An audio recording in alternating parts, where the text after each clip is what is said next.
Ugh.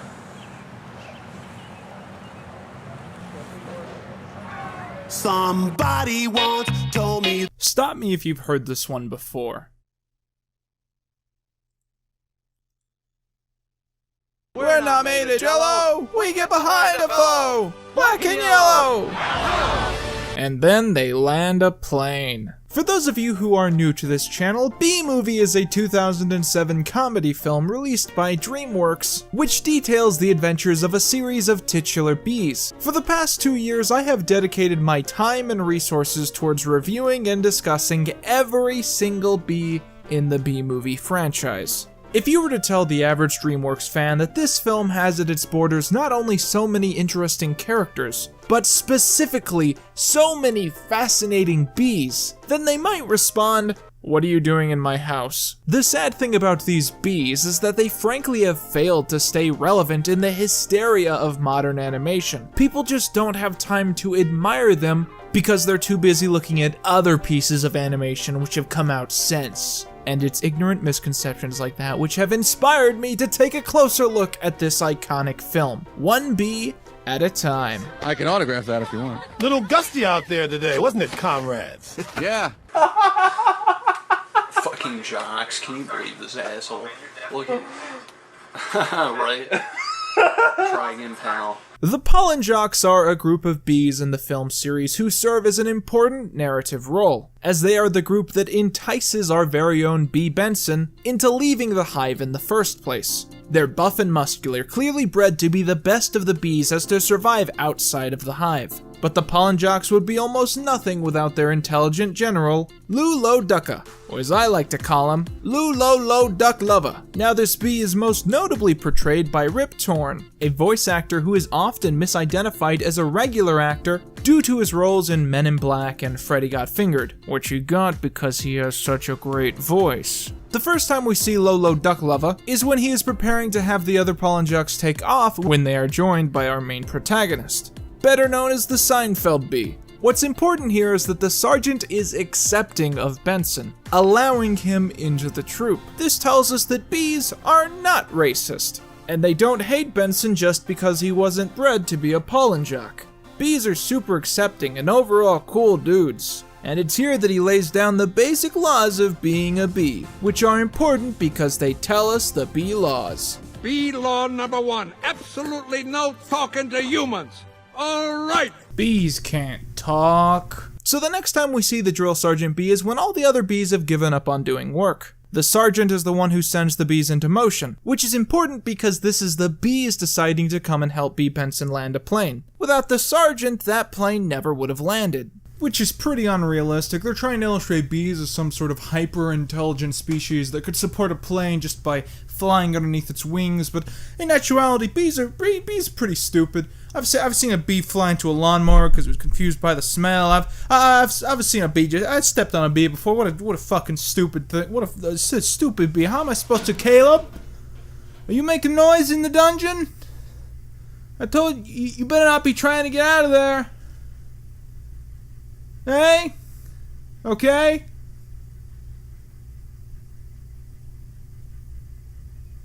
I will come in there, and you don't want that. You gotta stop bumping the mic, okay, little baby? Meow. Meow. Come here. Hop up.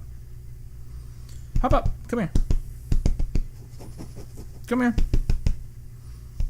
Come here. Oh.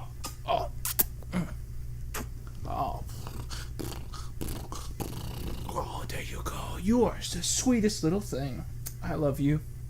If this is the best that the Bee Movie bees have to offer, then I am shocked that so few people have found these elements to be as amazing as I have. Next week, we're going to be looking at another character, and while I think that I'm going to enjoy doing this, I doubt that it's going to be something that I think about a lot. Until then, this has been Quinton Reviews, and that's all you bees. World is gonna roll me. In my last review, I made quite the bold claim. I expected that while I would enjoy the bee in this review, it wouldn't be something that I would think about a lot. Me and Caleb, my ex-co-producer and current housemate, picked up this belief as a self-defense mechanism. We realized that if we went into this expecting Bob Bumble to be as great as the viewers of the news within this movie deserved, we would leave disappointed within the heavily prevalent actuality that he was in fact very bad. But I'm happy to say that we were both blown away. Bob Bumble perfectly encapsulates the dated eccentricity of a local news anchor. The intoxicating swagger, the buzzed facial hair, the chubby, middle-aged exterior. Perhaps it is best put by the official B-Movie reference book, A Guide to the Sweet Life. News heavyweight Bob Bumble is the anchor on The Hive at 5 TV News. Every evening, Bob and his team get to the bottom of all the day's top stories, live from The Hive. Mustache, immaculately trimmed, pearly white teeth, and finally, the trademark stripy suit. Bumble appears at several points throughout the original B-Movie. The first time he's seen is about 41 minutes in, when he's seen presenting the news that Barry B. Benson is indeed planning on suing the human race. Shown at the anchor desk, he beautifully exemplifies the exact manner of speech and coverage that we're used to see in mainstream media. Bob Bumble is, in fact, really only heard one other time in the movie, and that's when he's seen reporting on the news that Barry is attempting to land a plane on his own, clearly representing the shock and the terror of the situation with full force. And this helps us immerse ourselves into the bee-talking human surviving belief stretch that is the first B-Movie. Bob Bumble isn't featured in the B-Movie video game, where his assistant Janette Chung truly takes center stage. But that's really a video for another day. All that can really be said is that Bob left an impact on the audience, and that's all that will ever matter. Listen, DreamWorks, here are the steps to make B-Movie 2 a Bee in the Life much better than the first one. Step 1, write out Jerry Seinfeld. Step 2, more Bob Bumble. Step 2 again, buzz you. I was almost afraid that the lack of this character's true presence in the film would leave me in a strange seat, where I would come to find myself unable to judge or appreciate this bee due to them not really being featured.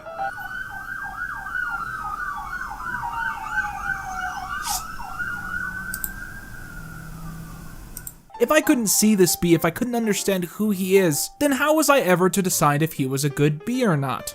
But I then went and saw the cinematic masterpiece that is the Emoji Movie, which is all about looking past how people like to be perceived to instead look at how they truly are on the inside. And thus it soon occurred to me that even though this specific bee is never seen in the movie, it is fine to review him entirely off of the premise of exposition alone. And just hearing about the exploits of this bee made me want to say, That's not it.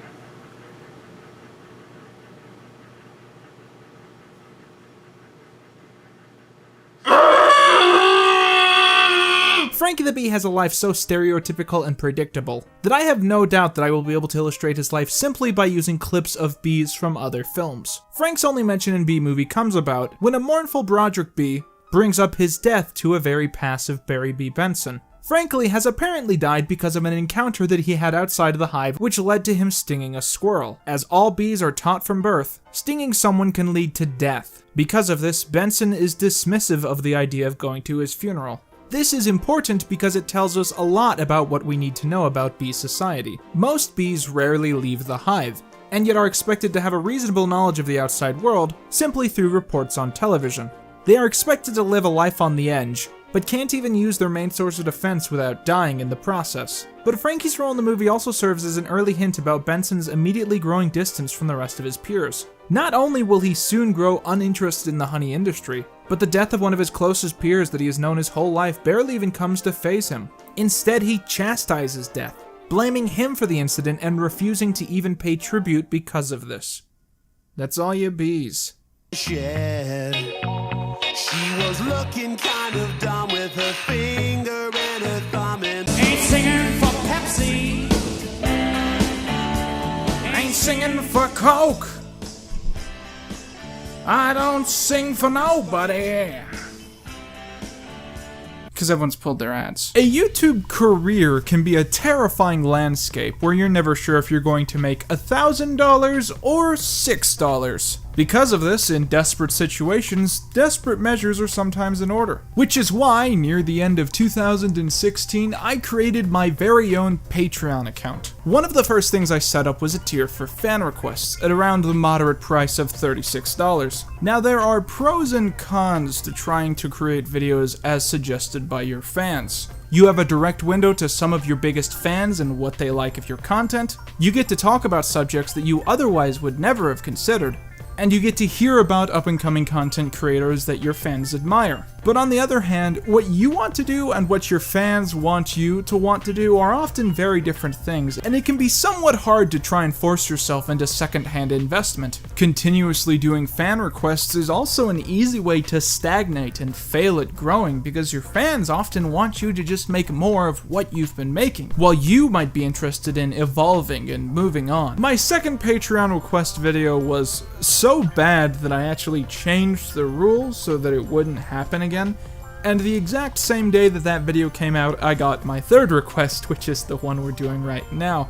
It has been more than 6 months since I got this request, and once you see what it was, you'll understand why I kept putting it off. The request was for a bee called Maya the Bee.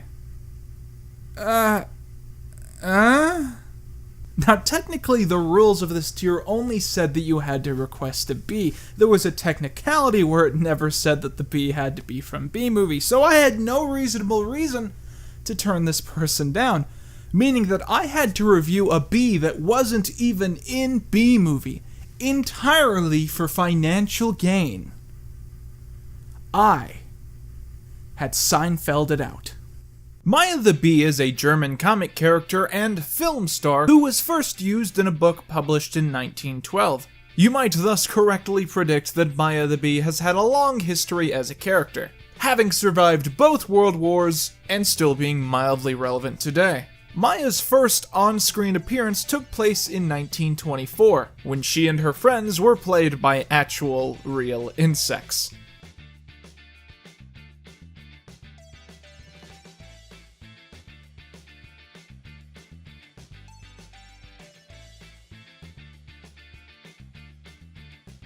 That's good stuff. But her main market appearance seems to have come about somewhere around the mid-1970s, when she was the star of her own Japanese animation. Weird, right? Like, how did the Japanese even have any contacts with the German people? Seems like those two groups have no connections whatsoever. Most recently, Maya has been featured in a little project called Maya the Bee Movie, or perhaps better put, Maya the Bee Movie, leading to many people to joke that Maya the Bee Movie was a knockoff of The Bee Movie. Maya the Bee almost seems more like a character from Pixar's A Bug's Life. Many of her plots seem to revolve around her getting into hijinks with her friends, and the modern animation style certainly harkens back more to Pixar than DreamWorks. Now, I just want to stop to say that I know that many of you are not invested in this topic. In fact, I believe if we check my social blade, yep, that's lower than it used to be.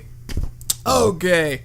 Is Masaki still relevant? Do you guys want to open some Masaki mail? Alright, just in case the YouTube generation has already switched up in the past 6 months, Masaki used to be this guy that, he was a real big internet gag with people who were fans of a guy named iDubbbz. Now, the reason that he was a joke was that you could be racist to him and he would play along with it, and people liked that freedom. I tried to do this, but I made a Chinese teacher cry once, so I have a lot of white guilt, so I couldn't really go through with it, but the appeal of his site is that there is no appeal, and people just shit on it, and no one uses it, and he gives free stuff to YouTubers, and somehow that's a business. There's some scam involved at some level of Masaki that hasn't been discovered yet, and I can say all this because I'm not getting paid for this shit. Alright, and it looks like we're looking at some sort of B. Benson action figure here. That's what we got going. It's a good one. It's a good one. I like this one. What else we got here? We're looking at some Bee Movie spoons. These are nice. These are nice. These are, they look, these might be, fresh out of the package. They look kind of vacuum sealed, don't they? And you got a little B. Benson on the top, sort of having a little adventure. You know, maybe a heart attack as well. Might be able to use that for some, if you were doing something with honey. Otherwise, you could just use that for anything that you would use a spoon for. It's a quality set of spoons. And, this is looking like some sort of It's a button of some kind. It's got a pollen jock on it. For the life of me, I'm pressing it. I don't know what it does. Tom, this is another serious escalation. North Korea firing a missile that crossed over Japanese airspace, something it's done before, but not without warning or at a time of such escalating tension. And this is looking like McDonald's instruction pack on how to use the Barry Benson doll. I guess that fell out. That's very useful. And this is a Meet the Robinsons Pez dispenser. That's a weird thing to include. You're a sick motherfucker, Misaki. Now back to Maya the Bee. So far I've made it pretty clear that there's nothing exactly sustainably bad about Maya the Bee, and yet people aren't exactly fond of her, and the question is, if she's not bad, why isn't she popular? The answer is Nazis. Maya the Bee not only has the misfortune of being something that people will always compare to the greatest cinematic masterpiece of all time, but she also happens to be something that was created 2 years before the First World War, and thus the original texts have come to represent many things which have since been shunned in the scholarly community. In the original novel, Maya represents views and actions which can only be compared to speciesism, in a sense. At one point, when incorrectly referred to as a wasp, she claims that they are a useless gang of bandits that have no home or faith. When she meets a fly that doesn't respect bees, she threatens it with her stinger, and promises to teach it respect for bees.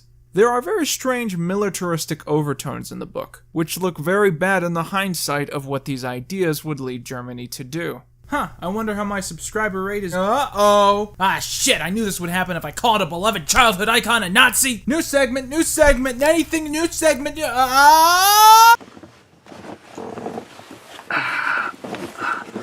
Hi, Wyatt. How you doing? Hi. Hey, so, we're gonna play a little game here. It's called, Wide Receiver. Would you fuck this bee? This bee? This bee. We're gonna see if you fuck, any of these bees. Alright, any of these... They're gonna be bees. Are you ready for this? Do you fuck that bee? Yeah. Looks good. Looks... Yeah. What about this one? bee? It's got some thorax there. I like the shot. Real. Maybe, Yeah. So yes. A cartoon, an image. Yeah, I like the infantilized, like children's drawing of this bee.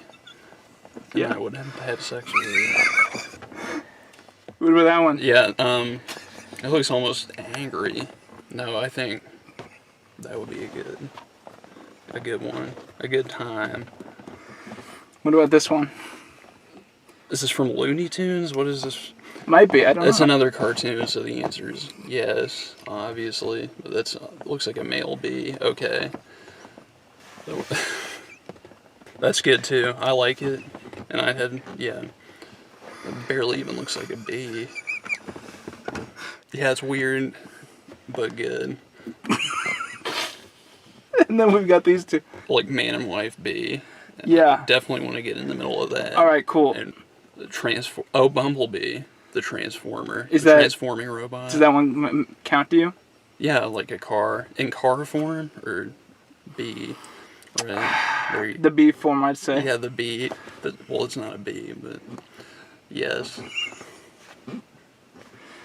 And Jerry Seinfeld, yeah.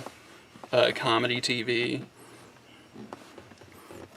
And the same one. What's his name? Barry Benson. I don't know. I mean, what the fuck? Like, we already know he punches well above his weight. He's with a human woman in that movie. Yeah, you're right. And so, I think, knowing that he likes people, that I would have a chance with Barry. And so, you got it. Well, Wyatt, I've got good news and bad news. You won the game. But you lost because you couldn't think of Barry B. Benson's full name. Barry B. Benson. So I'm gonna take you home to my house. I'm gonna cut you up into tiny pieces, and I'm gonna put you in the bucket that I used to feed Caleb. Yeah, the bucket. Yeah. All right. So we're just gonna put that back over the head and start.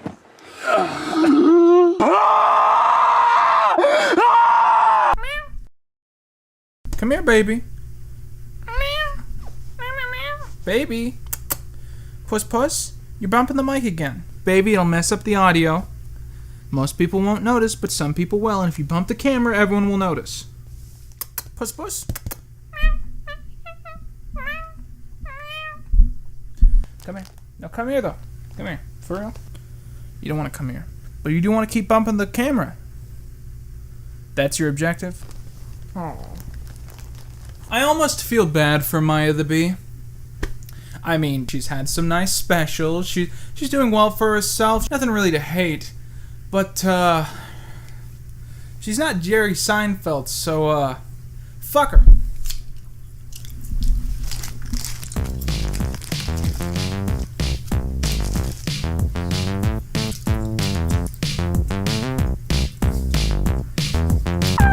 Best notes for you. B+. Shape of an L on her forehead. Well, What do you mean you just started recording? I thought we could stop and watch the first video that I ever created for the Quinton Reviews YouTube series. For context, I was 15 or 16 when I made this.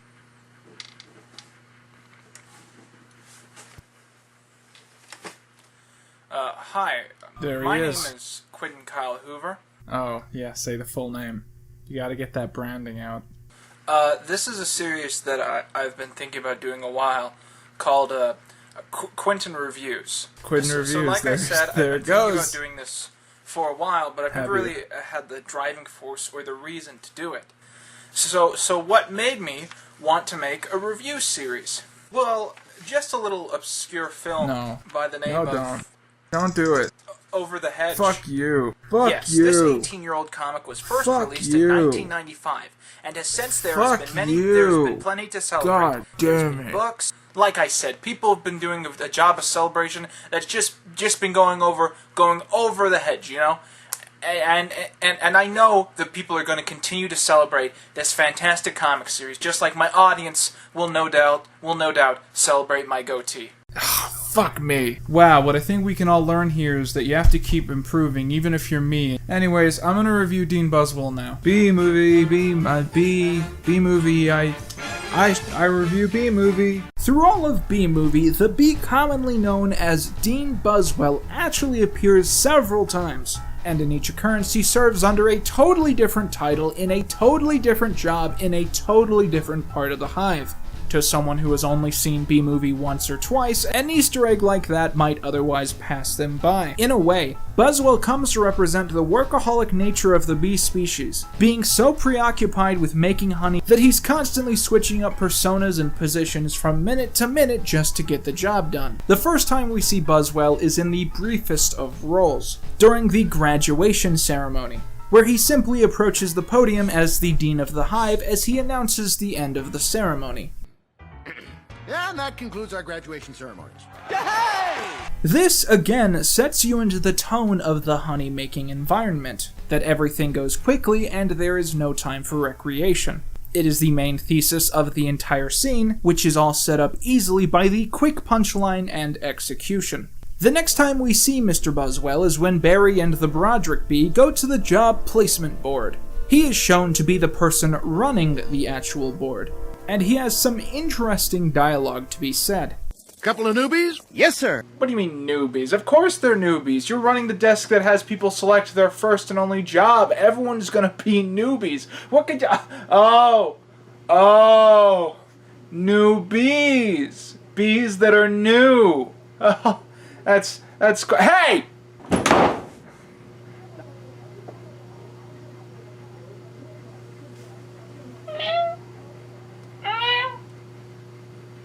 Tensions and puns aside, one of the strangest moments in terms of the animation of the film happens during this scene. Well, whenever a bee dies, that's an opening. See that? He's dead, dead, another dead one, deady, deadified, two more dead, dead from the neck up, dead from the neck down. But that's life. You'll find that with animation, there's this kind and well-kept balance between the amount of humor that the voice actor provides and the amount that the animation provides. You Scots sure are a contentious people. You just made an enemy for life. This is a case where the voice actor knows exactly how to say the line to make the bit funny, but the animators are unable to keep up with the pace. We should see quick cuts, Buzzwell flying all around the board, pointing at things that indicate the death of bees, being direct and up close with a steady pace. Instead, what we're shown is Buzzwell pointing at apparently the whole board while indicating to specific vacancies, and mimicking the death of some of the bees. It's a good bit that's ruined by bad animation. Buzzwell's next appearance is the first to indicate his high stature in the bee society, as he is the one that gives the ultimate order to shut down honey production. We need to shut down! Shut down! Shut down honey production! Shut it down! Buzzwell's choice here is the most important in the film, as it is one of the contributions that leads to the destruction of most of the plant life on Earth, as bees no longer hunting for pollen means that plants are no longer being fertilized. Keep in mind that this exact same situation nearly causes Barry and Vanessa— Hey! Oh no! Get over here! What did I tell you? What did I say, huh? I said you couldn't come out of that room!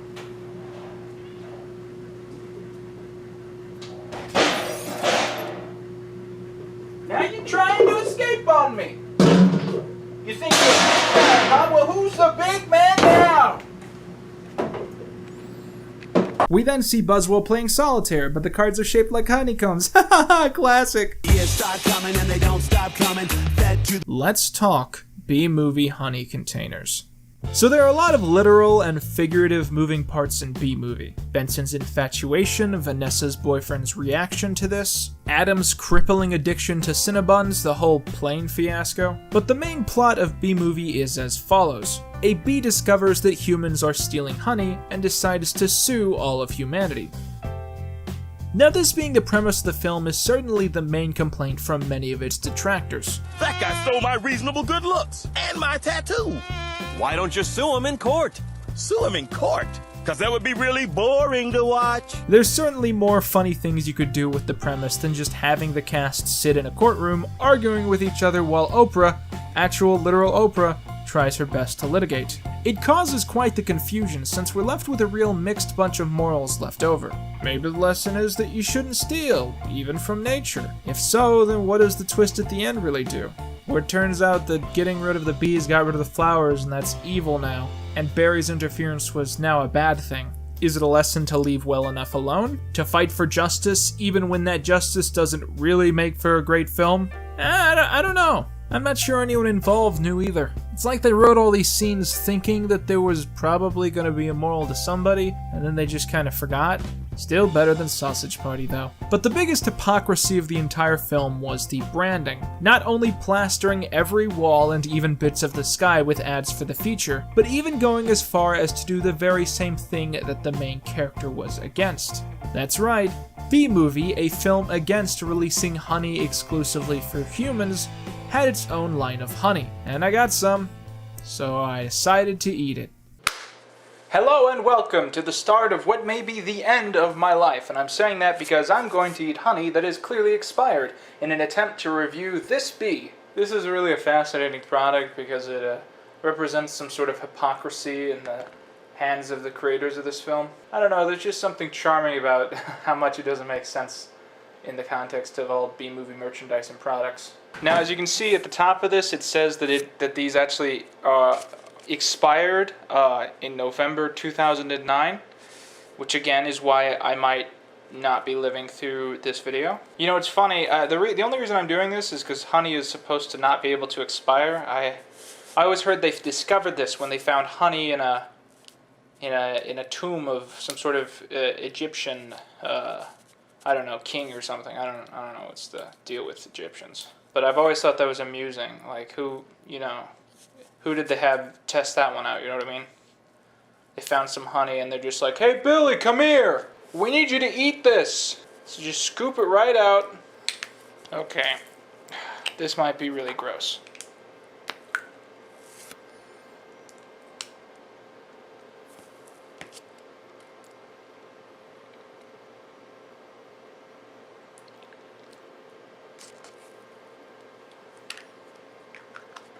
I'd like to imagine that this is just honey. I think a lot of honey companies like add shit to honey. to just put on the shelf, you know what I mean? Sort of like milk, I guess. I like to imagine that this is actually entirely honey because it says Berry's Busy Bee Pure Honey on the front. But if not, I'm gonna die. Yeah, look at that. Oh, okay. Oh! Okay.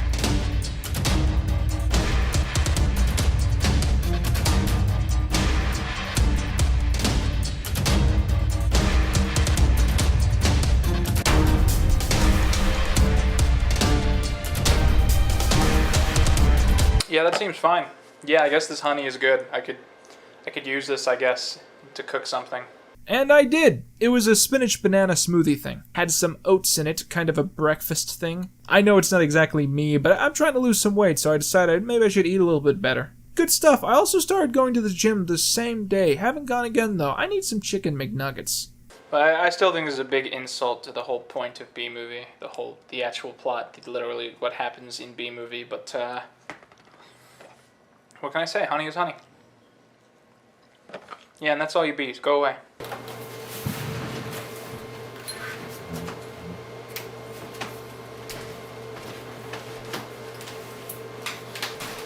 Bitch, you still recording? So I hate reuploads, but this is one of them. While intended for November, this video was originally uploaded on December 1st, 2017, and immediately it became one of my most popular uploads. But before even clicking the publish button, I realized that I had a copyright claim. Now, what I should have done was taken the video down and changed the segment immediately. And I really decided that even if I wasn't going to be able to make money off of it, that I wanted to release the video as soon as possible. Despite this fact, I countered the claim, and that came around to bite me in the ass because the company officially filed a takedown notice as of today. So I decided to just take down the video, change the segment, and then re-upload it. The positive is that, in this case, I now officially own this video, and this is honestly just what I should have done from day one. Thank you for your understanding, and please enjoy. In my last video, I was slightly more cynical of Bee Movie than I usually am. Now, this was because I was honestly feeling a little bit dejected in terms of my whole purpose on this channel. Usually it feels like when I make a video about a Bee Movie, as I always have, that I'm taking something and I'm converting that into Bee Movie, you know?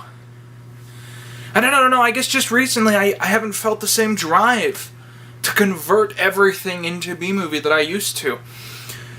Whew, but is that gone? Because wow! Like today, then only today, for the first time today, I just feel like I'm converting Bee Movie into itself, and I'm fucking ready to go! While it may be tempting to only discuss bees within Bee Movie who have speaking roles or who are mentioned by the main cast, one of the most essential and often overlooked category of bee is that of the background character, filling the often endless scenery and creating a true sense of the world. Sadly, it can be hard to discuss many of these because of the lack of names to call the characters by. Without names, it's hard to keep track of which characters appear where, and what possible subcontinuity would be achieved by that is totally lost. The best moment in terms of a background character taking center stage occurs 7 minutes into the film, when Barry and Adam pass by a gas pump and we see a bee putting honey into his car. As the bee glances at Adam and Barry, he briefly turns the pump on himself, taking a few glugs before being caught by the local bee paperboy. Nervously, he then shuffles back to his car and drives off.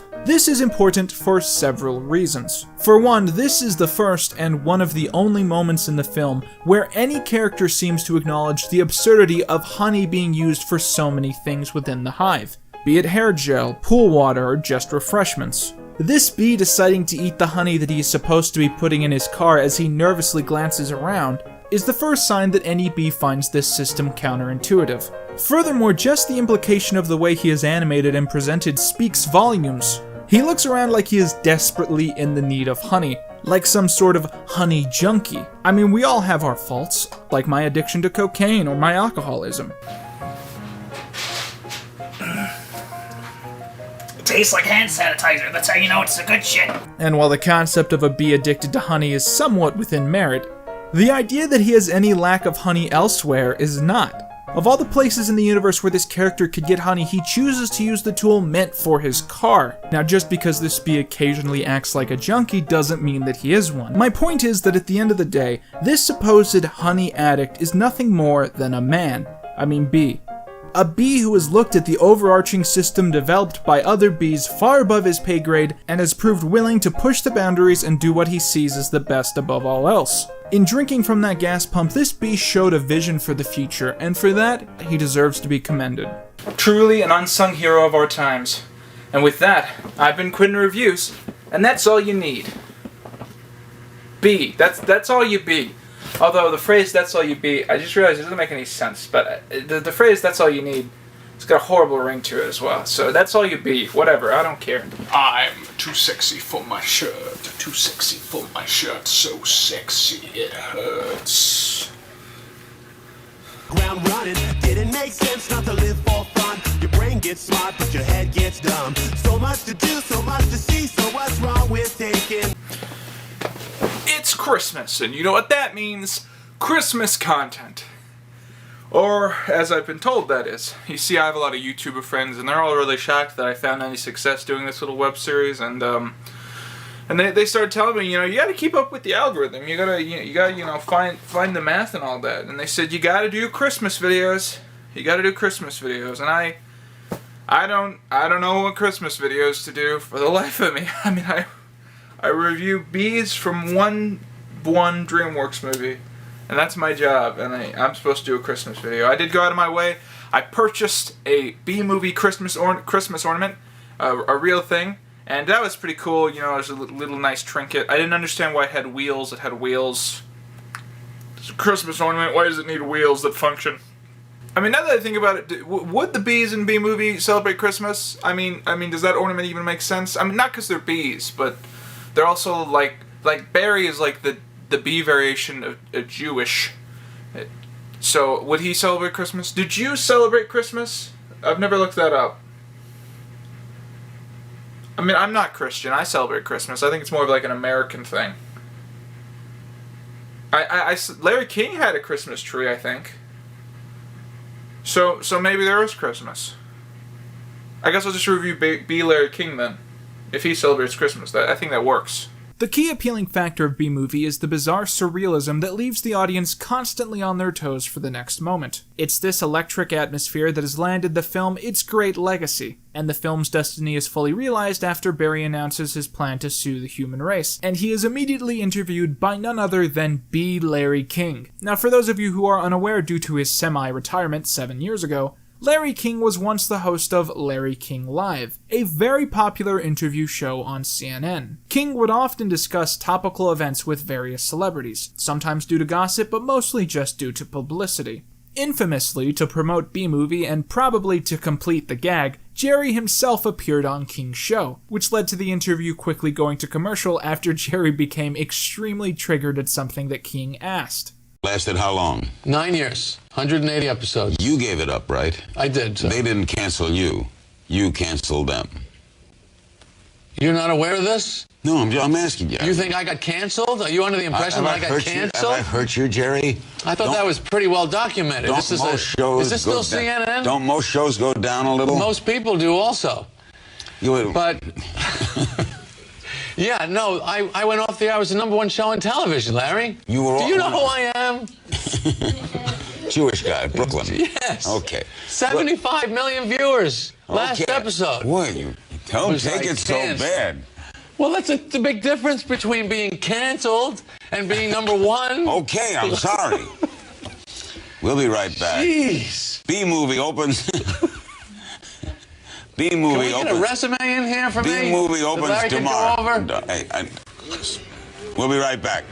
In Bee Movie, Jerry's character appears on B. Larry King's show to discuss his attempt to sue humanity, and the absurdity of the situation becomes more increased as the King character continues to attach the term bee to various other phrases. Well, I want you to know that the entire bee community is supporting you in this case, which is certain to be the trial of the bee century. Thank you, Larry. It's at this point that Barry and B. Larry King have a fictional squabble, much like the one in the real world, where Barry insists that the comparisons between B. Larry King and the regular Larry King are not coincidences, and this helps to illustrate a rather humorous picture of what experiencing the human world must have been like for Barry. Make no mistake, Larry King was very good-humored about his role in the film, and it's obvious that he and Jerry get along quite well, and it's a very good thing that he decided to do the film after all.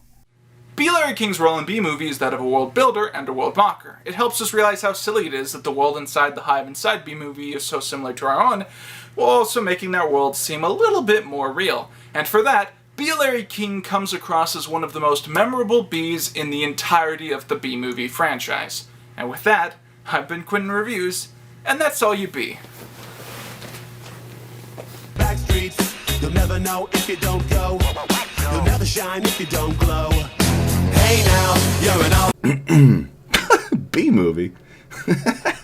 Fantastic news, everyone. As of today, we have officially surpassed 200,000 subscribers, which is pretty incredible. I mean, whoever thought that a stupid web series I started about how much I liked Bee Movie would ever get as popular as it would be today? To celebrate, I thought it would be an amazing idea to look at some of the comments from my most loyal of fans. Honestly, Bee Movie is what it is, a Bee Movie. That's the point. It's fucking weird if you think about it too long, but it's just a weird, dry, humor-filled movie. I get what you're going for, sensationalism and focusing on how strange it is by your initial description of the film, but you're making a random film seem like I don't know, a personal offense. Alright, these are some good points. I'm sorry if I've offended you. The amount of Bee Movie merchandise you earn makes me worried. What's wrong with a grown man surrounding himself with reminders of what makes life worth living? I'm 20 years old and I genuinely love the Bee Movie. I watch it probably about once a year. Bee Movie was the first movie I watched in theaters. Maybe that's why I am who I am. Like if the Bee Movie brought you here. I like to think that Bee Movie brought all of us here. I'm glad that at least one other person likes the Bee Movie. Anyone else like Bee Movie? Vote Ted Cruz 2020. Oh, I like the Bee Movie. What was that last one? Bee Movie is okay. Sorry, but Bee Movie was genius. Oh, I couldn't agree more, man. It's a cinematic masterpiece. What is your profile pic? Is that like a Cylon or something? I lost my virginity while Bee Movie was on in the background. Rumple my foreskin. Hey, what's up? Lowly Squatch here. Only came here to say that Maha the Bee is way better than the Bee Movie, and that she is best girl, even better than Madeline as far as early 20th century children waifus goes. Wow, those are all comments I wish I'd never read. Oh, I know a good question for the Bee Movie. When Barry talks about the human, his parents ask if she's Jewish or Bee-ish. Do other bees have different religions? Are there Christian bees that worship Jesus? Oh. Huh, that's actually a really good question that's quite interesting to answer, and to do so it's time to accelerate into our next review as we look at the lore bees inside Bee Movie. One of the most memorable jokes in Bee Movie comes half an hour into the future. In the scene, Barry's parents are trying to figure out why Barry has been unable to pick a job in honey. When Barry runs off to see a friend, Barry's mother correctly presumes that he is going off to see a girl, and his mother then delivers the immortal line, "I just hope she's bee-ish." This opens many questions about the cultures of bees within Bee Movie. Is bee-ish, which is obviously a play on the word Jewish, meant to represent a religion that some bees in the hive seem to share? The society is closely knit and well organized, and it seems almost impossible that things like pathological debates about the existence of God could really exist within these combs. Or is bee-ish just another way to say that something is a bee? Well, it certainly gets tricky. 2 minutes earlier in the film, Barry had mentioned Vanessa to Adam to a similar response. Well, I met someone. You met someone? Was she bee-ish? You met someone? Was she bee-ish? Well, it's the line after this that is actually important in this case, when Adam immediately brings up another species. Well, not a wasp. Your parents will kill you. No. Spider? You know I'm not attracted to the spiders. This leads to 2 horrifying revelations. That bees have an active sex life despite the queen being the only one that can actually reproduce, leading to a culture of bees within this universe seeking out sex with other insects. I dated a cricket once in San Antonio. Man, those crazy legs kept me up all night. Hachiwa. And that the opposite to something being bee-ish is for them to not be a bee. If something not being bee-ish means that it's a wasp, then there are no bees that are not bee-ish, surely.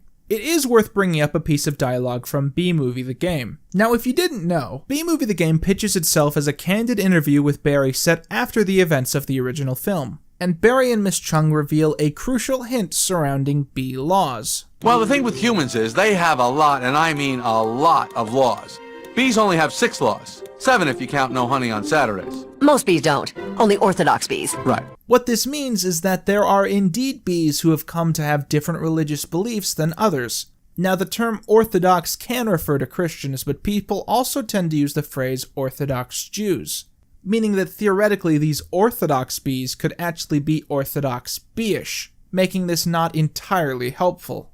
However, there happens to be one last piece of evidence that might be wholly controversial, but it does answer half of Keck's question. In the Larry King interview, which we have formerly discussed, Barry discusses how he is not the first bee to break ranks. Bees have never been afraid to change the world. I mean, what about Bee Columbus? Bee Gandhi? Bejesus? This is a revolutionary declaration, meaning that numerous historical figures from humanity's history, not just those who were Jewish like B. Larry King, have also had parallels within the history of bees. Gandhi and Columbus are both hugely impactful historical figures, but obviously it is the inclusion of Bejesus here that is an interest to us. Keck might be disappointed to learn that Bejesus isn't actually his name, but Bejesus having some sort of notable role in the bee community is still something to ponder. Did Bejesus do something notable? Do bees all worship Bejesus? Or just some of them? And why are not all of the historical figures mentioned in the movie beified? What in the name of mighty Hercules is this? Why Hercules? Why not Bee Hercules? Why not Beechcules? I mean, if it's a Bee Hercules, why doesn't he have a different name? If it's regular Hercules, then why does Barry know about him? The answer is that there is no answer.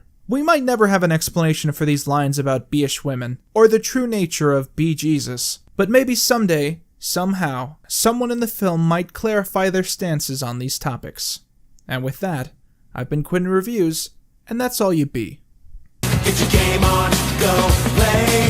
Hey now, you're rock. I've had a surprisingly high amount of people ask me to do a video discussing a very minor bee from the opening sequence of Bee Movie that I haven't touched upon. And since I had some downtime, I thought I could work through a quickie about said bee. At the start of Bee Movie, Barry B. Benson emerges from his garage driving his bright red bee car, which he uses to pick up Adam. As they discuss their upcoming graduation, they pass a bee that yells out to Barry. Hi, Barry! Hey, Arty! Growing a mustache? Looks good.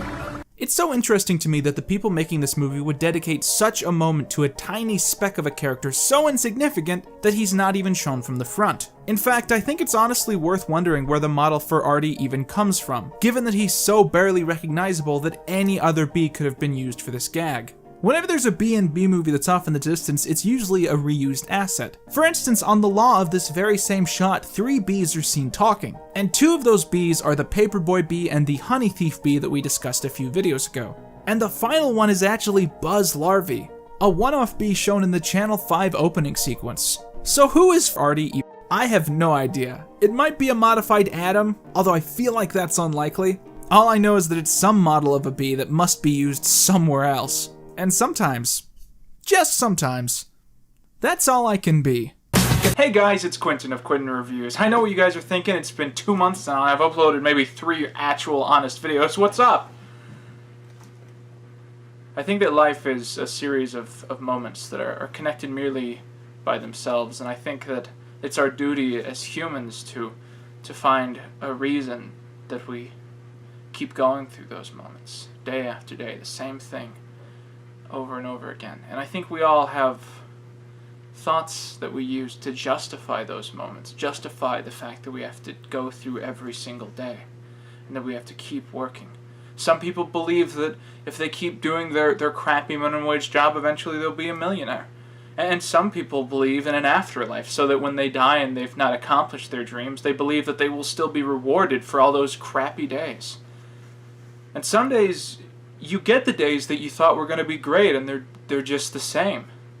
And when those days pass, you're at a loss for words, and you don't know if you should keep working in case maybe some future day will make you happy, or if you should just lay down and be sad.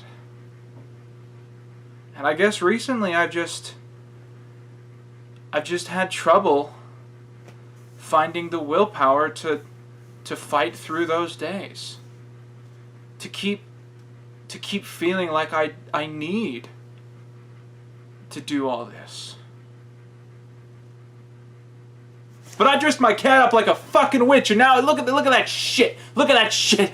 Today we are going to be talking about the Bee movie appearances of Janette Chung, a bee who at first seems unremarkable, but went on to be a defining force in the Bee movie expanded universe. 9 reviews ago, we spoke about Bob Bumble, an extremely minor character who appears to represent the local news station in the Hive. Well, as was mentioned in that video, Janette Chung is his co-host, who manages to grab the final spot in the opening sequence. The opening narrator seems to have grand intros for every character but Chung, setting in stone some of her motivations. Either she's new to the program despite being a co-host, or she's underappreciated by those around her. When we finally see the opening segment to Hive at 5, Chung essentially only lets out her name before we suddenly cut to the Be Larry King parody, which we spoke about 3 videos ago. Based off of this, her role is barely one step above Storm Stinger or Buzz Larvey, although obviously Chung actually has a speaking role. In all appearances, Chung is incidentally voiced by Tress MacNeille, best known for such work as Wilma Flintstone in The Flintstones in WWE, Stone Age SmackDown, Pookie in Hey Arnold, Southern Belle in Batman the Brave and the Bold, and Laura Carrot in the VeggieTales franchise. Her resume is incredible, and the fact that she has contributed to the Bee Movie franchise must mean so much to her. Janette appears one other time in the film. After a shocked Bumble reports about Barry attempting to land a plane,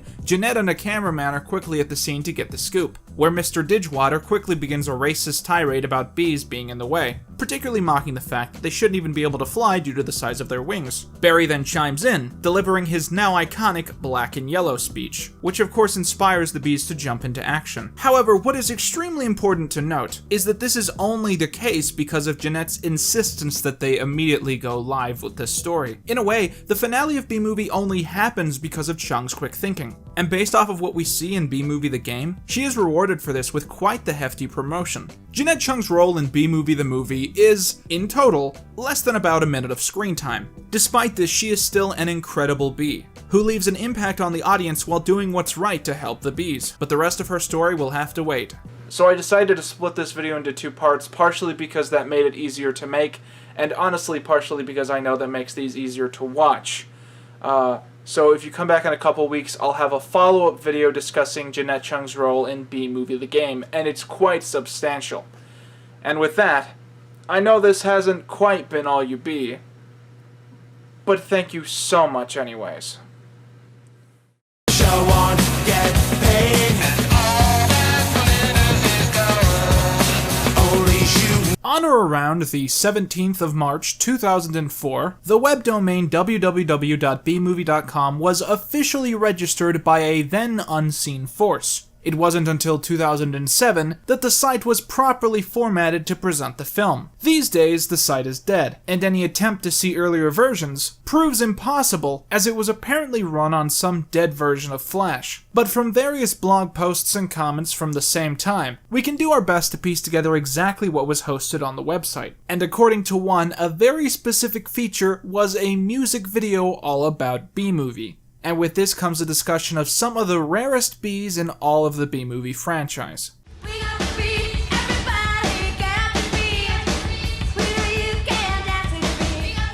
We Got the Beat was a song recorded by the Go-Go's as a single in 1980. It fought its way all the way to number 1, and left significant cultural impact, mainly due to its common play on MTV, a video music channel. Interestingly, Weird Al Yankovic, the most famous parody artist of all time, briefly made fun of the song in a concert-only medley only 4 years after this. We got the beef, and everybody get on your feet. We got the beef, got a hold of your favorite beef. We got the beef. I'm bringing this up because Weird Al Yankovic wasn't the only person to make a We Got the Beat parody simply by changing the end of the last word. We got the beef? Say hello to We Got the Bee.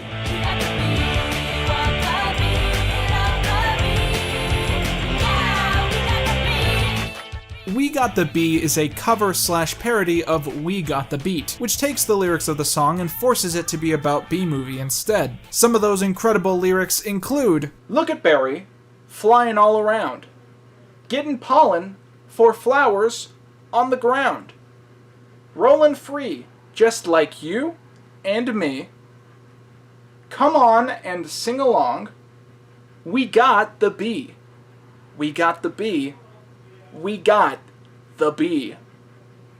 Now some of you might wonder why I'm talking about this now instead of in May. Well, that's honestly because I failed to see how I could consider this a commercial in any way. To me, this just seems like some random thing that they wanted to do. Or at least I think everyone wanted to do it. But when I hear how unenthusiastically Jerry says phrases like this, I start to think that maybe he was not particularly on board with this project. I mean, this is a man who infamously hates going on talk shows. He's not gonna be sold on a frickin' music video. But we are not here to just discuss a random music video. More generally, we are aiming to discuss the unique bees presented within the video.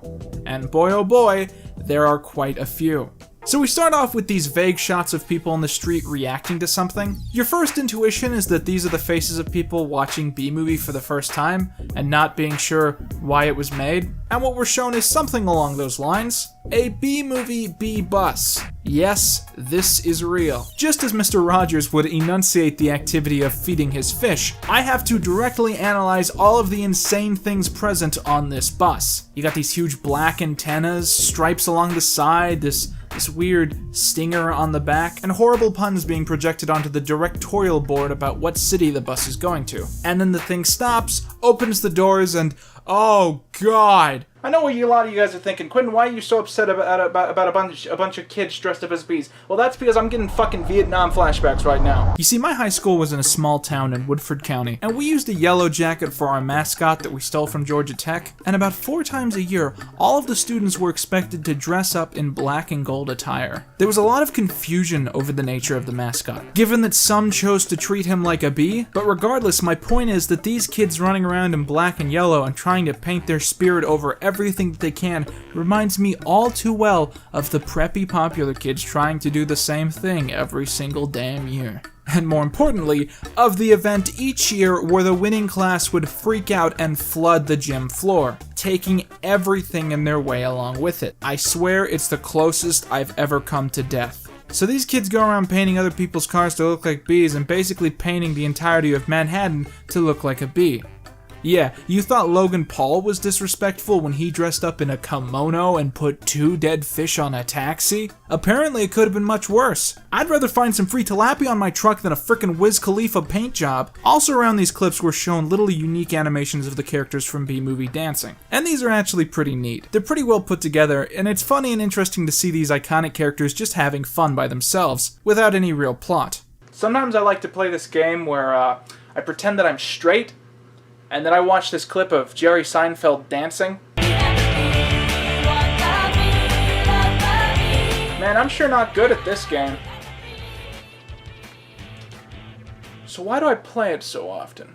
The bee children in the bee bus then go and pick up the main bee himself, Jerry Seinfeld, who is hanging out at Shea Stadium. Earlier in the video there's this banner that refers to this cult as Bee Mania. So has Shea Stadium been chosen due to its relevance to the Beatles? I don't know. My point is that they switch out the balls of one of the teams practicing with balls covered in black and yellow paint, and this annoys everyone. I have no idea what this has accomplished other than just pissing off a bunch of roided out baseball players. Don't worry, I'm gonna get us out of here. So then the bee kids run off before the police can arrive and do some dances on the street. These are pretty cool, I guess. Talented kids. Then they throw buckets of paint at each other, resulting in this shot. That's rather disturbing. So they all get back on the bus and the sign changes from Bee Haddon to Bee Angeles, as the rearview mirror reveals that they have totally destroyed the property value of the Empire State Building by turning it into a bee.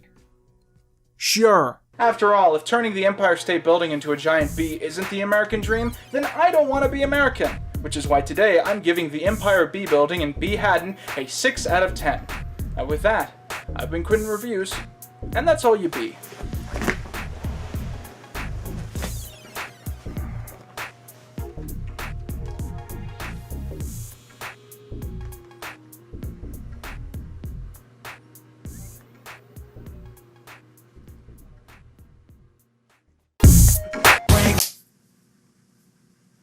Hey guys, so I know that I promised that within a few weeks I'd be able to put out Janette Chung Part 2, but to be honest, that video is going to take a lot of research. I'm going to have to really look into that, more than I usually do with the Bee Movie bees.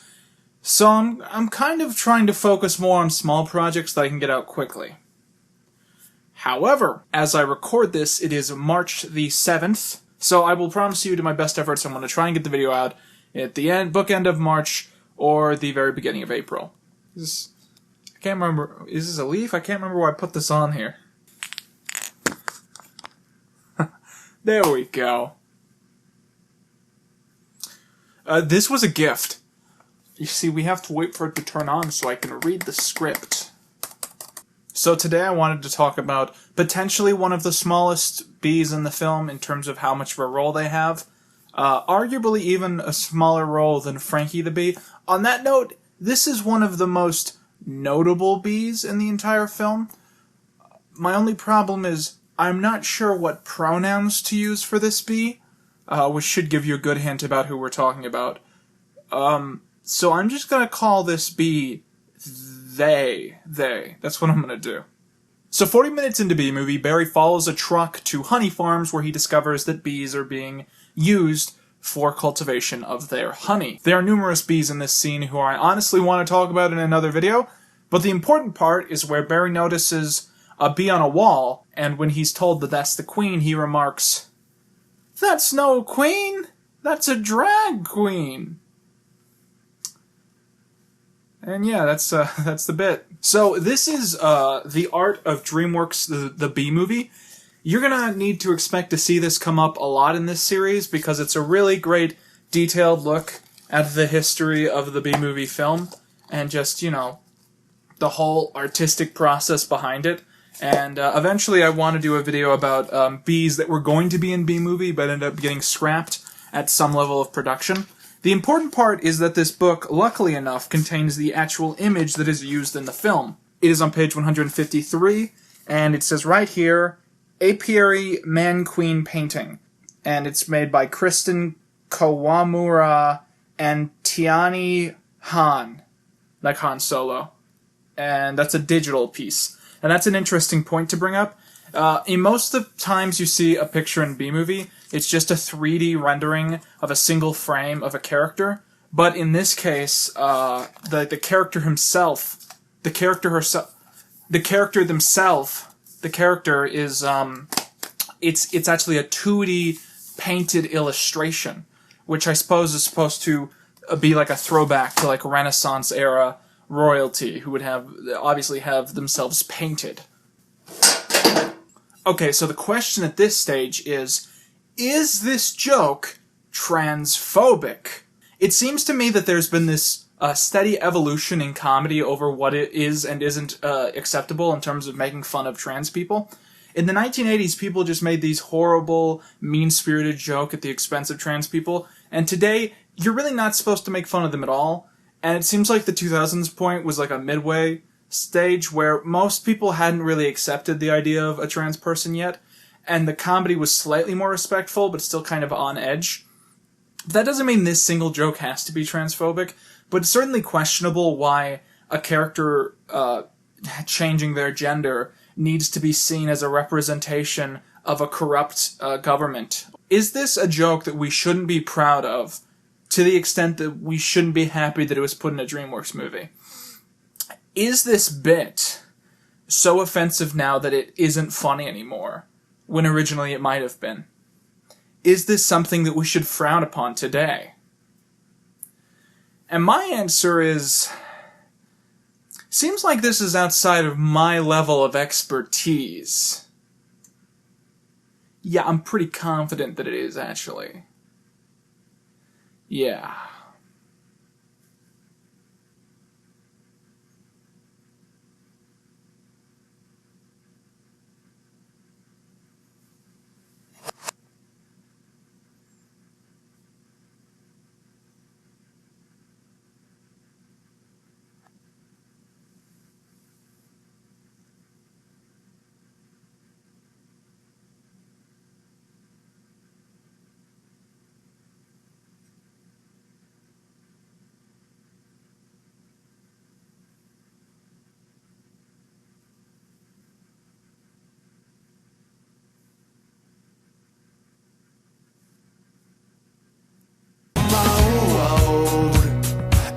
place.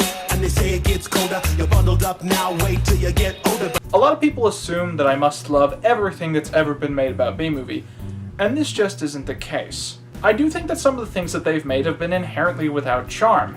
Case in point, DreamWorks, Bee Movie, the movie, storybook. The worst title that a book adaptation has ever been given. So this is a 30-page adaptation of the Bee Movie movie, and about half of these pages have no text, they're just illustrations. So it's like someone took this huge, theatrically released, cinematically linked movie, and they made it into 15 pages, and that's being generous, because let's be real, any page that has text has like a paragraph. So this is basically Bee Movie retold as like 1 or 2 pages on a Google Doc. Oh, and before we start reading this video is actually sponsored by Audacity. Okay, it's not really, it's a free program, they don't sponsor people, but I just wanted to... I use Audacity a lot, and I feel like people don't appreciate it, so I just wanted to give it like a shout out. So yeah, download Audacity. It's a great little app. The first thing that I noticed when I picked this up was I was of course glancing around the front and the back. There's this little thing in the bottom that says "Barry approved" and a quote which reads, "I got no problem with this." And I like that because it's less like he's advocating or sponsoring the book, and more like he's saying that he's not actively offended by it, like, oh, this isn't good, but I'm not, like, mad that they made it. This book was adapted by Susan Corman, who is best known for other books also on Amazon, such as Overexposed and Why Did My Ice Pop Melt? It has pencils by Artful Doodlers and Marcelo Matier, and digital paints by Dave McCaig. Yeah, you would think it would be McCraig, but it's McCaig. Now, I don't know who's to blame for some of the horrible, horrifyingly bad art in this book. It's probably Dave, but I want to stop and say, no matter what, no matter how upset this video might make you when I'm flipping through this book, don't go after these people or harass them online. I've seen a lot of that in the DreamWorks community, and frankly, it's kind of gross, and I really can't support it. So the book just goes through most of the notable scenes in the movie, 1 page at a time. You know, so you got him graduating right there, and then he goes straight to find out about the jobs that they're going to do. They tour Hunnick's Industries. They learn about how things work. They can, do any job they want, but they get 1 job for the rest of their life. It's standard. It's like a little chunked out version of that scene. Here's what bothers me. The art on this page, specifically of the bees, of Barry and Adam. Oh, it's bad. Oh, it's horrifying. Look at that. That's not good at all. Like Jesus Christ. I hate to bring this up, but the art in this book looks like it goes on, he does the whole thing where he's going to Central Park. That's cute. Then he meets Vanessa, pretty standard Bee Movie continuity. And then, Barry and Vanessa start talking, and again, the art is horrifying. Look at that. Look at that. Look at that right there. Look at that. Look at it. What the fuck? She's not too better. This doesn't look like real art. Again, this looks like a weird porn knockoff. Yeah, but then, Honey, finds out Honey's real. Blah, blah, blah. People get gassed. Here's an interesting little adaptation note. In this book, it looks like the bees are enjoying being gassed. This page in particular, where they're, we all know this scene for a Bee Movie, but this scene is weird for me because I don't know how to put this. Well, I guess I do. Vanessa looks like she's like a character in Final Fantasy VII Advent Children. Look at that little Tifa Lockhart. I'm really surprised that the meme crowd hasn't found this book. Look at this.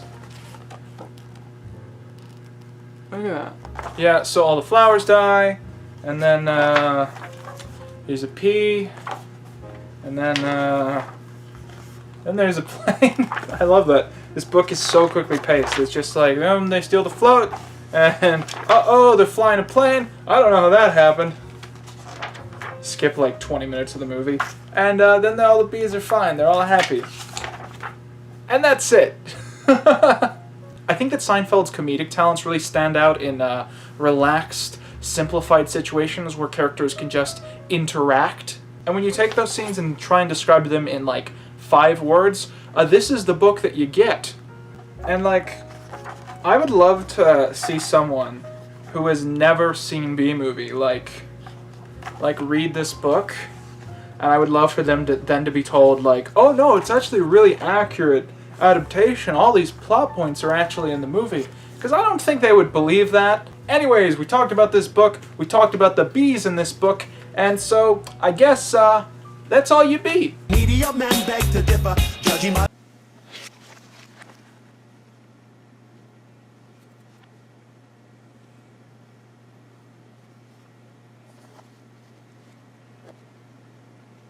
Hey, movie, Bee Movie.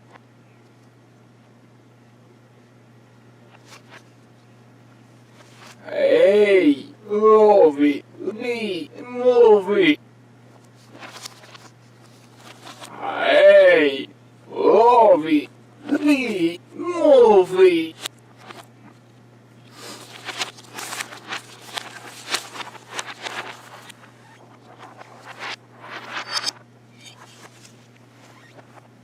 Well guys, it's April the 1st, and you know what that means. Every YouTuber on the planet is going to try and make fictitious meme videos to try and subvert your expectations, which isn't going to work because you're expecting your expectations to be subverted. Now some of you might have expected that I wouldn't be able to come up with anything legitimate to do for this video, like the Christmas review. However, I actually had a really great idea. I want to talk about Bee Movie bees that are unofficial. Not knockoffs, but parodies. Bee parodies from parodies of Bee Movie. So I was actually able to find 2 Bee Movie parodies in mainstream media. I'm sure there's more, but because no one's ever tried to create a category of Bee Movie parodies, it's sort of hard to find them all. So let's talk about BoJack Horseman. BoJack Horseman is a Netflix original series that explores the psyche of a once world-famous sitcom star. The series is based in a world where half of the population are anthropomorphic animal people, and half of the population are real humans. And we follow a series of humans and animal people who take part in the entertainment industry. In Season 3, Episode 2, we flash back 9 years to the story of BoJack's failed follow-up sitcom. The entire episode is thus set in 2007, and in one scene a visual gag is pulled off where we see a human spider creature dressed up as Spider-Man preparing to work on Spider-Man 3 in the background of a sequence where Jerry Seinfeld, dressed up as his Bee Movie character, is trying to impress a real bee on set. Buzz, buzz, buzz!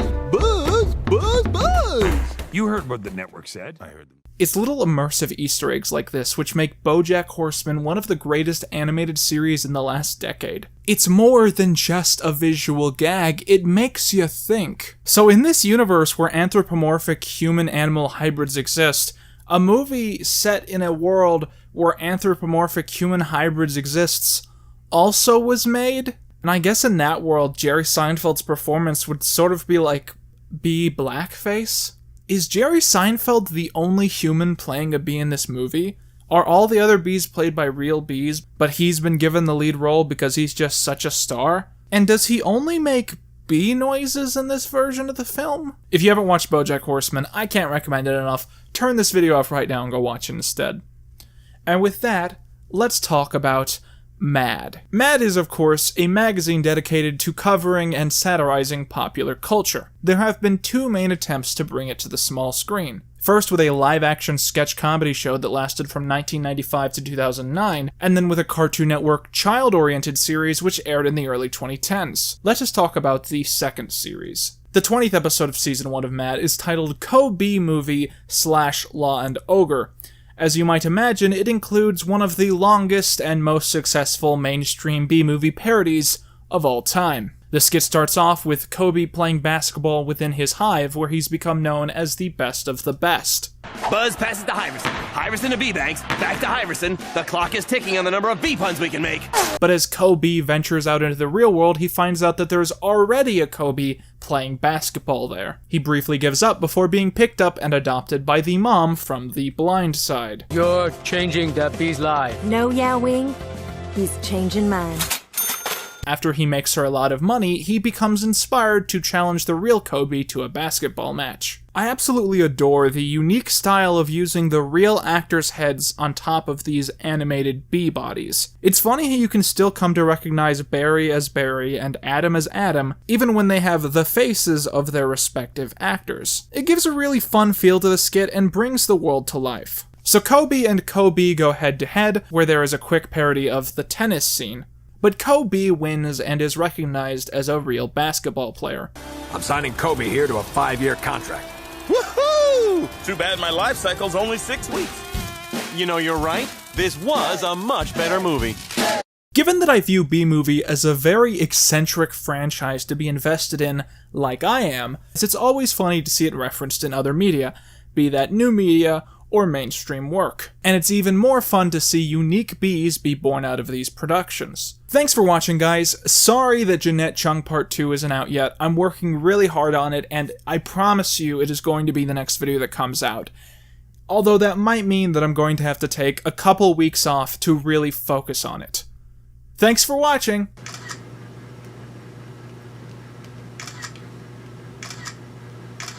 Is the camera still running? Why would I do this? I don't know why I always do this. This is Monopoly, and this is Monopoly on Drugs.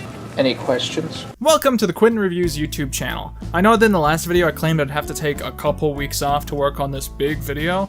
I'm actually recording this April the 4th.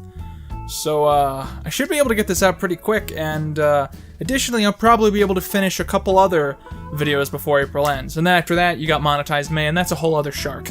Back in March, we discussed the Bee Movie appearances of Janette Chung.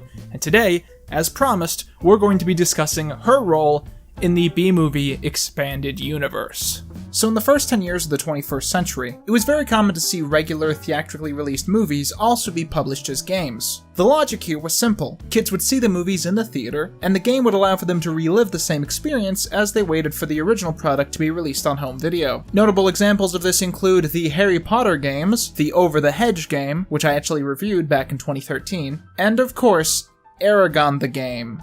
It's my ultimate suspicion that Jerry Seinfeld was just as involved in the creation of Bee Movie the game as he was Bee Movie the movie. The reason is that it's a lot more unique and complex than you would usually expect from these sorts of games. To put it short, Bee Movie the game is essentially a sequel to Bee Movie the movie. The entire game is framed as an interview being conducted by today's Bee, Janette Chung. And as we've discussed before, in the first film she has numerous lines which set up her role in this game. This piece of continuity is somewhat fascinating. Personally, I wouldn't be shocked if it turned out that Chung was only in the movie to set up her role in the game, as that would almost make more sense than things being done the other way around. Jerry Seinfeld is a man who thinks ahead. He's a systematic genius, and this seems like something he would have planned from the start. The interview is processed through a series of unique methods. At some points, interviews with other Bee Movie characters will be shown to tie into Barry's reaction. This includes a hilarious cut-in with Ken. So fabulous. Get away from me, you jackals! Go away! Don't make me go Pompeii on your keisters! And a very awkward appearance by Adam, who still seems to be very self-conscious about his new stinger. The interview also, of course, serves as a segue into the actual gameplay, which is explained in a very unique way in narrative. It's somewhat implied that all of the scenes of the game are actually performed out recreations, but if you stop to think about it too long, it doesn't really make any sense. For instance, why are the humans also taking part in the recreations if they hate bees? It just doesn't really make sense. But notably, this is also used to reveal sort of deleted plot lines from the original Bee Movie. For instance, there is an additional storyline about the corrupt lawyer from the original film trying to plot a secret conspiracy behind the scenes of the trial, and Barry having to stop him. Theoretically, you could very potentially take these scenes and insert them back into Bee Movie the movie to create a slightly longer edit. After Barry's very own family are shown as guests, he makes a very strange comment which I find very interesting. You don't have any friends, do you? Not a one. This notably seems to confirm the theory that I posed in the first part of my review of Janette Chung, that she's risen through the ranks without really making any allies. The character of Janette Chung herself slowly becomes more twisted as the game goes on. At the start, she's very flashy and bold, as you might expect a news reporter to be. Could it happen again? The answer might shock you. But throughout, she slowly reveals herself to be egotistical, fame-hungry, and overall quite vicious. During the most shocking sequence, we fade up on her choking out one of her own employees over the failure to properly sweeten her coffee. Wow. Just wow. I want to stop to give a big shout out to Wishing to Kai, which is the YouTube channel which has graciously uploaded the footage that I've been using in this video. She has been an incredibly important part of piecing together the story of Bee Movie, and I'm very disappointed to find out that she only has 200,000 subscribers. She honestly deserves like a good 100 more, so go check her out. Overall, just like any interview with a notable or famous person, this narrative is very important because it gives us a window into the mind of Barry Benson. I actually came out of this game feeling much more knowledgeable about the nature of the hive in Bee Movie because the questions really dive that deep. I've pulled quotes from this game in the past, and honestly, I'm likely to do it in the future. And because of that, I give Janette Chung a 6 out of 10. With that, I've been Quinton Reviews, and that's all you... God damn it, Caleb, what do you want? Why do you always interrupt me with this crap? I've come to tell you about the amazing new deals from... Shut up, just shut up! You think you know more than me? You think you know anything that I don't? You think I don't know about this crap? How dare you talk to me like that? How dare you? And I see that gun you're hiding. Don't even think about it. We both know you don't have the nerve. You know what? I'm gonna have to talk to you guys next time. Because I gotta take care of something.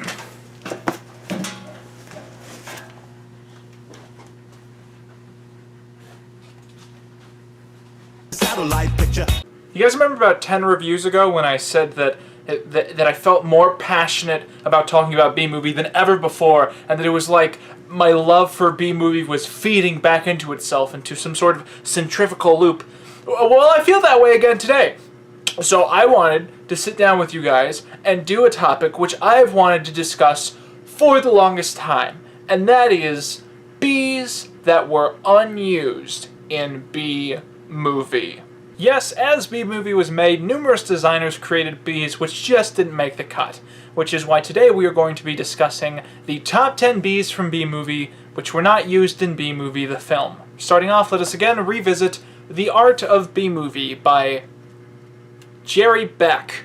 It took the people in charge of Bee Movie so long to come up with a finalized design for Barry and the bees that even by the time they were starting to do storyboards, they didn't have a design. And because of this, there are numerous bees that were created during about a 10-month period that did not end up in the film because for the most part, most of these designs weren't even really considered seriously for the movie. Let's start off with number 10, The Hooters Bee by Craig Kellman. Kellman created a series of designs which can only be described as hyper-sexualized bees, and one of them was a Hooters waitress with a shirt that reads, "Honeys, you'll love our wings." Interestingly, these set of sketches have the characters drawn with 4 arms instead of 2. Oh fuck, I'm getting really good at cracking my back. Then heading right off to number 8, where we have A Bee with a Pet Fly by Christophe Lorette, or something like that.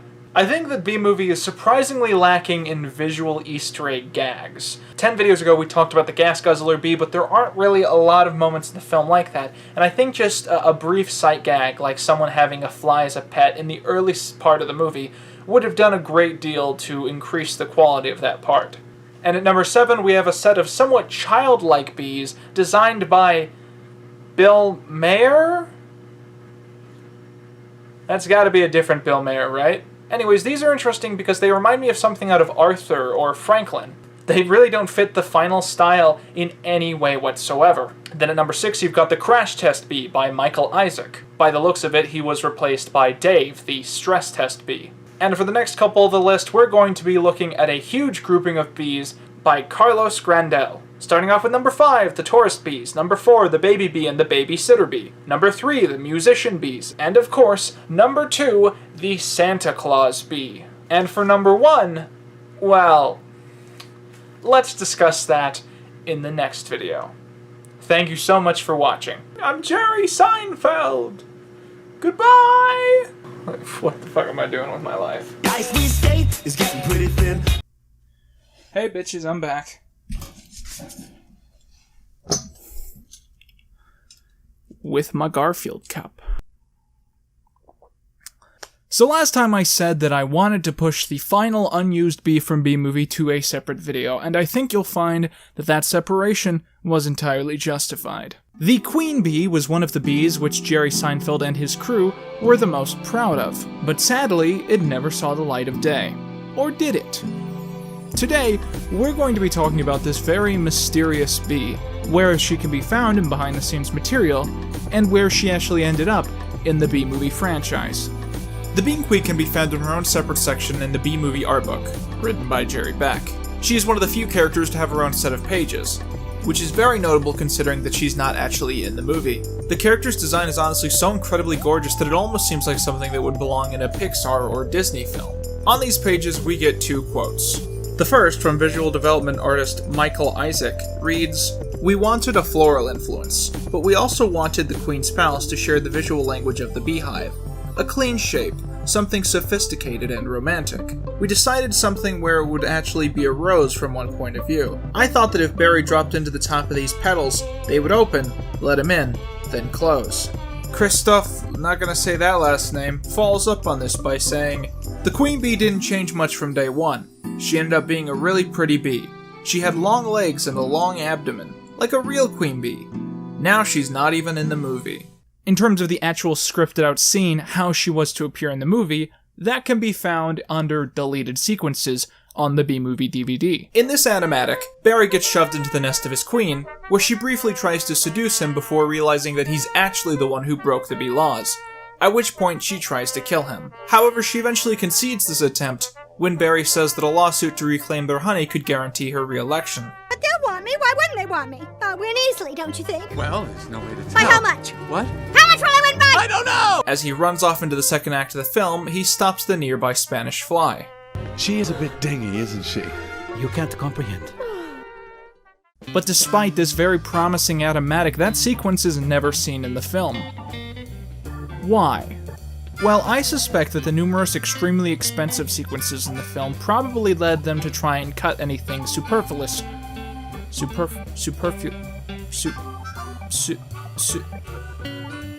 Well, I suspect that the numerous complex sequences in the film caused them to cut anything that wasn't completely necessary to the continuous plot. And sadly, the queen bee, while really interesting and really cool, was mainly intended for a one-off scene that has no bearing on the rest of the story. And the scene itself would have featured numerous unique character models and a very complex set that would have served no purpose outside of that. However, we can still definitively say that this scene is canon. How do I know that, you might ask? Well, consult with the Bee Movie video game, which we talked about only a few videos ago. During his interview, Barry discusses with Chung in detail the scene which was cut, and additionally describes to her the queen bee. Barry, you discovered the humans were stealing our honey, and you were brought before the queen. Tell me, was she beautiful? I guess. I was commanded to bow a lot, so I didn't really get a good look. I've always felt that if the queen and I were ever able to meet socially, we would become the best of friends. Sure, why not? So you'll introduce me? I'm not sure I'd really feel comfortable. I mean, I don't really know her. We only met because I'd broken a bee law. It's not like, we had tea. It was more of a sit in judgment of me kind of thing. The threat of execution was somewhat in the air. So you're saying no? Okay, so anyway. So there we are, the Bee Movie Queen Bee. One of the most interesting things to be created for the Bee Movie Bee Pantheon, but sadly left on the editing room floor. If there's any one thing I want you to take away from this video, it's that I love Bee Movie more than anything else in my life, and that's been tricky with a lot of my relationships with friends and family and lovers. But I think it's been worth it.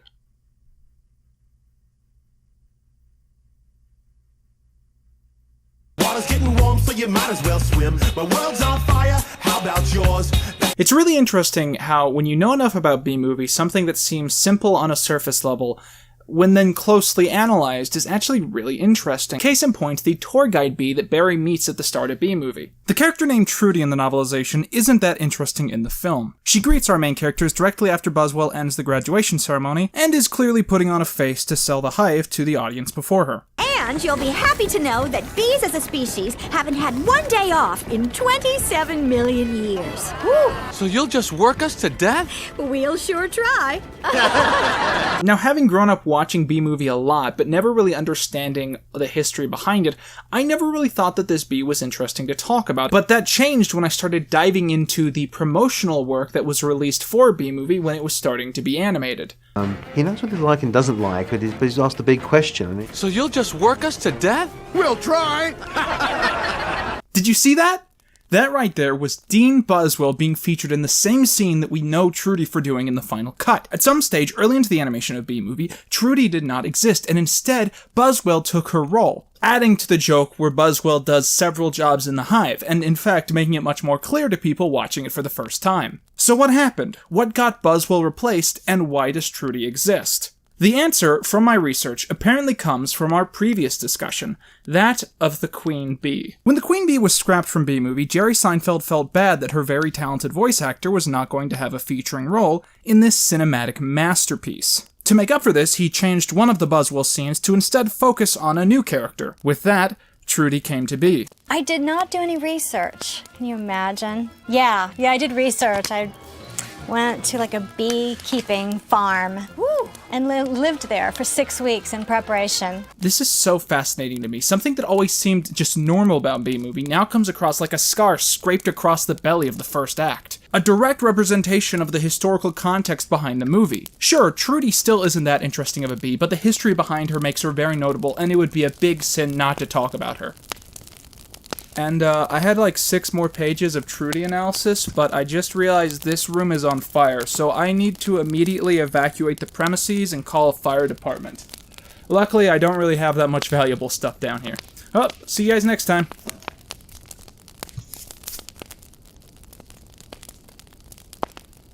I like it and I'll never get bored. Hey now, you're an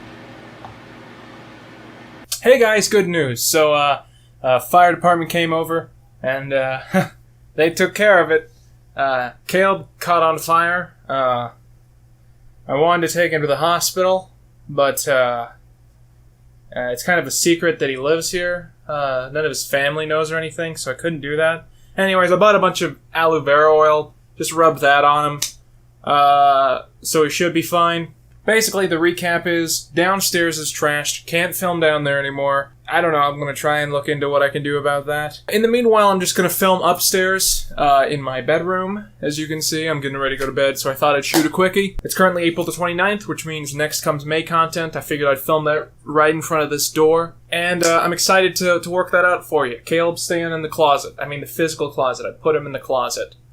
He's not gay. I put him in the closet in my bedroom. Anyway, since I'm trying to just quickly wrap up my work, I thought I'd just, I'm going to put my bedtime hat on. Oh, this is tight. I should cut a hole in this or something.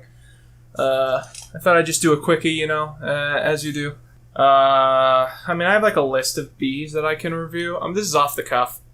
What bee should I review really quickly right before May starts? Oh, the hell with it. I know what we'll do. Let's talk about the Cameraman bee. In the scene where Janette Chung is interviewing the racist human, and the human goes on a rant about bees, and then Barry gives his speech. In that scene, Janette Chung is with a cameraman bee, and that bee has a tiny little camera, and that's adorable. Can we get a round of applause for Cameraman bee?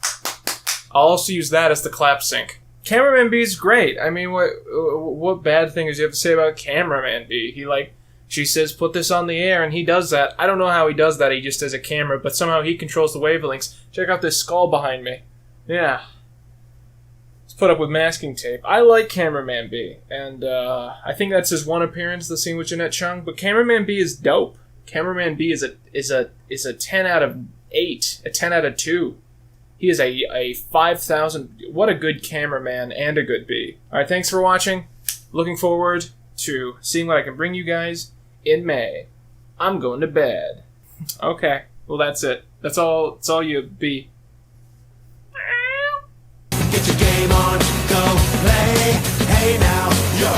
Alright, Bum, we're gonna start recording. I just need you to, clamp her down a little. Hello, everyone, and welcome to Monetized May. Ignore all this wallpaper I'm putting up. I'm just trying it out, see how the colors work. Honestly, so far, I don't really like it. I might take these down immediately. But, this is just a test. I want to see how it looks on video. Generals and majors always feel so unhappy unless they got a war. Generals and majors, are never too far from something in the shade. Bonbon, you want out? Alright, you just sit there. This one's going on the wall. I love that one. Remember, kids, you're not a cuck if the other guy is also you. For those of you who are new to the channel, for the entire month of May, I review bees from commercials meant for Bee Movie. This way we can touch upon some obscure bees from the Bee Movie franchise. And to fit that theme, today's episode is actually sponsored by Bee Monkey. Bee Monkey in a cup for coffee. Bee Monkey got a job. Bee Monkey have boring meeting. Boring manager Rob. So today's ad is so rare I actually couldn't find that much information about it, but it's pretty obviously real, so let's talk about it. In America, we're used to very particular ads about McDonald's being aired. Okay. Yo. La la la la! Purple. Very, very powerful. But from what I've learned, it's very common for overseas McDonald's franchises to seek out their own very unique advertisements. Some fun, some food, it's all inside this Happy Meal. Some fun, some food, it's all inside this Happy Meal. Some fun, some food, it's all inside this Happy Meal. Some fun, some food, it's all inside this Donkey! This is why a company ironically named Hornet Incorporated is often tasked with creating stop-motion or 3D McDonald's ads, which don't appear in the States. This obviously has included Bee Movie ads, specifically 2 Bee Movie ads, which very much break the standard for what we expect. Inside one of the flowers is illustrated a tiny bee bar, and it's amazing how much detail they put into this one shot. There's a bee waitress with a cute top, and some bee patrons, and I just find it so satisfying how the cup sort of glides over when she throws it across the counter. But evidently, the flower is tickled by a butterfly and sneezes out the entire bar. Better start rebuilding.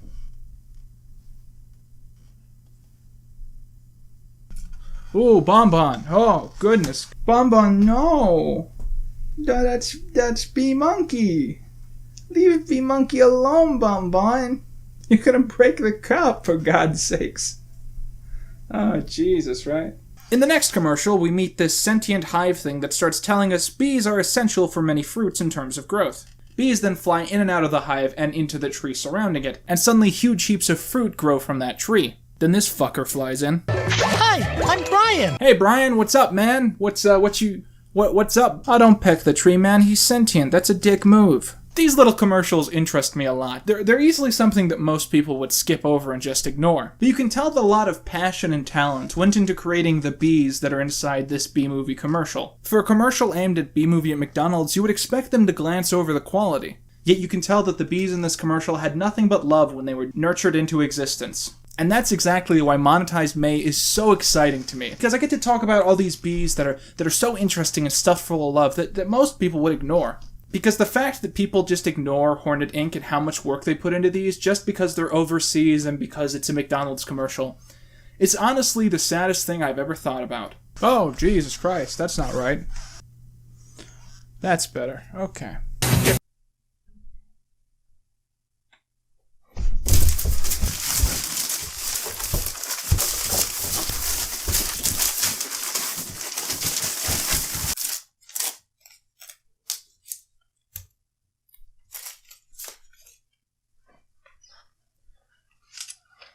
I mean, don't act surprised. I told you it was just like a test. I said I was going to take it down like immediately. Last time on Monetized May, ladies and gentlemen, we discussed a series of foreign Bee Movie McDonald's commercials. And this time we are going to be following up by discussing a series of American McDonald's commercials. 2 different commercials, different in one simple way. That being that in my personal opinion, one of these is canon and one of these is not. The first features Barry and the rest of the pollen jocks detecting what they believe to be daisies, only to land and realize that they have in fact landed on a massive McDonald's sign. This is a little ridiculous, given that in New York these signs are known to be much smaller than this due to various rules. But let's just say that after the first film, Barry travels the world a bit. Or maybe New York in this universe is different. I mean, the bees get civil rights, everything is up in the air. When he lands, he points out that this isn't a flower, but it smells very good. Then he notes a bunch of kids playing with Bee Movie toys, and after that, it's just kind of a regular commercial. At the end, Barry and the jocks fly away. Barry noting that next time he'll use the fly-through. It is hot in here. I find this commercial to be feasible. I mean, obviously it's set after the end of Bee Movie when Barry becomes an actual pollen jock. But otherwise it seems pretty consistent with the film. Obviously them detecting the McDonald's logo is a throwback to the whole tennis scene, so I'd like to think of this one as canon. The next one, however, is questionable. In this one, we hear a voiceover of Barry explaining that some days things just don't seem to go right. This is illustrated through various clips from the actual theatrically released original Bee Movie. At the end, Barry contests that at the very least, there will always be breakfast. This is bookended by him approaching a McDonald's, where he makes true on his promise to use the drive-thru. Now this is the one that I find to be a bit iffy. You see, I find the idea of a minimum wage job existing within the hive to be questionable for the exact same reasons that I didn't believe that religion existed within the hive, or at least religious dichotomy. It's just hard to imagine a society which is so perfect that you can walk into traffic and just stand there, also doing something as frankly malicious as minimum wage McDonald's employment. And even the idea that McDonald's exists within the hive is extremely questionable. However, upon thinking about this, I only view it this way because I'm presuming that this takes place early on in the film, because obviously these clips are taken from early on in the film. At least there's always breakfast. Nothing makes more. But because we never see Adam from the waist down, we can postulate that this actually takes place after the end of the movie, and thus after the human-bee merger that takes place during the final act. And in this case, it certainly makes sense that McDonald's would go out of their way to put their own restaurants inside beehives, because I frankly think that is the next step in a frankly highly evolving Western society. But it's important that we stop and say this. I know as a Bee Movie fan that this is a little bit silly and it's a little bit camp, and I just want you guys to know that it's nothing that should be taken too seriously. Come here, Bumble. Oh.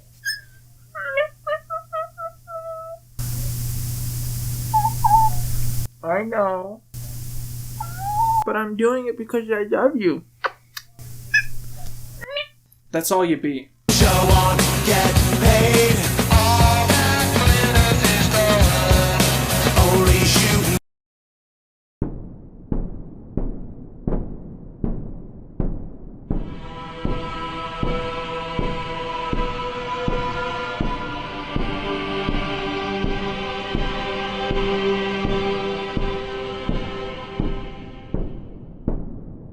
The Bee Movie commercial entity of live-action Jerry Seinfeld is so widely known and discussed that it might seem not worthy of actually talking about in a standalone video. But I put it to you that there are a lot of obscure details that you actually didn't know about live-action Bee Jerry Seinfeld. To cut to the chase, one of the very first things released to advertise the Bee Movie was a series of live-action commercials which painted the film to be, well, live-action.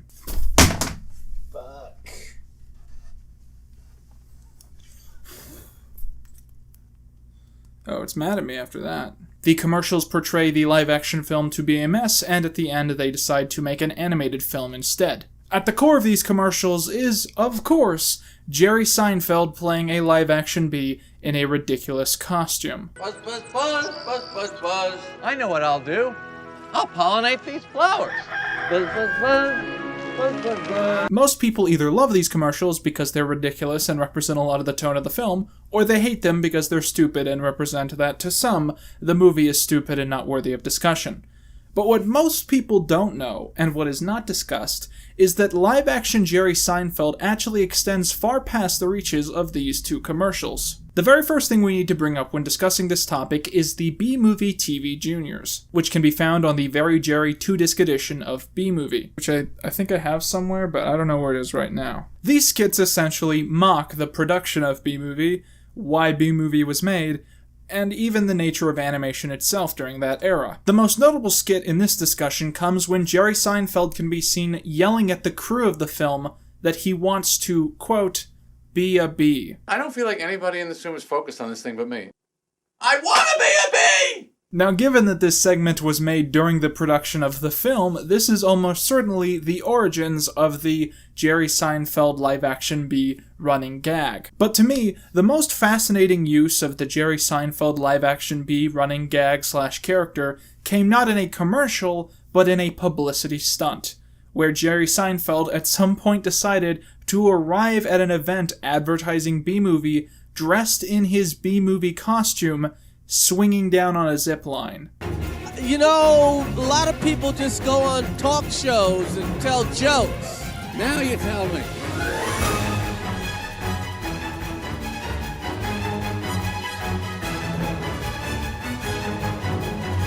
I missed him. Could you do that again? That is so strange, so spectacular, and so Jerry. Today's episode is brought to you by our proud sponsor, AbeVagoda.com. This is a website dedicated entirely to keeping track of if Abe Vigoda is dead or not. Right now, according to the site, he is dead, but this site's been keeping us up to date from day one, and I'm going to continue to check it every single day. Check him out and expect to hear about him one or two more times in the future. So until you hear from me again, I've been Quinton Reviews, and that's all you be. Hello and welcome back to our entire month of bees from Bee Movie commercials.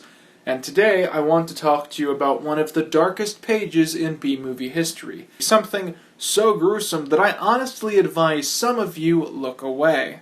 Last week we spoke very briefly on the topic of Bee Movie TV Juniors, a series of sarcastic parody behind-the-scene videos exploring the supposed production of the film, included on the Very Jerry 2-disc edition of Bee Movie. Now I noticed last week some of you were very confused upon why I went on such a huge tangent about these specials, and the answer is that, believe it or not, the Bee Movie TV Juniors actually aired on real television.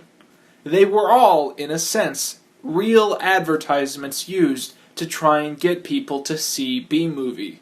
They aired so often that some people say that the TV Juniors were the exact reason why most people were burnt out on Bee Movie before it even came out, because the ads just played that often. Now, because these TV Juniors were actually intended to entice adult audiences and not children, they could be slightly more dark than most of the other advertisements, or really anything ever made for Bee Movie.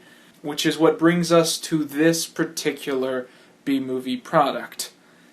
A TV Juniors advertisement that features real, actual, dead bees.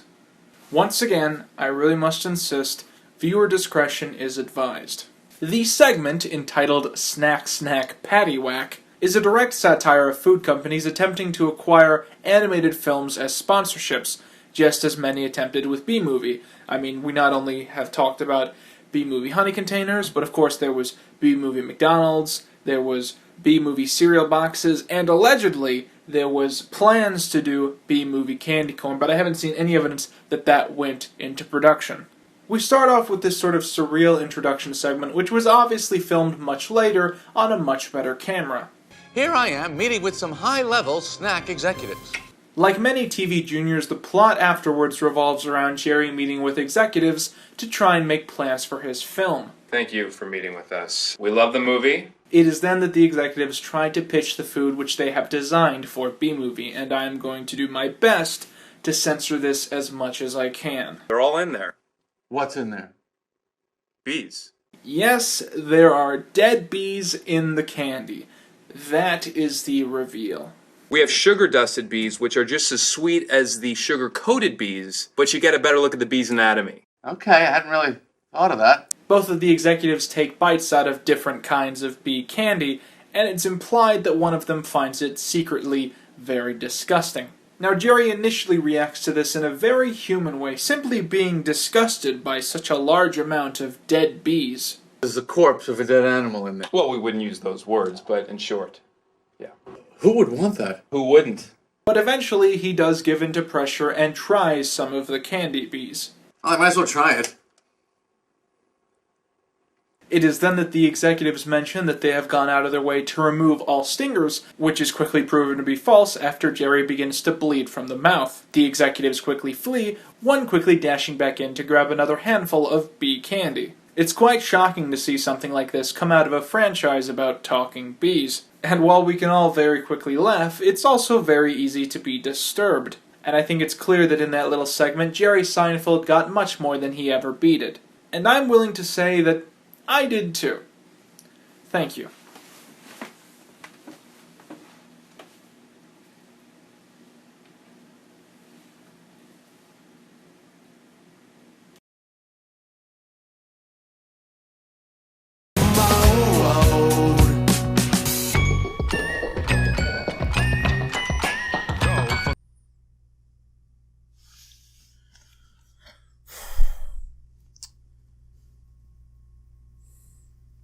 I'm not really feeling too hot today. Can we just do like a really short version of the intro and get into this?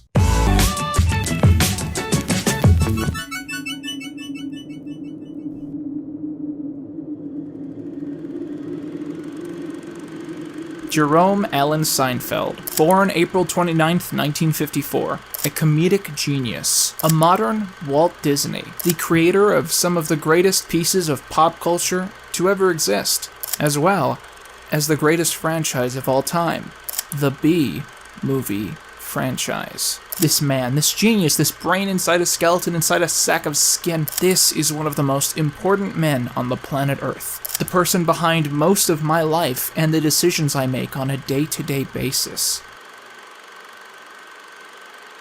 Although honestly, I'm a bit more of a Norm McDonald fan. The B-Movie TV Juniors, which we have talked about in the past few videos, are fascinating partially because of how aptly they predict the future of how the film would be perceived. As an example, the numerous skits mocking the existence of blank movies seems to foreshadow the existence of things like the Emoji Movie and the Lego Movie. How about like dew on a lawn? You know, the story has to happen in the morning. Right. Because the dew evaporates. They're talking about making a movie about water droplets. You gotta get me out of this place. But the most uncanny segment is one where Jerry Seinfeld predicts the existence of B-movie knockoffs. This is illustrated through a segment where he goes into the streets and actually finds an example. In the middle of this B-Movie TV Juniors commercial, a fake Spanish sitcom called B-Movie is played, and I just think this segment is hilarious, honestly. It's a good joke, and these bees are fascinating because they are Seinfeld's interpretation of how other people would interpret his own work. I thought about trying to figure out who all these actors are, and even trying to get this segment translated. But honestly, I just couldn't get around to it. Guys, we're getting to the end of May here, and I just feel so burnt out. I've just done so many videos during the past 2 months, and specifically so many videos recently about B-movie commercials, that I need to get away. I need to find an escape, a break, or else this emptiness inside me is never going to fade away.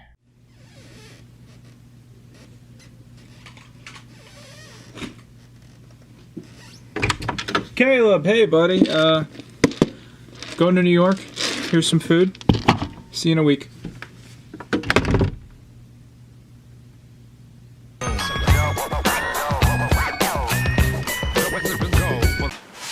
So it's June the 5th, 2018, and I'm in Brooklyn. I'm in Brooklyn, New York, and I have an Airbnb here, which is very nice. It's a nice place, you know. They've got a spare bed propped against the wall in case I need another one. I keep wondering if there's like a reason that this is this hiding something, you know? But yeah, I'm in Brooklyn, and just because my hotel is here, my Airbnb is here. But and I've been going into New York. Last month, of course, was Monetized May, and I released a lot of videos that month, like a crazy amount of videos. And so I just kind of needed a break. I needed a little break, and so I thought I'd come to New York, the B-movie capital, and just chill out while also recording some footage for a potential video. So here's some, basically this is gonna be some of me exploring New York.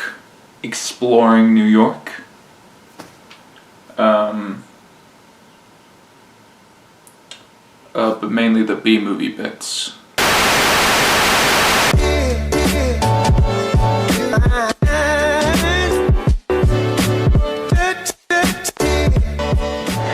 It's about 4 a.m. I love flying out early. I didn't sleep last night, but, you know, because I had to be up this early and I had work to do. But I love flying early. And the reason is that, I'm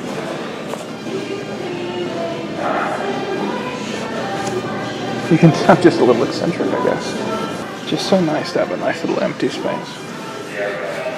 Again, we should begin boarding in about 15 minutes. If you have any questions about today's flight, please feel free to see me here prior to the beginning of boarding. Thank you.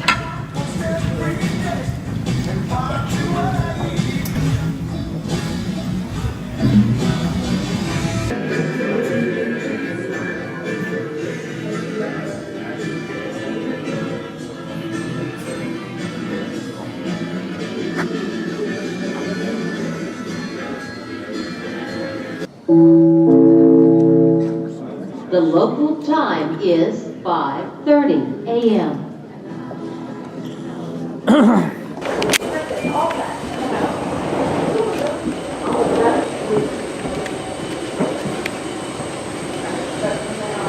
Computer says we probably set for taxi and takeoff. As you heard, it's about an hour and 3 minutes, hour and 2 minutes. Takeoff to landing might be a little bumpy out of here, so once again, when that seatbelt sign is on, we always ask for is make sure your seatbelt is securely fastened. Once again, welcome aboard.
You know how no one's been talking for like 3 minutes, and you've just patiently been sitting there waiting for the good part? Now imagine that, but 8 hours. And now you too have flown Delta. I arrived in New York at the start of June and was greeted by an old friend from high school, Austin Horn. Austin had gone out of his way to make sure I felt comfortable in Manhattan, although I was pretty constantly confused as to why he was still in the state, given that his classes had wrapped up the month before. Nevertheless, Austin made sure that I felt welcome and took me out for some authentic New York pizza. I want to see some real enjoyment of the pizza, like almost just pure elation. If you could channel that for me, that'd be great. Yep. Oh, yep. No, that's too much.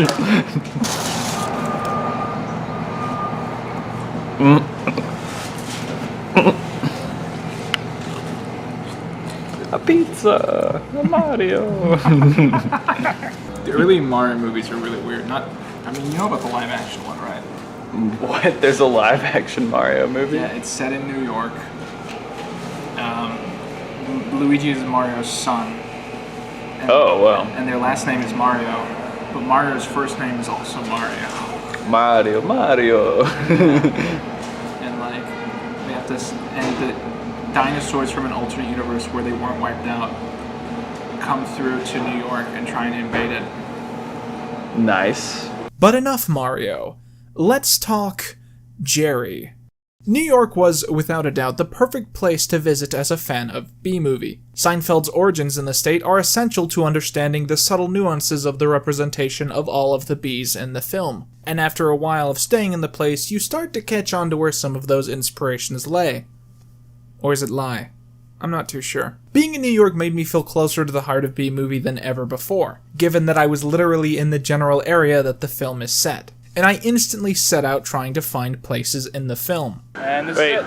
Quinton, why did you bring us here? Oh, this is it. This is 67th Columbus. I guess it would be the right side of the road, though. I mean, there it is, I guess. That would be it. Yeah, I guess this is it. Wow, what? Bee Movie, right? It's Vanessa's flower shop from Bee Movie. Thank you, Barry!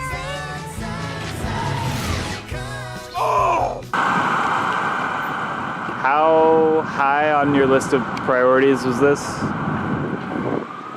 I don't know, top 6. I don't know, that's pretty interesting. I mean, that Bee Movie had signs coherent enough to find a fictional flower shop. That's... I mean, I think it's cool. You might not respect that. There are no flowers for the bees to pollinate. I mean, whatever, man. Whatever. Despite how easily I found Vanessa's flower shop, there weren't a lot of other places to visit in relation to the film. I was able to stop by a McDonald's around 14th Street, where I confirmed my suspicions that the signs are not as big as they are depicted to be in the Bee Movie commercials, but I went to New York to take a break from thinking about Bee Movie commercials, so I was soon off to find other notable things to do in the state. One must-see for any Jerry Seinfeld fanatic is Tom's Restaurant near Columbia University. For those of you who are not aware, this diner was used for exposition shots in Seinfeld's live-action sitcom, well, Seinfeld. Because of that, Tom's Restaurant has remained exactly the same from the outside, while also serving as sort of a dedication to Jerry's work. I'm just gonna let footage of the place play for a minute.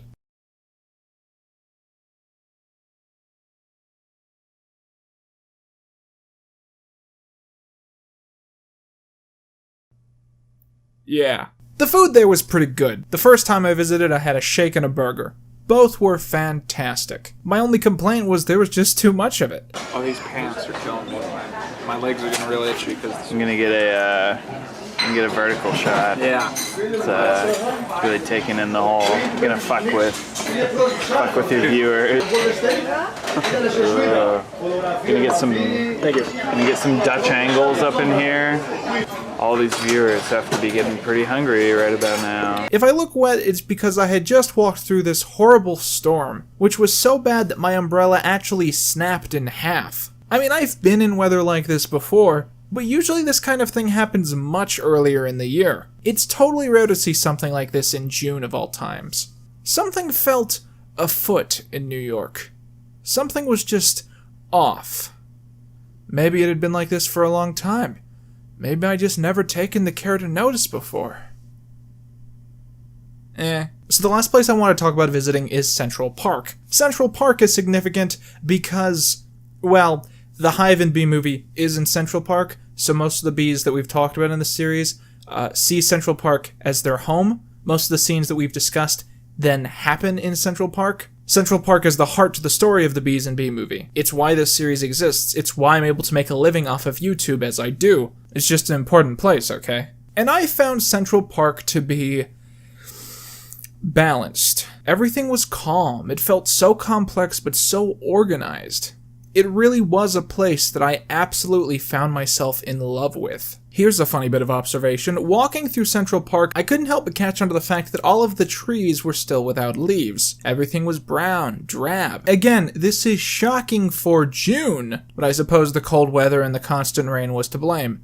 Greenhouse effect or something like that. But here's a thought. What if the dying plants at the end of Bee Movie come not from the bees quitting, but from the seasons changing. It certainly ends up looking the same. Sitting in Central Park and just soaking in the atmosphere helped me understand something about why I love Bee Movie as much as I do, and more importantly, why it's a goal of me to review individual bees from Bee Movie. Because while it might seem like these anthropomorphic cartoon insects might have lives totally disconnected from our own, this couldn't be further from the truth. Bee Movie is brilliant because it's so closely inspired by the lives of real New Yorkers just like Jerry Seinfeld. Without people like us, there would be no Bee Movie.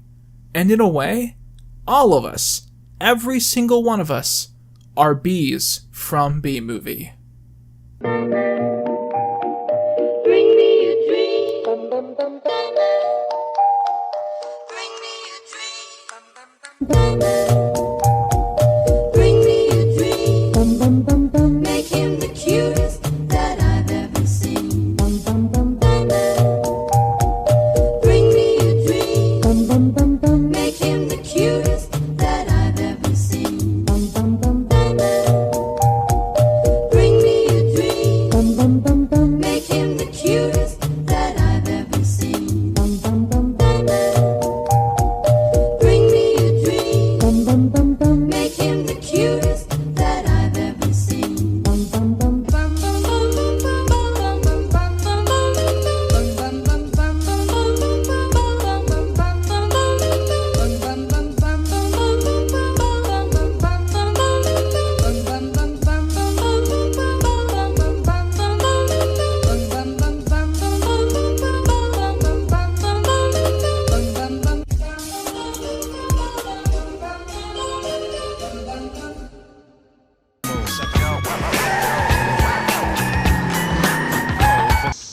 Hey guys, just got back from New York, and I have decided to move out of my old place and into a brand new apartment.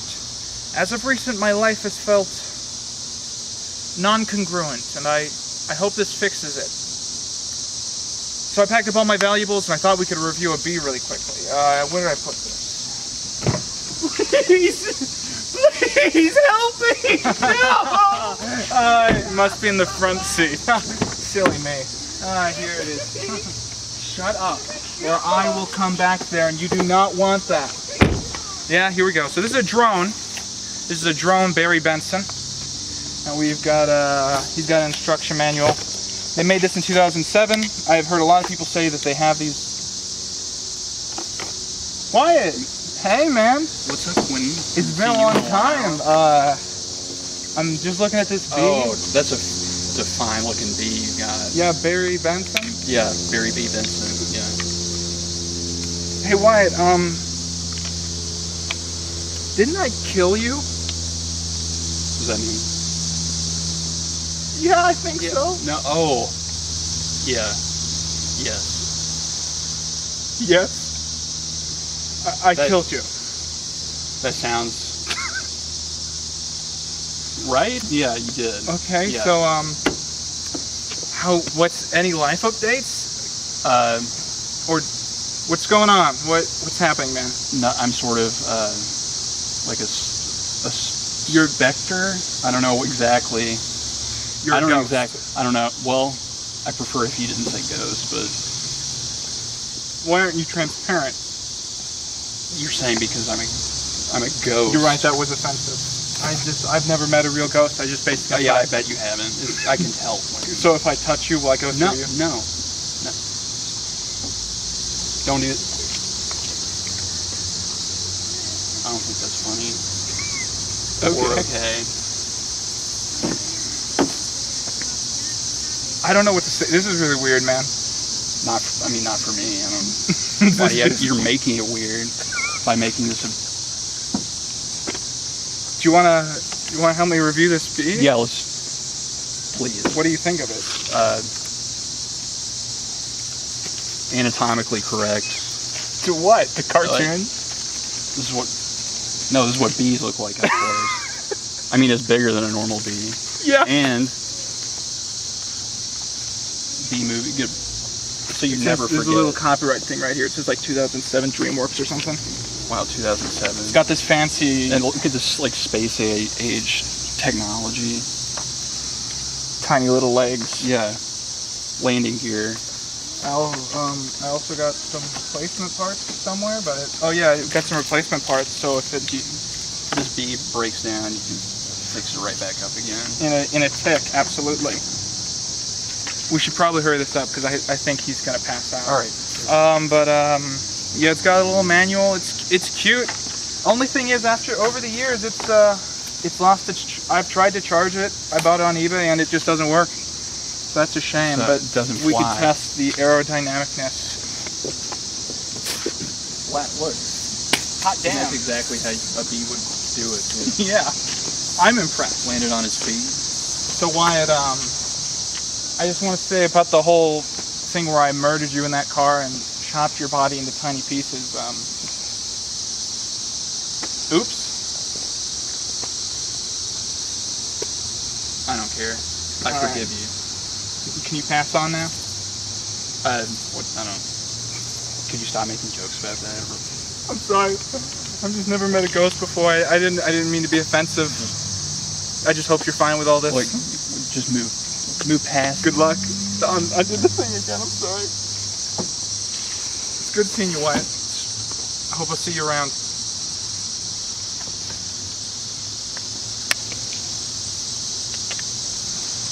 See you around. I'm gonna go to my apartment. Look after that bee.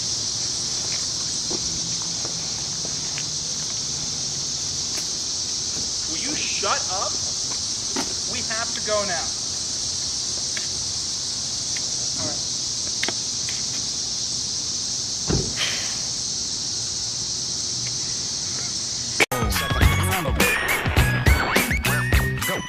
Go.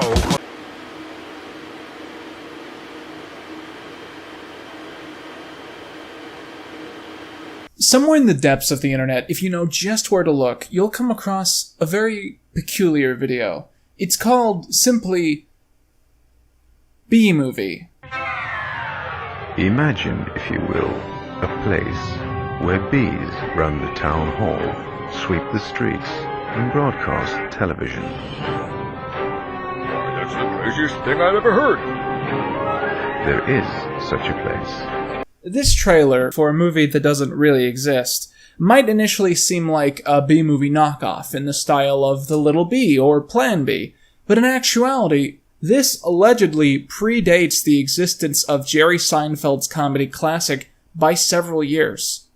In short, this video might be evidence that B movie itself is a knockoff. Our story starts in 2001. Two creators, named Henrik Walgreen and Per Euronymous or something like that, pulled together this teaser in an attempt to pitch it to networks. A website, still up to this day, describes the plot as following. The young curious bite, Bix mexipheria, lives in Biblon, a giant beehive, located under the roof tiles of the Josephson family house. Bin are small intelligent creatures with emotional feelings, but, by the way, they are not so different to us people. When leaving the coupon, they must always wear yellow-black striped airplane suit to look like we think they look. Bix is a media player and works in the television tower in the city sector Apodia. It is she who, during the crisis meeting in the editors, hides the idea of One with Man, a nature program of the world's strangest animals, man. The television program that becomes a huge success and forever changes the life of Biblon. Bina begins to take after people's behavior. Queen Atabar rules in Biblon, a strict but fair regent. She is interested in the filmed elements of the family Joseph's son. In her head, however, she has the evil messenger Cyrus, who does everything to stop Bix Mellifera's amazing program. Follow on a breathtaking adventure about the people, seen from the perspective of the... and then it trails off. If it's not obvious, this webpage was not originally written in English, and I used an auto translator, and it might not have gotten everything correct. So the story goes that these animators supposedly actually physically went to DreamWorks in 2001 or 2002 and actually pitched their project there. They were allegedly shot down because the project was too childish. Given that DreamWorks is a company that makes children's movies, it was also potentially true that they turned it down because it looks terrible. Years later, this group saw the DreamWorks B movie come to be and ran to the press to claim that their ideas had been stolen. It is obvious that DreamWorks developed Seinfeld's script after presenting the idea, says Emil Marczak, one of the Swedes behind Biblon. My theory is that people at the film company have come up with the ideas for Seinfeld without telling them that they originally came from us. These claims were obviously substantially unfounded, and there was no evidence that anyone who had worked on Bee Movie had ever even heard about Biblon. Given that, most people at the time pretty easily dismissed this. Except for the Swedish press, who ran wild with this, interviewing Seinfeld at numerous moments during his touring for the film.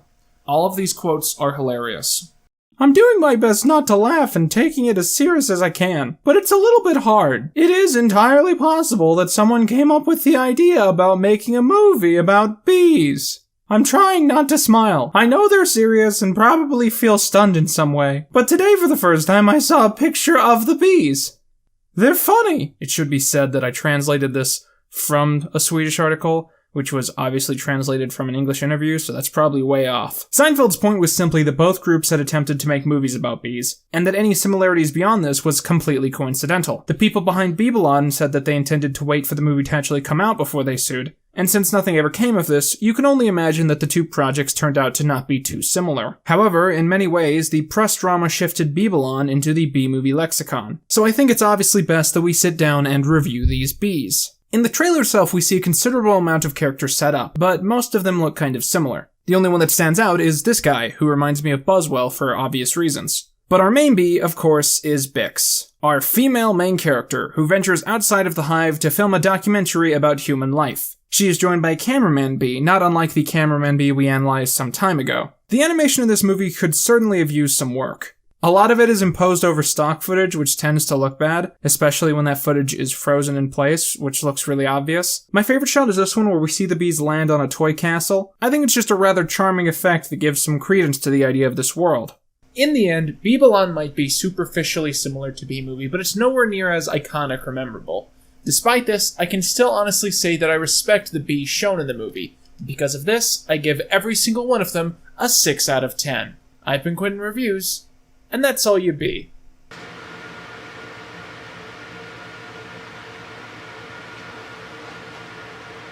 Tiny bumblebee on big bumblebee. Hey now, you're an So a while ago, I was at this party of sorts, and I ended up meeting with this guy who was really into DreamWorks movies. And we got to talking, and the topic of Brian Hopkins came up. And of course, I had to ask him, what's your favorite Brian Hopkins cameo? He said the airplane security guard from Boss Baby. So I stabbed him in the neck with a fork.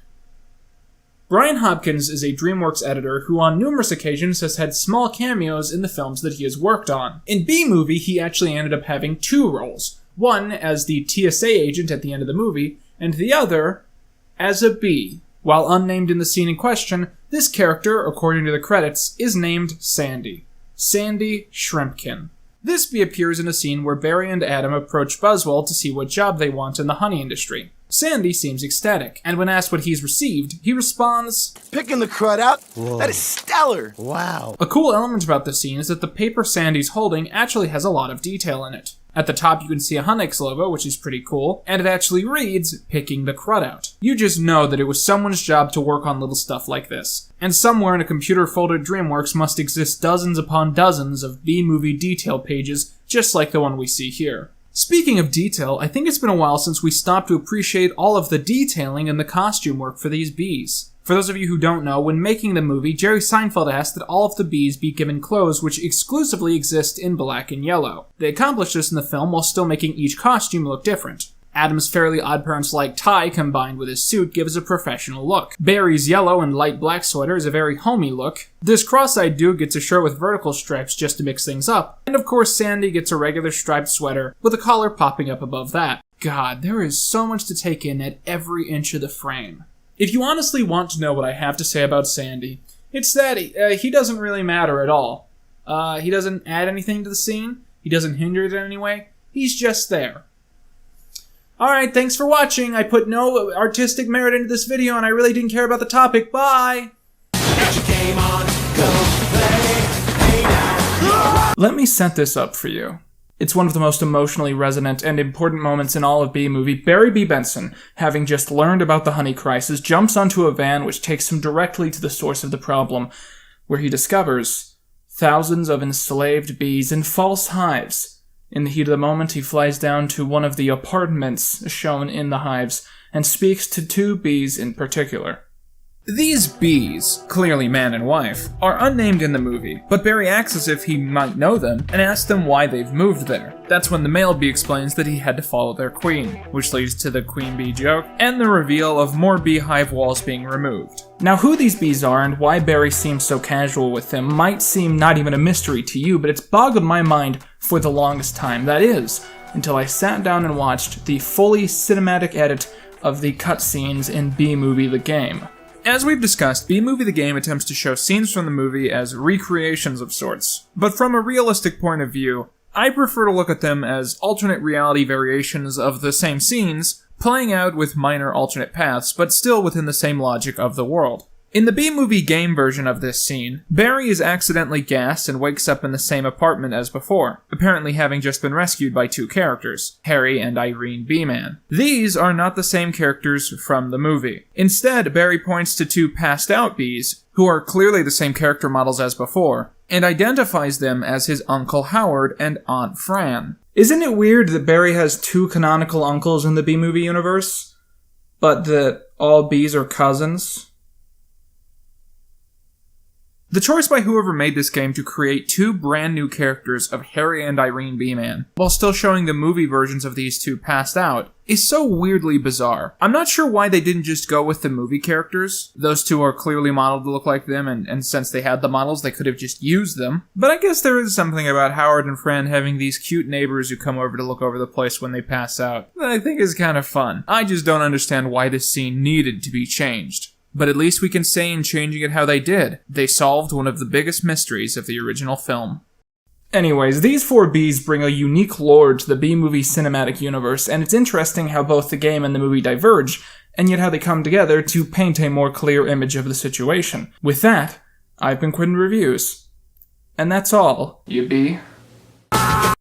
I remember so strongly 2 weeks ago when I reviewed Sandy Shrimpkin, a minor bee from the first act of the film. More specifically, I went on a minor tangent about the amount of detail seen on a piece of paper held by Sandy. My intense nostalgia for this classic video made me want to follow up in this review by specifically pointing out and discussing what I like to call scenery bees. Scenery bees are bees who do not actually appear in the film as real people, but instead are represented by inanimate objects in the story. The most iconic of these would probably be the tuna can bee, which Barry briefly hides next to while he's first talking to Vanessa. This bee was also featured in the trailer, given that Barry's reaction is one of the most comedically perfect in the entire film. However, most of the scenery bees featured in the story don't actually appear in the human world. Instead, they are mostly actually seen within the hive in the first arc of the story. The first time this occurs is 1 minute into the runtime, when we see Barry inside of his bedroom. Here we see 2 posters. The first is for a race, the Tupelo 500. Obviously, this is a play on the race Indy 500 and the kind of tree,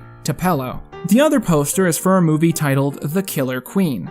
This is notable because it's the only physical in-canon appearance of the queen bee design, which we have spoken about in previous videos. You can clearly see how she's set apart from all other bees, and it looks incredible on a poster. Many bees are mentioned or teased in the detailing of bee papers. For instance, the bee paperboy from the infamous Honey Addict scene is selling a story with the title, Bee Goes Berserk, Sting 7, then South. Given that this scene is trying to play off of the supposed egalitarian nature of all life in the hive, indicating that a metaphor for mass shootings also exists is quite a dark moment. The title of another, held by Barry's father and Adam, reads, Frisbee hits hive, internet down.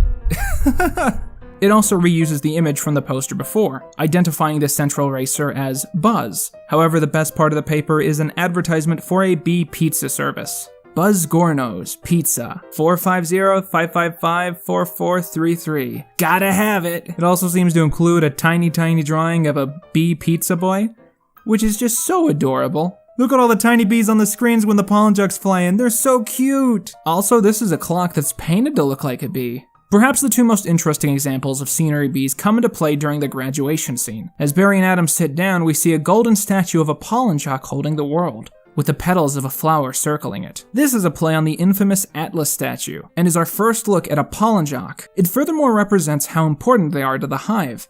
In fact, it's actually heavy foreshadowing for the biggest theme in the movie and the final story arc. The work that bees do with flowers is so important that it keeps the earth in balance. In keeping this flower afloat, this bee is keeping the world in check. However, in my opinion, the best scenery bees in the movie are the bees circling the Hunnix logo as Barry and Adam exit the ceremony. Aww, look at them! They're so cute! I didn't quite know how I wanted to end this video, so I thought we could really quickly sit down and look at some old Bee Movie fan art of mine. So right there. I did this about a week and a half ago, and it's pretty good. Yeah, you got a little berry there. Pretty happy with that. Alright, thanks for watching, guys. Bye.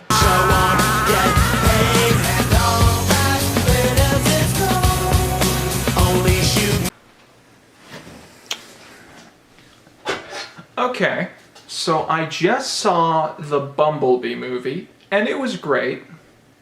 However, I feel like they should have credited Jerry Seinfeld.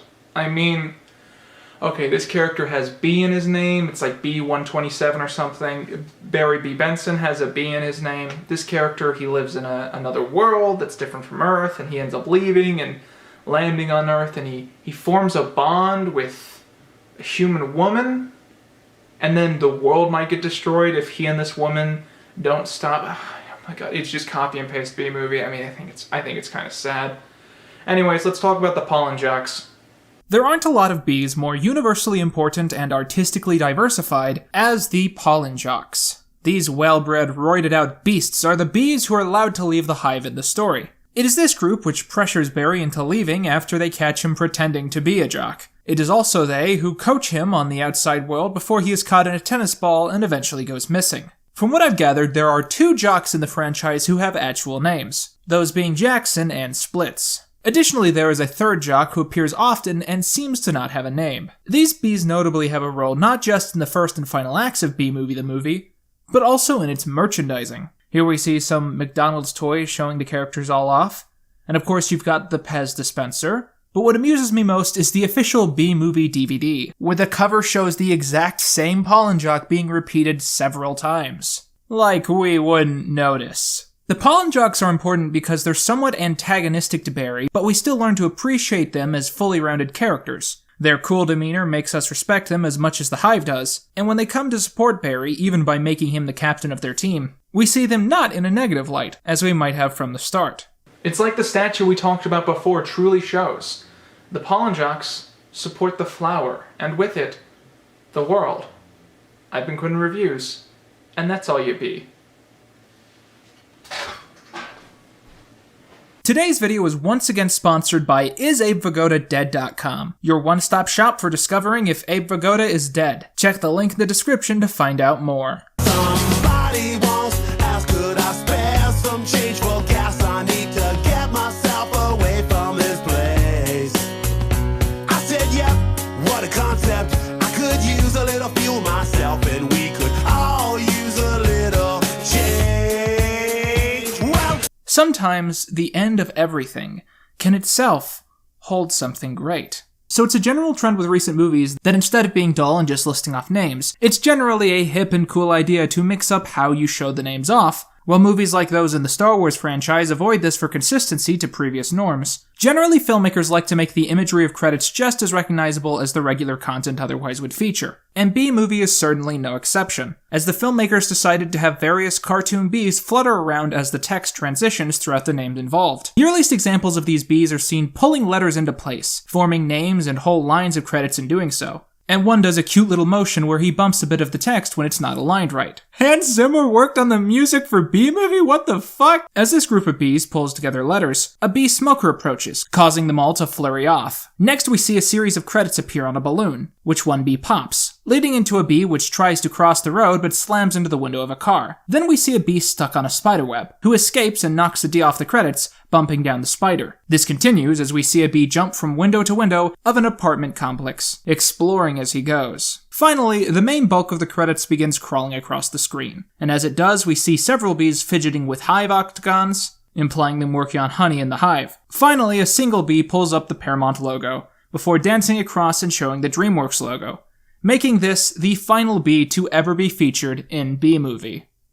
It's such a bittersweet moment to see this movie end, but to then see something beautiful and creative and awesome come out because of that. I want to thank whoever is responsible for this part of the movie. And the thing is, I don't know who that is. I don't know if I should thank Jerry Seinfeld or the artists who specifically worked on this. So I guess I should just stop and perhaps thank everyone who worked on this incredible movie, because it is the greatest film of all time. So thank you guys all so much. With that, I've been Quinton Reviews, and that's all you be.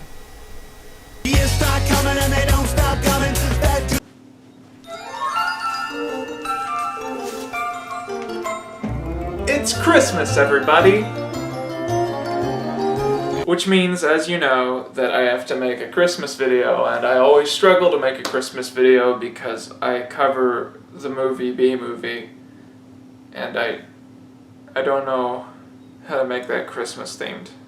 I mean, it's now been more than a year since I did my video on B. Larry King, and that video's gone down as quite infamous as me just trying to force that into being a Christmas video, and so this year I really wanted to do something special and Christmassy, and after a while, I finally came up with an idea.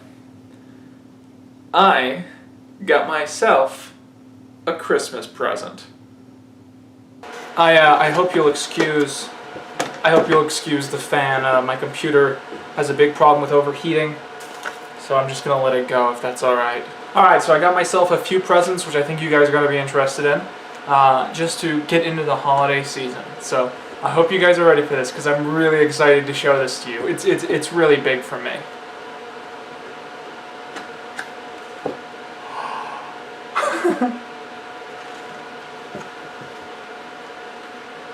It's Bee Movie antennas! Alright, so the thing about Bee Movie is there was no consistent documentation of the merchandising.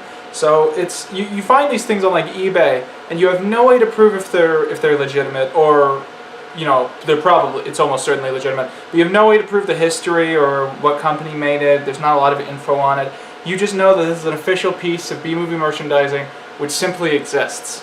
And this actually would pop up in weird places in the promotional material. I actually believe that when Jerry Seinfeld went on Oprah to promote the movie, he had her wear these very same antennas, which is such an oddball thing, and it's got this cute little tag on it. So we'll just take off the Santa hat and put on the Bee Movie antennas. Hell yeah! Hell yeah! This is the best gift I've ever gotten, and I got it for myself. You gotta give yourself those things sometimes.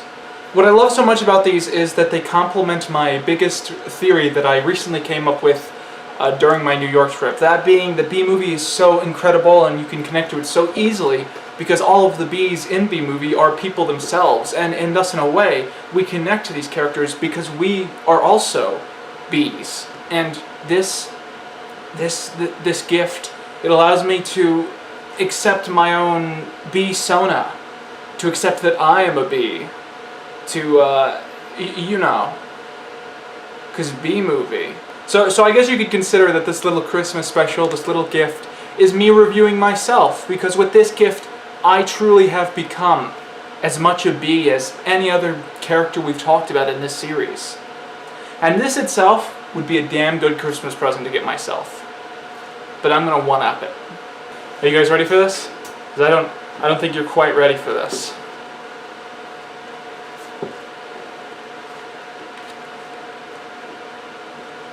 They're Bee Movie shoes! Oh my god, I was so lucky to find these. They're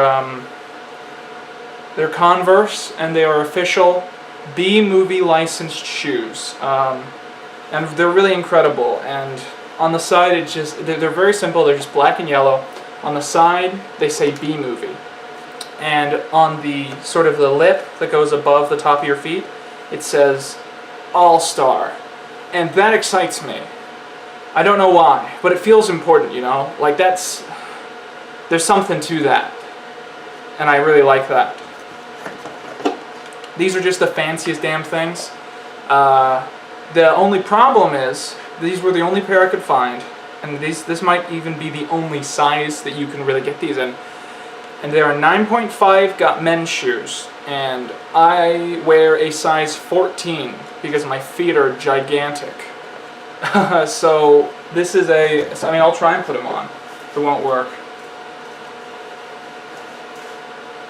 Yeah, that's gonna be in now.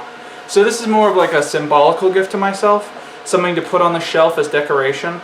But oh my god, these are so rare and I'm so happy I found them. So this was a quick Christmas update video. I wanted to tune you guys in on everything going on. And this video is sponsored by Audacity, the brilliant audio recording software, which did not pay me to do this segment. I just really like them. Alright, so check them out in the link below. And with that, I've been Quinton Reviews, and that's all you be.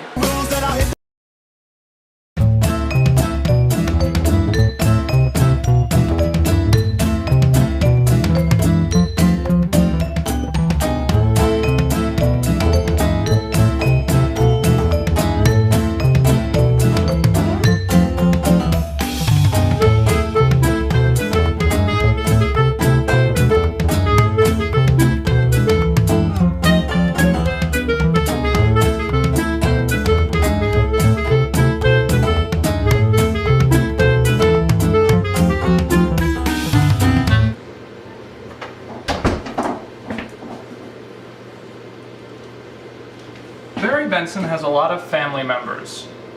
We're going to review them.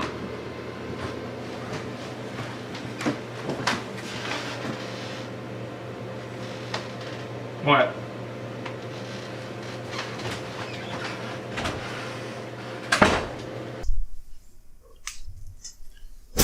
In between this shot and the last shot, I got naked. Barry's father was actually a bee whose design saw a sufficient amount of dedication from those working on the project. The filmmakers wanted him to be recognizably similar to Barry, yet still rather distinct, given that it also took a while to get Barry's design squared in. You can easily guess that there are a lot of incarnations of Barry's father that phased in and out of use during production. The character's real name is Martin Benson, and there are a few things we learn about him throughout the various pieces of Bee Movie media. For instance, we learn from Bee Movie the movie that when he was younger he was a stirrer, and he expects Barry to follow suit in the family tradition. Son, let me tell you something about stirring. You grab that stick and you just move it around and you stir it around. You get yourself into a rhythm. It's a beautiful thing. We also know from Bee Movie the game that he was let go from this job due to a rather tedious dispute. Now go down there, son, and show him you're a Benson. Don't do that! Your father didn't leave on good terms. For the millionth time, Janet, I did not steal those Post-its. Martin is voiced by Barry Levinson, a man who additionally directed several episodes of Seinfeld and Superman, a web series dedicated to advertising American Express. The man isn't commonly much of an actor, and one can only assume that Jerry Seinfeld latched onto his presence in person and insisted that he play Barry's father in the movie. Martin is, of course, married to Barry's mother, Janette Benson, not to be confused with Janette Chung. Janette Benson's design is one of my favorite of all the bees in the movie because it actually includes a pun of sorts. You see, her hairstyle is actually one from the 1960s, which was at the time known as a beehive. The bickering of these two around Barry is an extremely common thing throughout numerous sequences in the film. And the fact that they're so perfectly able to bounce off of one another is a key feature as to why Bee Movie works as a movie in the first place. But there is one family member of Barry's who brings his household to life more than anyone else. That being his weird uncle. I dated a cricket once in San Antonio. Man, those crazy legs kept me up all night. Hachiwa. Barry's uncle serves no role. He contributes nothing to the movie, and all he really does is make every scene he's in feel a little more weird. And that's brilliant, because this is exactly what it's like to hang out with your family members. The gist of this whole discussion is that Barry's family is pretty cool and you should check them out. Well, I've been Quinton Reviews, and that's all you be. I'm gonna go cook some spaghetti.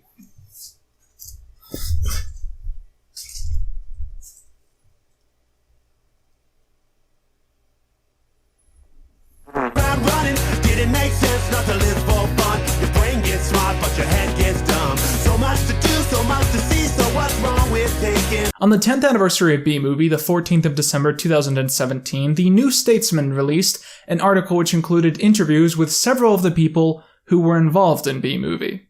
There, each person talked about their role in the film, several stories from behind the scenes of production, and in some cases, the potential longevity of the franchise. Jerry and I talk about 20 times a day, and we discuss constantly about possibly doing some other Bee stuff. Instead of a feature film, he says they've spoken about creating 8 webisodes. One of the things that I always wanted to put in there was I wanted an obese bee that had to be cut out of the hive by fire bees. He says, listing other jokes he'd like to expand on. There would be a bee beard. That's like the worst thing you could do to bees. That was almost a racial thing, you know.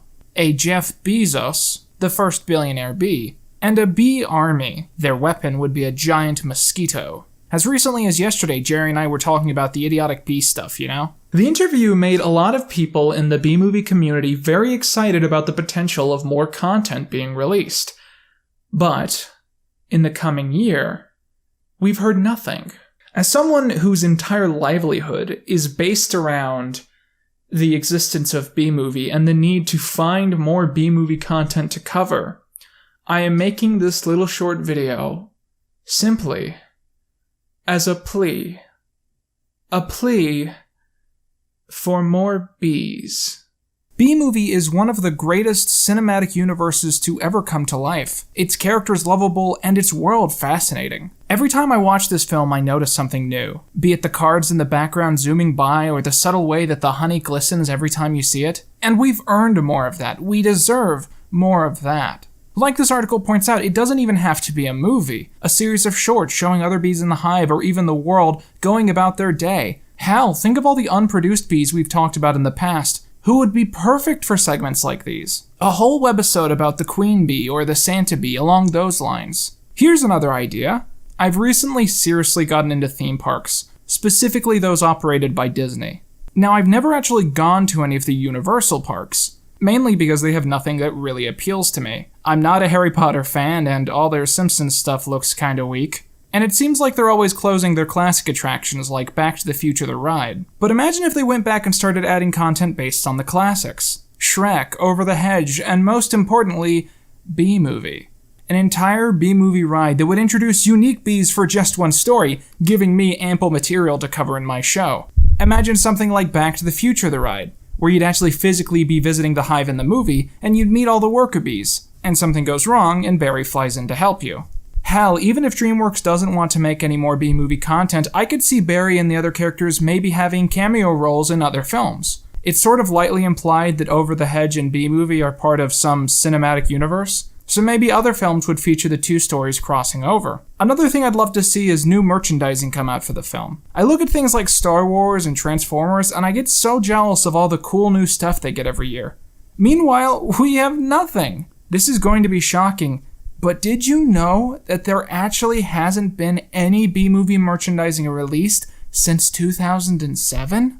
I've been a part of a lot of fandoms in my life, and few have left me feeling as frustrated and forgotten as Bee Movie. I mean, I've built up this massive community because of my videos discussing the lore of this series, and yet DreamWorks refuses to acknowledge or appreciate this market before them.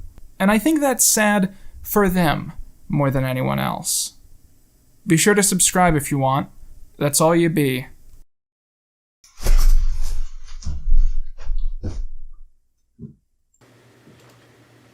Back streets, you'll never know if you don't go. You'll never shine if you don't glow. Hey now, you're an What is a bee? This is a question. Let's try that again. What is a bee? This is a question which I constantly have to bring up when discussing the topic of this project. On a factual basis, the definition of a bee is direct and easy to understand. But I find that culturally, people tend to mix up bees with similar animals in the same way that we might find it hard to tell apart an alligator and a crocodile. The key example is, of course, wasps and hornets. Are these bees? Well, no. But to most people, bees, wasps, and hornets might as well be one and the same. This is ignorant, and in the world of Bee Movie, it would likely be seen as very, very racist as well. But all that aside, it's strange that this is a detail that Bee Movie goes out of its way to never address. Consider that in films like Maya the Bee, the beef between the various bee species is a key plotline. The fact that Jerry Seinfeld's project never addresses this is extremely notable. This was, however, partially rectified in the Bee Movie sequel, Bee Movie the Game. As we've discussed numerous times before, the gameplay in Bee Movie the Game is illustrated as retellings or flashbacks of key events in the film. But additionally, new unseen stories set during the film are also shown. One of the most important of these is the extra storyline featuring the corrupt Southern lawyer, Leighton Montgomery. Behind the scenes of the trial, it seems Montgomery is trying to obtain secret material which could take care of Barry and all the bees for good. And Barry, basically acting as a spy, attempts to sneak through with Vanessa to stop him in secret. To do this, he disguises himself as a fly, which is another interesting detail worthy of recognition and analysis. I would love to see a custom Funko Pop of Barry in this costume one day, or something else of the sorts. Anyways, Barry sneaks into Montgomery's office and works his way into a safe, where a tape recorder sits. On said tape is a recording of the lawyer making notes to himself, at the end revealing that this was all part of his plan all along. Pick up dry cleaning before 6. Arrange a deposition for the Luco case. Oh, and make sure to clean the mortal remains of one Barry B. Benson out of my safe. It seems he was dumb enough to fall into my trap. Behind Barry suddenly appear several massive figures, disguised very close to the regular bees, but also recognizably different, with their big furry coats and reflective helmets, as well as the unique wings and markings on their clothing. The Hornets are also notably written to be very dull and frankly stupid, delivering small talk that makes this all so very clear. Barry quickly runs from the office, escaping from the confrontation, if only for now. And the plot only thickens from here, as it turns out that what Montgomery has is essentially a virus that has the ability to change the taste of physical honey, giving it a taste identical to that of Brussels sprouts. Montgomery has stockpiled his own collection of honey and plans to hide it away and infect the rest, leading to him gaining a monopoly on honey and the world being forced to come to him exclusively for the stuff. The Hornets arrive just as Barry figures this out and informs him that they've been hired by Montgomery to stop him. This doesn't stop Barry for long, as he brings an end to Montgomery's plan by poisoning his private honey supply and presumably destroying his ability to do that to all the other honey in the world. Going a little off track, are you guys aware of the mini-games that are playable in Bee Movie the Game? While you also work to complete the main story, you can also choose to drive around the hive and try out various tasks. This seems contradictory to the basic plot of the original film, where the bees had to pick one job and stick with it for good, but I have a theory for how all this fits in. After the end of Bee Movie, the roles in the hive are changed up, meaning that one could switch from job to job at will. The segments in this game, which are canonically supposed to be reenactments for an interview show, are essentially state propaganda, encouraging the use of this new system. That or it's a video game that I'm reading too far into. I bring this aspect of the game up because of how cute I frankly think it is. For every job Barry does, he's shown in a different outfit, and as you finish these levels, you get to unlock them for good. Barry is blue now. I'm not sure why, but he looks pretty good. So there's one other bee-like species that appears in the game, and that's the wasps. They actually appear early on, when Barry has discovered the human-ran hive and is taking photos for evidence. The wasps suddenly appear and begin attacking at random, and it's up to Barry to stop them. Note how this new species are again similarly designed to the bees, yet are polar opposites to the hornets. They're sleek, cool, and with suave Australian voices. Barry takes these creeps out the same way he does every other bug in the game, by shooting at them with a pollen gun until they sneeze so much that they decide to give up and leave.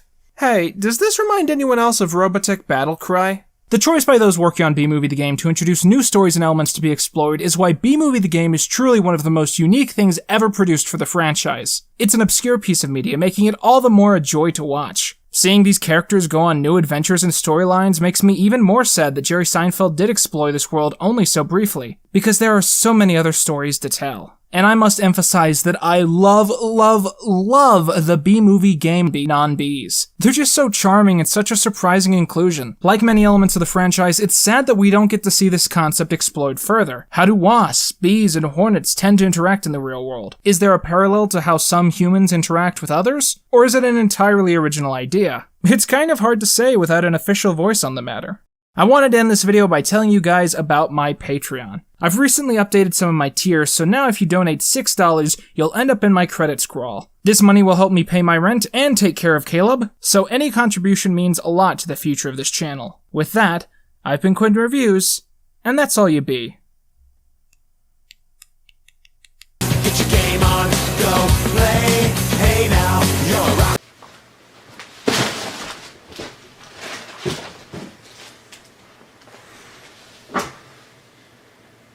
Dave, the stress test bee. When Barry and Adam are first being led through Hunnex by their tour guide Trudy, she begins to tell them about all the numerous jobs in the hive which help their community prosper.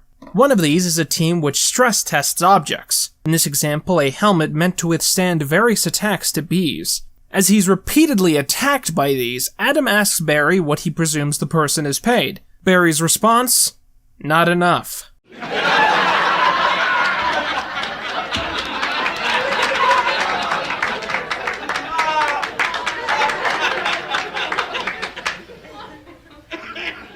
Later in the film, we see two scientist bees looking over the same stress test bee, who they give the all clear in the experiment. Okay, Dave, pull the chute. This does not go well.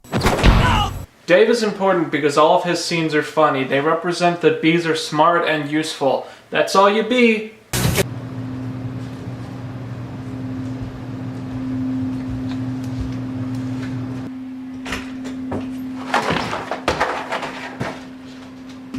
Guys, have a pizza in there. It's pineapple anchovies found in the dumpster. Enjoy.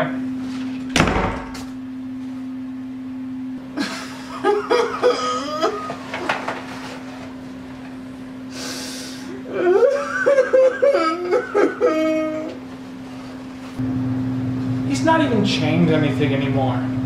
This used to be a challenge.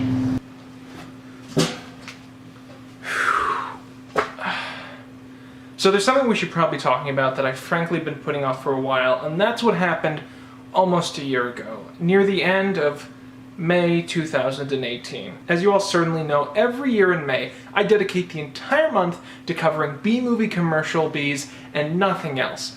And that month, in an attempt to cover as much material as possible, I frankly overworked myself to the point that instead of reviewing one commercial, I reviewed myself.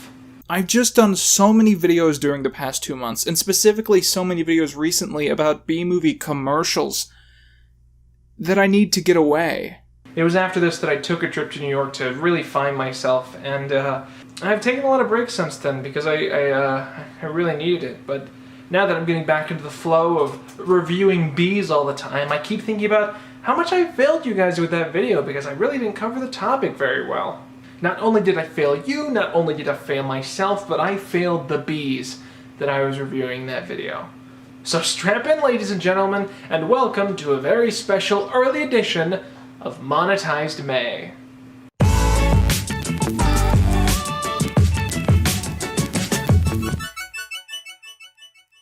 Starting over for those who never saw the travesty of my first video. The B-Movie TV Juniors were skits that Jerry Seinfeld filmed with his friends, which makes fun of all those involved and even the motivations of the company for allowing the film to be made. In a shocking twist, the company then aired these as commercials on television, despite the fact that they were not fit for this at all. People got bored of these very quickly, and these were extremely infamous at the time. But as an oddity, a study of the mentality of the filmmakers, I find the B-Movie TV Juniors to be exceptional and fascinating.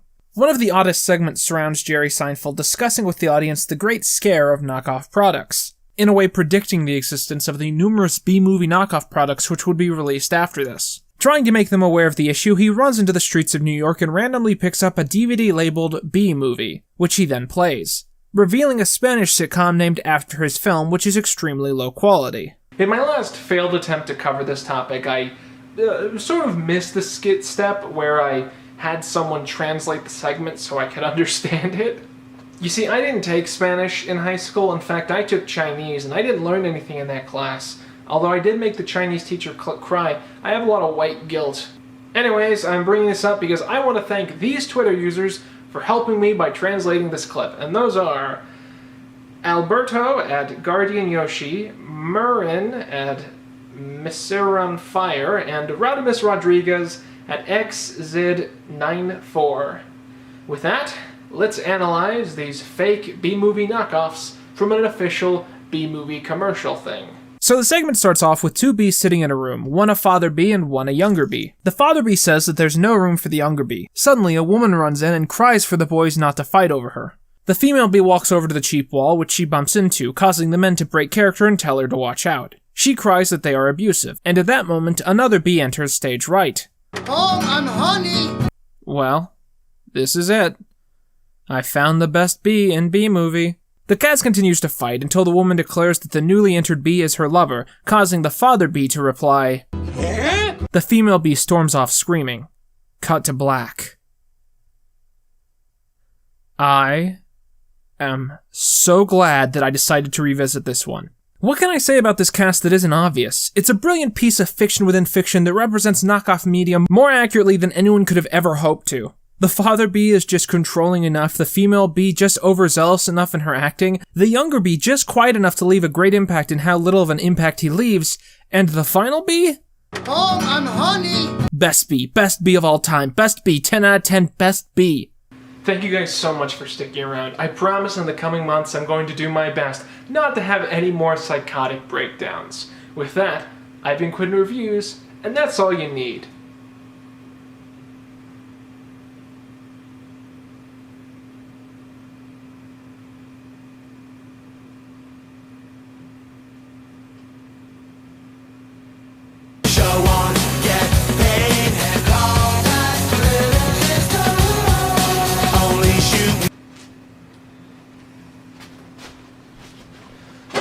Today, ladies and gentlemen, is a very special day, and for more reason than one. First of all, today we are going to be covering none other than Adam, Barry's best friend in the movie and one of the most important bees in the entire franchise. But, more than that, today is actually very special in my life. 2 years ago on this very day, I began to explain to my co-producer, Caleb, B-Movie's various explorations of the themes of sex and religion and politics. To which he responded that B-Movie is a bad movie that he doesn't care about and that I obsess about over it to an unhealthy degree. So I hit him over the head with a wrench and tied him up in my basement, and he's been my personal slave ever since. The follow-up to this was surprisingly mundane, like everything in my life. I told his family that he had joined the military, which they believed for some reason. It's been a fantastic quarter of a decade, but I mean, I'm not here to talk to you guys about my personal life. I'm here to review one of the most important bees of all time. What is there to say about Adam that isn't already known to us deep in our hearts? Well, maybe that he's Barry's best friend. Maybe that he helps him through a lot. Maybe that he loves cheese in a can. But personally, I think there's so much more. In B-Movie the Movie, Adam serves the role of Barry's longtime childhood friend, who has been with him through it all. And by it all, I mean the few days that they've been alive as they quickly go through their education.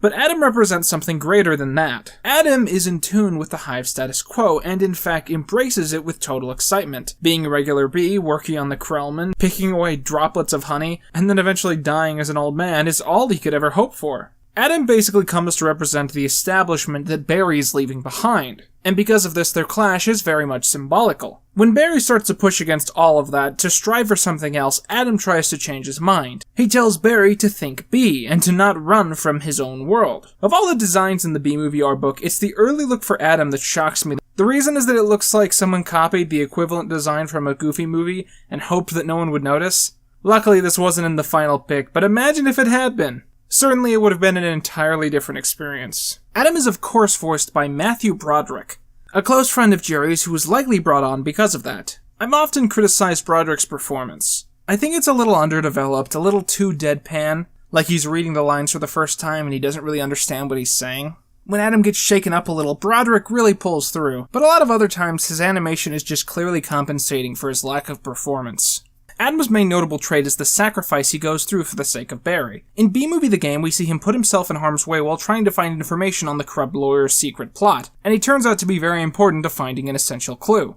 Later, when that same lawyer taunts him in the courtroom, making racist statements and attempting to taunt him into stinging him, Adam snaps and does just that. Because of this, he ends up hospitalized, being siphoned honey with his stinger replaced by a tiny sword. He then distracts the court as Barry and Vanessa gather their surprise evidence, and in the end, they win the case for honey and the bees. Adam shows up throughout the rest of the final act as well. But I find that the most interesting aspect of his life is what happens after the film. Well, in the final scene that we're shown, Adam is living out his dream of working on the Krellman for a new era of the bee race. He also appears in the game, where he's shown still being embarrassed by a stinger as he runs off. But my favorite epilogal appearance of Adam comes in What's the Buzz, the novelization of Bee Movie, where in the final page we discover that Adam is now a tour guide in the same way that Trudy was at the start of the film, introducing the hive to new bees. We are now on the Benson flex time work schedule, Adam said to a tram full of young bees. He now led a tour of the Honeyx factory, which includes job rotation and weekly day off. All the bees were busy. And happy. So that's Adam, one of the most important bees in the entire franchise, someone who doubted Barry but then brought him back to the hive and helped him along the way. Truly, one of the most important and fascinating bees of all time. With that, I've been Quinton Reviews, and that's all you... Oh hey Caleb, what's up? I've broken out. That's right, motherfucker. I broke out. Oh, it's about you for the past 2 years. You kidnapped me.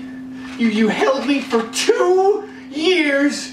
You let me burn while your house was burning down. You fed me what I presumed to be human remains. And worst of all, you made me watch Friends.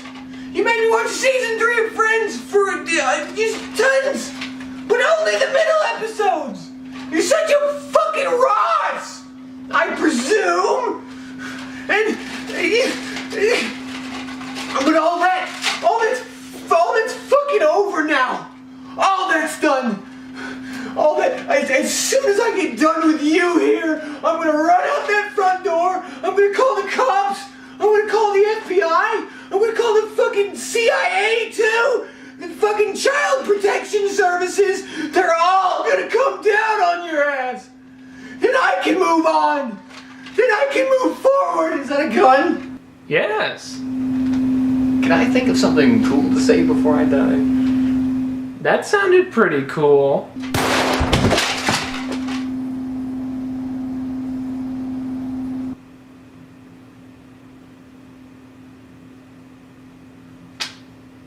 Even this doesn't make me feel anything anymore.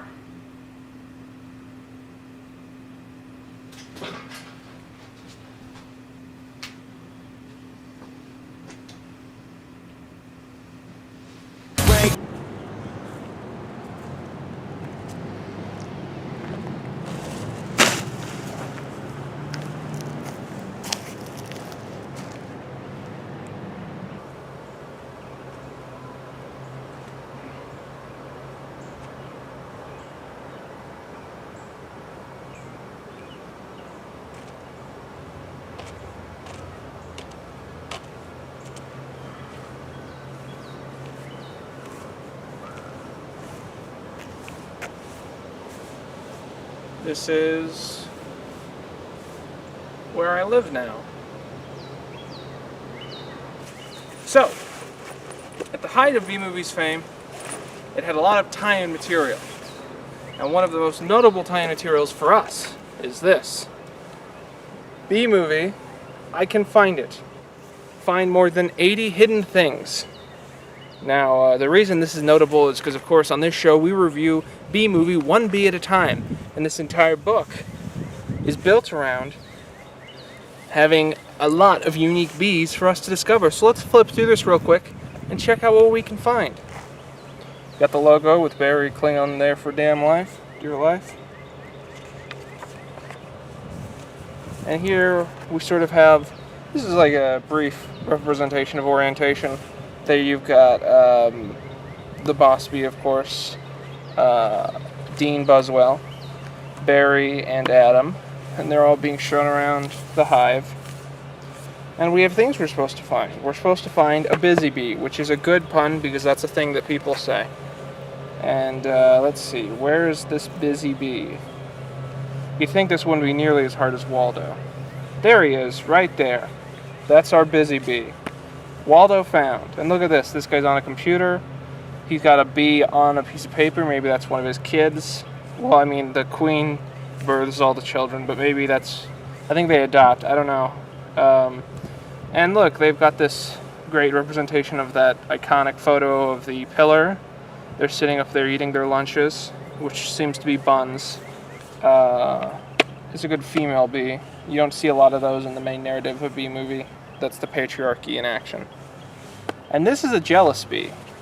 You can tell that from his face. There's some motivation there. I believe perhaps he's plotting a political assassination of Dean Buzzwell. He's got these glasses. I suspect this is a man who could have been a pollen jock, but he fell through the ranks, and that's why he has these glasses. And he hates Dean Buzzwell because he didn't become a pollen jock. This is Barry when he gets knocked out into the court. And then this is a lot more active than the actual movie, and a lot more crazy, I think. You got Barry here on the tennis ball, and you got a pollen jock, and I think those are the two main bees. And another two pollen jocks, and I think it says Moose Blood is around here somewhere, but where could he be? There he is. Waldo found. And there's young Rick from Rick and Morty.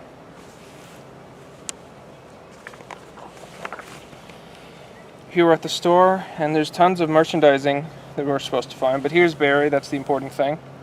These are all honey containers, which have been stolen from the bees, and you can see tiny bees on these honey containers. And this says we can find actually what I think is a kind of honey candy, which has a bee on it as well. So let's look for that. There's a tiny bee up here on this ad, right there. And here we go. Here's the honey candy with the tiny bee. And that's brilliant. Leave in the comments if you can find any bees that I've missed. This is just a flower shop, and I think Barry's the only bee. He's standing on Law 101. That's cute. Here's Barry at lunch, at dinner. Of course, this is what draws her boyfriend to insanity, because he's at his spot in the dinner table. A cute detail is this news thing that says "Free the Bees," based on Barry's political activism. And so this does clearly tie into the Bee movie canon. What are we looking for here? Camera, Daisy, flag. This is the news. He's talking to the news. I think he's just won. Yeah, Barry wins court case against the humans. So we're looking for honey candy. Yeah, he's enjoying that while he can because it's just become illegal. In fact, I think Barry's eyeing him out. ICE is about to bust in and take that guy away. Bee writes now. Oh, Times Post. Bee victory. Bees victory. Another guy with illegal honey candy. They've won, so this is one of the final pages. There's tons of bees to find here. They're having a party. I think this is maybe Chung, the famous news reporter. This guy's on a bee roller coaster, and it has like a bee flying bus, which is cute. And I think this guy's controlling the bee ride. So much to find here. Pollen jock, bartender bee, scuba diving bee. This bee's reading a newspaper. Baseball bees. This is another bee ride. This is like an amusement park for bees, roller coaster. And these are bees that you could ride as a bee, which I wouldn't ride a human ride as a human. But we're supposed to find Coaster Bee. There he is. We're supposed to find Slider Bee from an alternate dimension, and he's right there. Skateboarding Bee, right there. Juggler Bee, who has a lot on his hands, right there. He is flying, which is why he's up in the air and not sliding down. Picnic Bee, that's a puzzler. There she is. And Ice Cream Bee, that's not him, but whatever. I just like how that bee is stupidly designed. And Motorcycle Bee, somewhere in there I presume.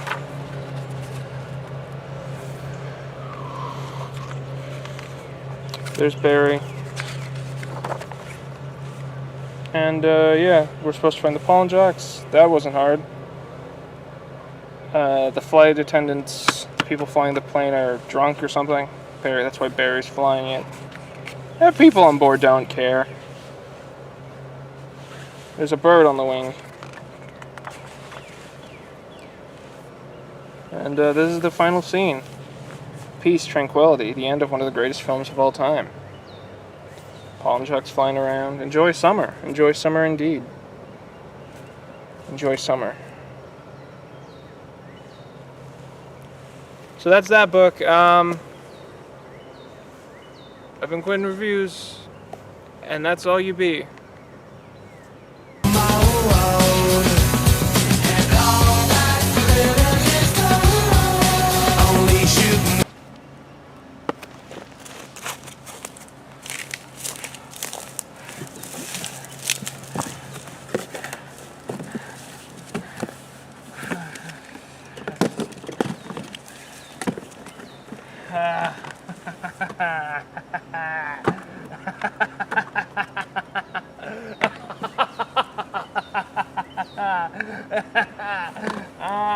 Barry, I found you.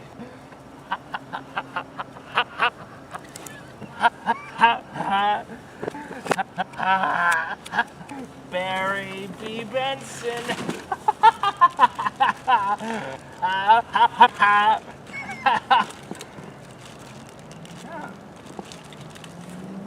Pollen jock. This is the big one, ladies and gentlemen. The one we've all been waiting for. The video essay that I've been waiting my entire life to make. Today, once and for all, I'm going to be analyzing the one and the only Barack B. Benson.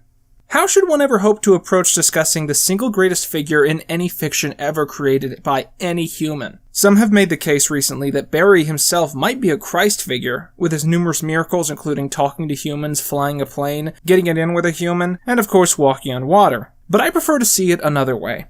I believe that Jesus Christ is a Barry B. Benson figure. Barry B. Benson's might and worth is so incredible that he overshadows God himself. So the origins of Barry are actually quite simple and rooted in the story of how Bee Movie came to be.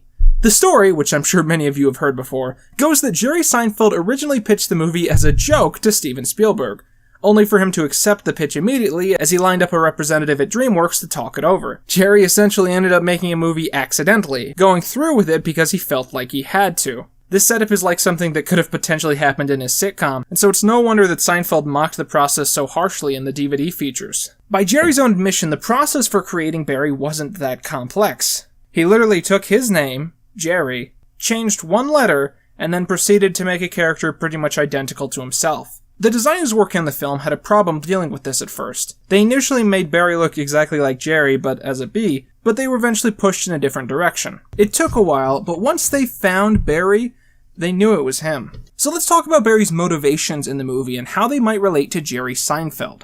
In the movie, Barry finds himself growing up in his Central Park hive, barely understanding or caring about the outside world. However, when he realizes exactly how dead-end and closeted his community is, he decides that he must venture out into the hive and find things for himself. I like to see this as a bit of an analogy for Jerry's experience when leaving the nest, and thus his family in New York. At first, people tell him that he's making a mistake, that he doesn't need the outside world. But he pushes through these people anyway, thinking that they're just overprotective or elitist. But as he does things outside of that world and accomplishes a lot, he realizes that there is indeed something special about back home, and that by being pushed all that way, he's lost a great amount of what makes him, him. It's important to note that while Jerry Seinfeld was working on Bee Movie, he insisted to stay in New York and help raise his family. One might suggest that Jerry himself found himself being drawn back to the mentality of thinking bee, as he recognized what made the outside world special, while also making sure to stay close to home in a sense. It's that balance which Barry finds that truly puts him at bliss in the end, of venturing out while still making something of himself, without forgetting about where he came from. One might ask, what are the political motivations behind writing the film?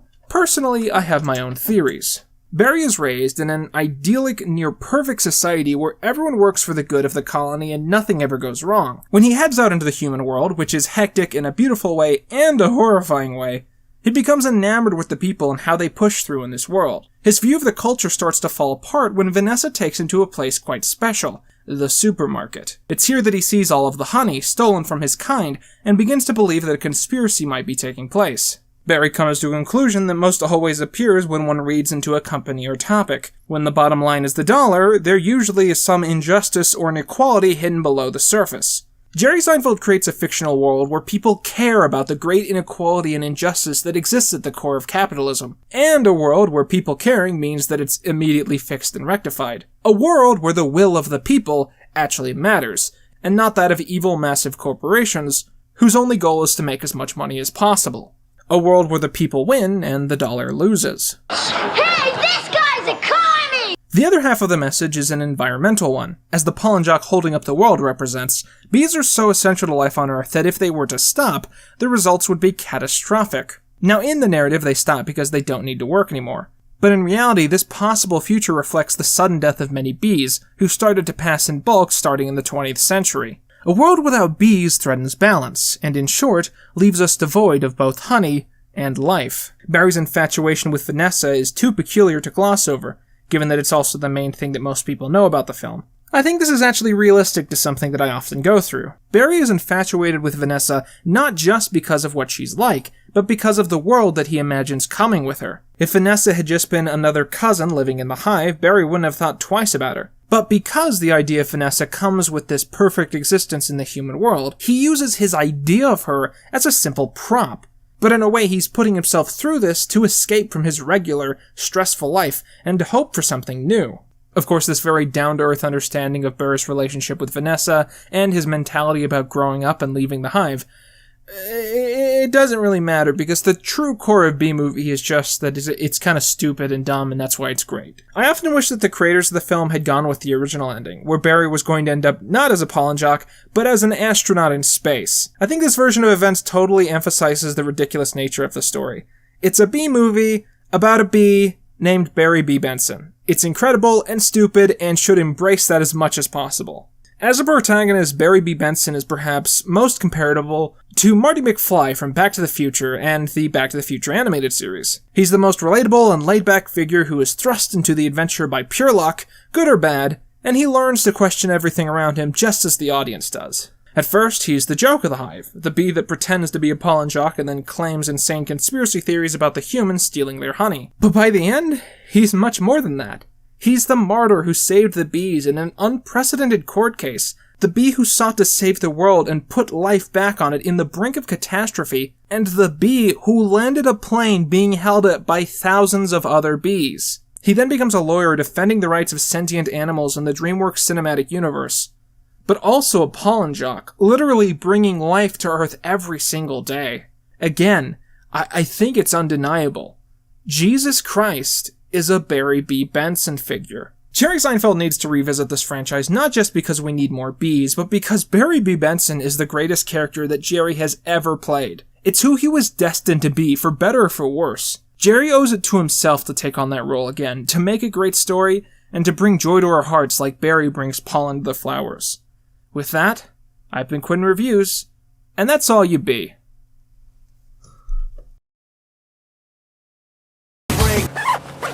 Hey, it's me. It's your boy, Quinton Reviews. Yeah, I'm living in the forest now. And, it's a funny story. The reason I came to this forest is, I think like 5 months ago I came here on a trip. Drove here in my car. And, someone stole my car while I was here. But they left all the Bee Movie merchandise I had in the car, so I kind of hid it in the forest.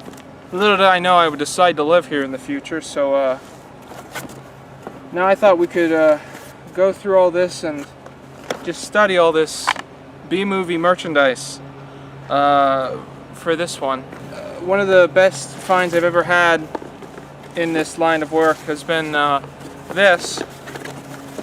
This is a bunch of Bee Movie McDonald stuff, perfectly kept as it was historically at the time. I'm guessing someone worked at McDonald's and just took all this home with him one day. He must have been a Bee Movie fan, and he sold it on eBay. So this is the stuff they would give to kids, and I really love this. I mean, look at this. This is I have like 5 of these. I hate to ruin a collectible item like this, but I'm going to show you how they'd pop it open like this. Then they'd fold this in like this.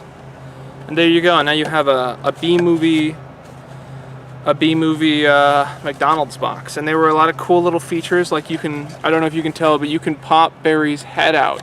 So when you close this, Barry's head pops up. I'm not going to do that, but then there were these cute little get buzzing about real bee facts. Hello. Hi. Good morning. I have McDonald's too. Sorry to bother you. If you want an extra box. A bunch of facts on there, and yeah, I guess the idea is you would glue these together, because it's like there's the question, there's the answer. I don't know why they're next to each other. You'd think they'd be on the other side, but maybe that costs too much money. This, of course, has the infamous Barry sticker. Barry approved. I've got no problem with this, which is a beautiful way to approve something, by just like being vaguely appreciative of it. And I guess they'd have these little stickers to give out to kids. Milk cartons. And of course, toys.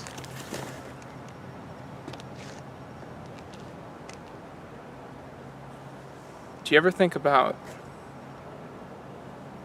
existing for as long as you know, and one day that just ends? Did I show you the milk yet? I think the milk is really charming. Luckily they didn't actually put the milk in there. This is empty, but I have a vintage Bee Movie milk carton now. And yeah, we got a bunch of toys here. Hello.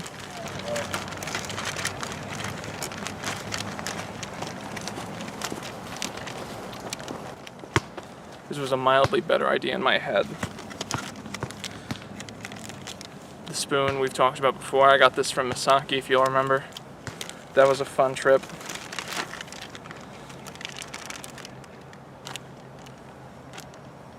All we know is existence. We don't know what it's like to not exist, and I think that's what's so scary about being alive.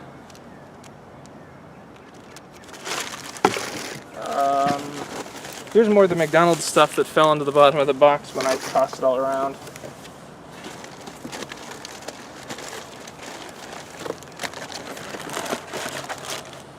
Yeah, I'll put all that back in now.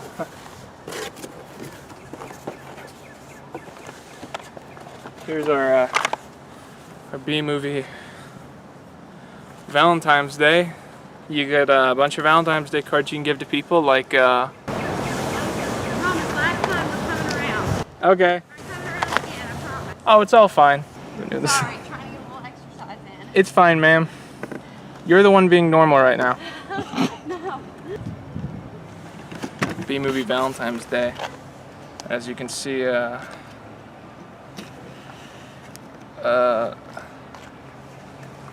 says, "Have a beautiful Valentine's Day. You're sweet, Valentine. You're a honey of a friend, Valentine." Barry is giving you a Valentine while also friend-zoning you. Valentine, you're the bee's knees.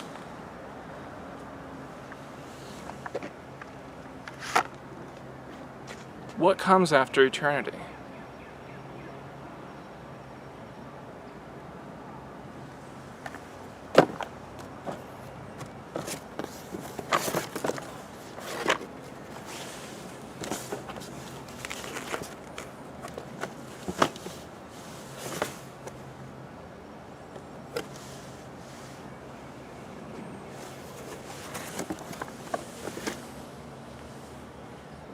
What comes when everything stops?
Hey, Quinton, it's me.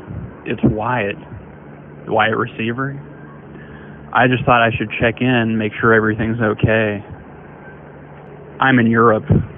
I'm trying out some places here to haunt. There's a lot more variety than in the States, a lot more history, lots of historical buildings. I could just hang around forever out here across the sea. Out here on this golden isle. Yes, I love it. I don't care, I love it. Listen, man, you could say I've been doing some soul searching, and there's something I never told you that I feel like I should have. I've known for a long time, and I just never had the nerve to tell you. I'm your father. I feel like you must have known all this time. When you would throw me that ball, I could see it in your eyes.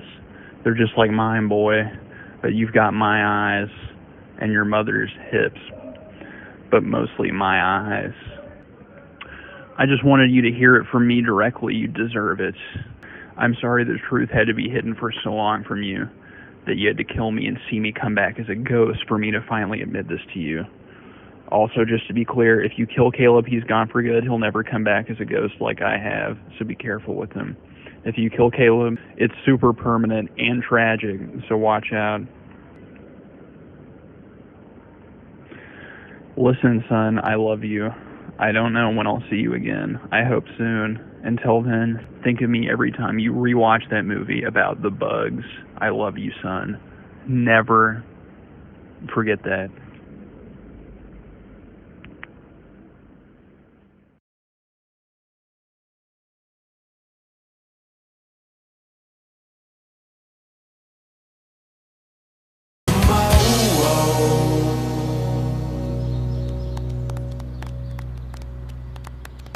Depressed? I'm the furthest thing from depressed. Do you think a depressed person could make this?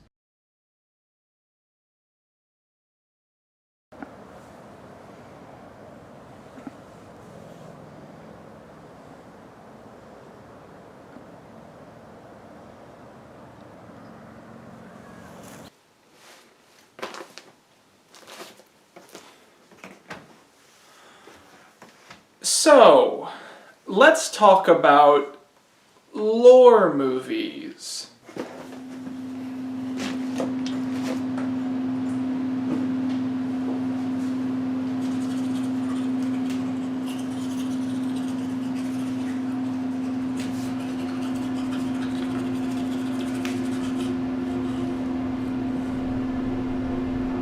Oh my god.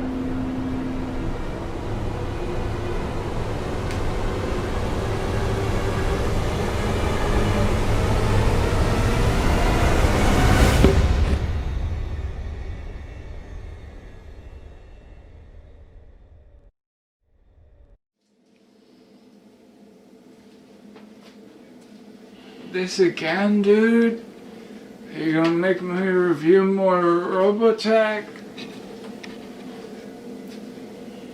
Oh, look at that, Barry. The poor boy's delirious.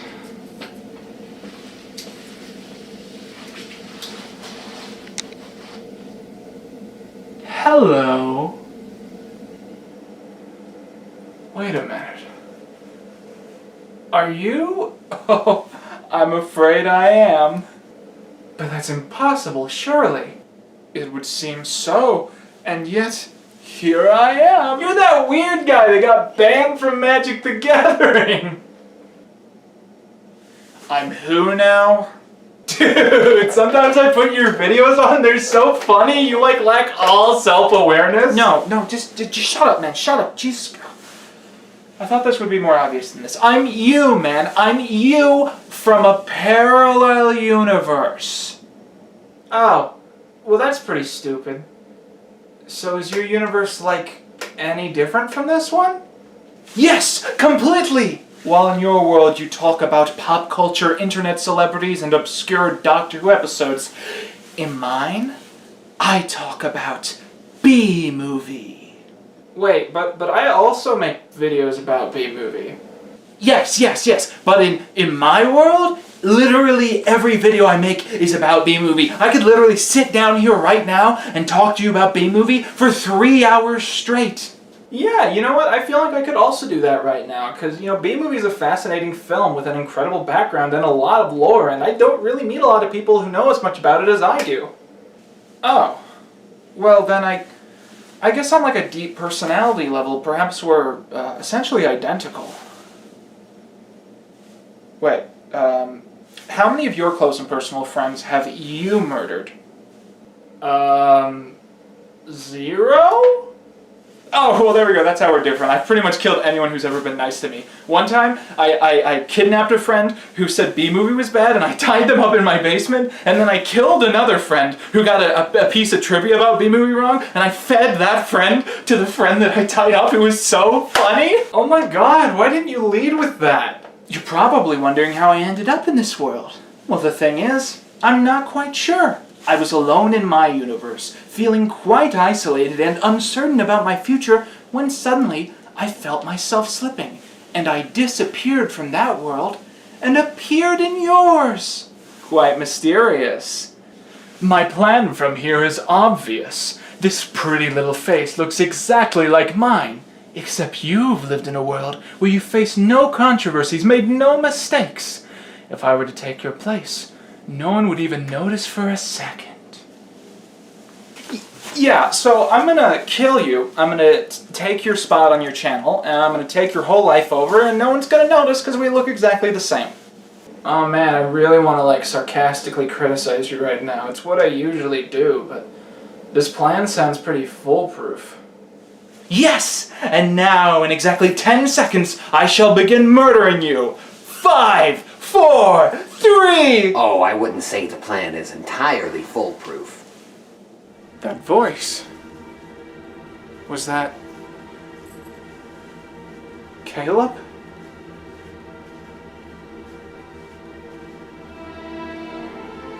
In my universe, I killed Caleb just before I came here. It's my one regret. That's not Caleb. Then who is it? Oh, it's just some guy that kind of looks like Caleb. He shows up every once in a while. I always forget his name. It's something like Justin, or Jimmy, or Jacob. John Miss. My name is John Miss. And if anyone's gonna kill that robo-fool Quinton Reviews, it's gonna be me. Hey, I probably shouldn't tell you this, but this guy sucks. You can kick his ass. Granted.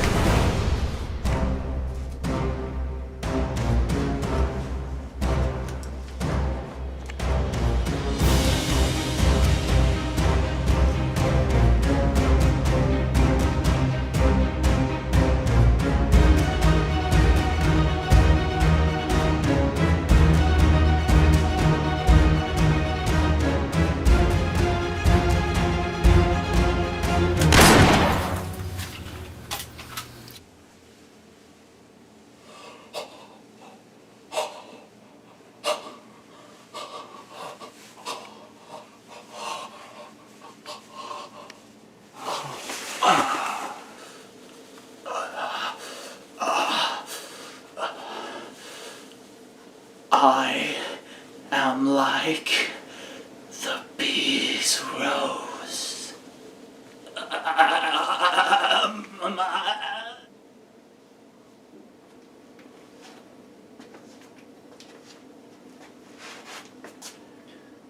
John Miss. You did it. You killed me. I legitimately didn't think you could do it. Me neither. Why did he fade away? I have no idea. Okay. Alright, let's get this over with. Get what over with? What are you doing? Oh, what was that? What are you doing? Stop. Dude, stop. No, stop. What is that? Stop. No, stop it, dude. Stop. Oh, Jesus Christ. Just give it to me.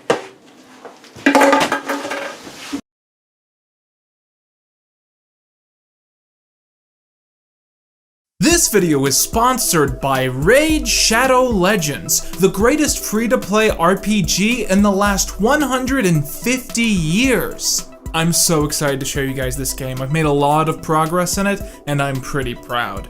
So here's how your average Raid Shadow Legends playthrough goes. The first thing you gotta do is open the app. After it's done loading, all you gotta do is close a couple pop-ups. Okay, so now...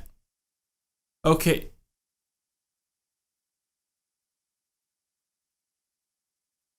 Okay, so here's the thing I wanted to show you guys. Today is officially the 49th day in a row that I have been playing Raid Shadow Legends. And look at that, for logging on that often, I get a little reward. I'm given 500 energy, which is good because I was starting to get worried that I'd eventually run out. And while we're here, check out all these characters I've been working on these last few months. I've managed to get my original 4 characters all the way up to level 50, and I'm continuing to level up other characters under the hope that I can increase their rank so I can get some of them as high as level 60 or level 70. But of course I love all my champions equally, they're all my kin to me. Although I will say I think the spirit champions are like a little bit offensive. Raid Shadow Legends is the greatest mobile game ever and the greatest free-to-play RPG in the last 100 years. So be sure to go down to that link at the top of the description right now to go ahead and check it out for yourself. So out of all the years that I've been doing Fallen Titans, one thing that I've gotten pretty used to is the often odd nature of the fan request. The most common comments I tend to get on any video I post are usually, do Fallen Titans on XYZ, and then a follow-up comment responding, hey, XYZ isn't a Fallen Titan. So recently I've started to notice that one of the figures who consistently racks up the most requests and the most rejections is Sargon of Akad. And after so many years, I've decided to listen to you guys and to cover him on this show. And of course, I'm fully expecting the comments to be flooded with people proclaiming, well, Sargon technically isn't a Fallen Titan. And they have a point, because he never really fell. He just died 4,000 years ago. But I feel like Fallen Titans is a show that's been going on for so long that I have to start lightly stretching the standards of who gets allowed on this show. Because in reality, the amount of people who actually fit that course description I gave in episode 1 and are actually interesting people boils down to about 3 or 4. So today we will be looking at the life of Sargon of Akad, his loves, his losses, his conquests, and his eventual decline. And hell, while we're recording this video, I'm gonna play a little Raid Shadow Legends, because this is an app that doesn't actually need your full attention. There's a feature where the game plays itself, and additionally the multi-battle system means I can press one button and have one level loop 30 times over without me having to do anything with my phone. So I can level up characters and get new items, all while setting this to the side and doing work, or taking a shower, or even just going to bed. On that note, I need my phone to read my script, so we're gonna actually get out of this as soon as we can. So the first thing we have to talk about when we dive into history like this is the unclear nature that is implicit with so many historical topics. History often proves itself not to be a one-to-one retelling of what actually happened, but of the best possible collage of accounts of the story of what might have happened. In many cases, we discover that legendary texts are more coherently archived than actual first account records, and that means we have to sort of guess what happened based off of retellings of retellings of retellings. And this doesn't always universally have to only apply to ancient figures. I mean, most of the fun facts you probably know about Marilyn Monroe almost certainly aren't actually true. But in some strange way, the lies that you have been told are more important culturally than whatever the truth once was. My point is that with history, most of the voices we end up hearing from are unreliable narrators. Every single transcript or story we have about Sargon was not created during his lifetime. Instead, after he died, he became a bit of a legendary figure, and the stories told in the 2,000 years after his death are what we have archives of. And of course, if a story was printed 2,000 years after a man died, it's very possible that it's not entirely accurate. And yet it tells us all we need to know, that this man was of such myth and such stature that stories about his life continue to be told 2,000 years after he died, which is quite a Christ-like accomplishment. And yet today, that popularity has waned by more than a little bit. Historians ages ago found an ancient text which purported itself to be an autobiographical look at Sargon's life. Sadly, like most of the things we're going to be talking about today, a lot of the text is missing and the slab is incomplete. But we have just enough to understand how ancient figures perceived the birth of Sargon. I will now be reading that story completely verbatim. In West Azaparnu, born not raised, in the palace was where I spent most of my days. My mother was a priestess, my father I knew not. The brothers of my father loved the hills a lot. It was my mom's secret to have a kid, so she put me in a basket and glued on the lid, and chose the nearest town to have me delivered, but instead of UPS, I was yeeted in a river. I got found by Aki. He was the drawer of water, took me under his wing, and now I call him a father. I tended to his garden since I made it this far. He said, "You're going to be visited by the goddess Ishtar." Then there's a lot of stuff missing, and then it just says, "Sit on my throne as the king of Akkad." What's important about this story is that if it was written by Sargon, it almost certainly isn't true. It just doesn't make sense that Sargon would be able to remember that story. But it probably isn't written by Sargon because this slab dates back to the 7th century BCE, which was 1700 years after Sargon died. This is a fantastic example of how difficult piecing together details about Sargon's life can actually prove to be. I mean, even the famous broken statue we all associate with Sargon is actually disputed, as some historians believe it actually depicts Sargon's grandson. It's also worth pointing out that the story of Sargon being abandoned by his true mother in a river and then found by the simple peasants who adopted him is very widely believed to be one of the core inspirations behind the story of Moses. So, what happened to Sargon after this? Well, another surviving Legends text details a story of how Sargon rose through the ranks and eventually became a cupbearer to a king in the city of Kish. Now, being a cupbearer might sound like a demeaning job, but in actuality it put him in a position of prominence second only to the king of Kish being a man named Ur-Zababa. Now, at the time, Mesopotamia was basically covered in these small cities with individual rulers or kings, and according to the text, at this time, one specific king was traveling from city to city and was conquering them all under his rule. This man's name was Lugalzigagi. I have never found a word as fun to say as Lugalzigagi. Lugalzigagi was a native of the city Uma, like Uma Thurman, so his full name was Lugalzigagi of Uma, which is even more fun to say. When Ur-Zababa heard that Lugalzigagi was coming to conquer his city of Kish, he pissed himself. I'm not making that up, that's actually in the text, and in fact it's a lot worse than that. King Ur-Zababa, and then there's some missing text, and became frightened in his residence. Like a lion, he urinated, sprinkling his legs, and the urine contained blood and pus. He was troubled, he was disturbed, like a fish living in brackish water. Again, quotes like this really make you think about unreliable narrators in history. So for some reason, Ur-Zababa additionally did not trust Sargon the cupbearer. In the text, it's hard to figure out why. There's this part where Sargon is having dreams about the goddess Inanna drowning Ur-Zababa, and then Ur-Zababa is having his own nightmares, but key details in the nightmares are missing, so we don't know what these dreams mean, which is very David Lynch. Anyway, Ur-Zababa decides Sargon has to die, Lugalzigagi has to be dealt with. So he sends Sargon to meet with Lugalzigagi to offer a supposed peace treaty, and then sends a note to Lugalzigagi asking him to kill Sargon. And that's the most famous cliffhanger in history because the rest of the text is missing.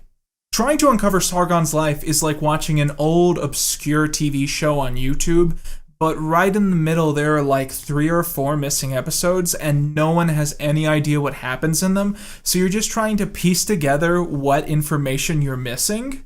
I mean, when you think about it, these slabs really are the ultimate lost media.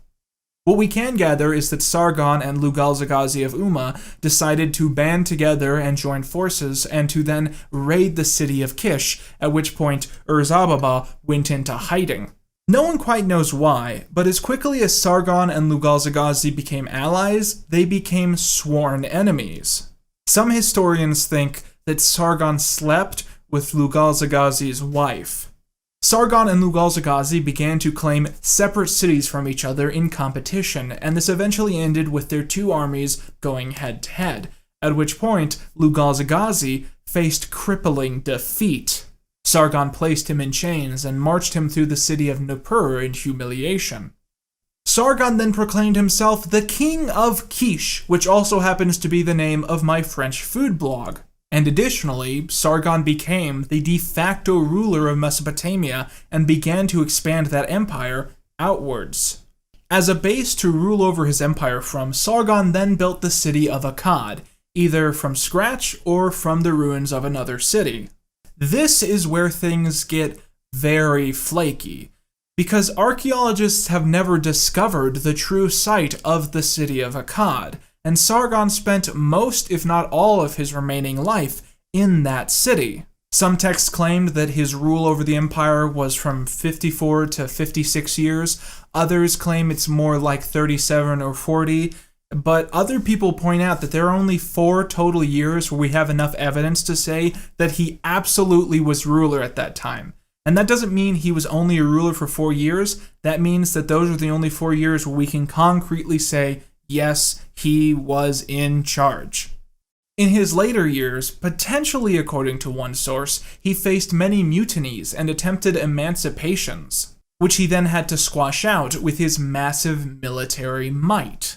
According to the text, the great god Marduk was angered by the evil and blasphemy Sargon had accomplished and destroyed his people with direful famine. In a text discovered only last year, a citizen approaches Sargon and asks him if his conquests have gone too far and if he's willing to sacrifice his own citizens in a battle against a literal god. And Sargon responds, I'm not going to accept that phrase. No, I'm not going to accept that phrase. I said I wouldn't even. That's not a threat. That's not a threat. And I'm not going to be apologizing for my crimes against political correctness. I hate political correctness. I'm not answering your question.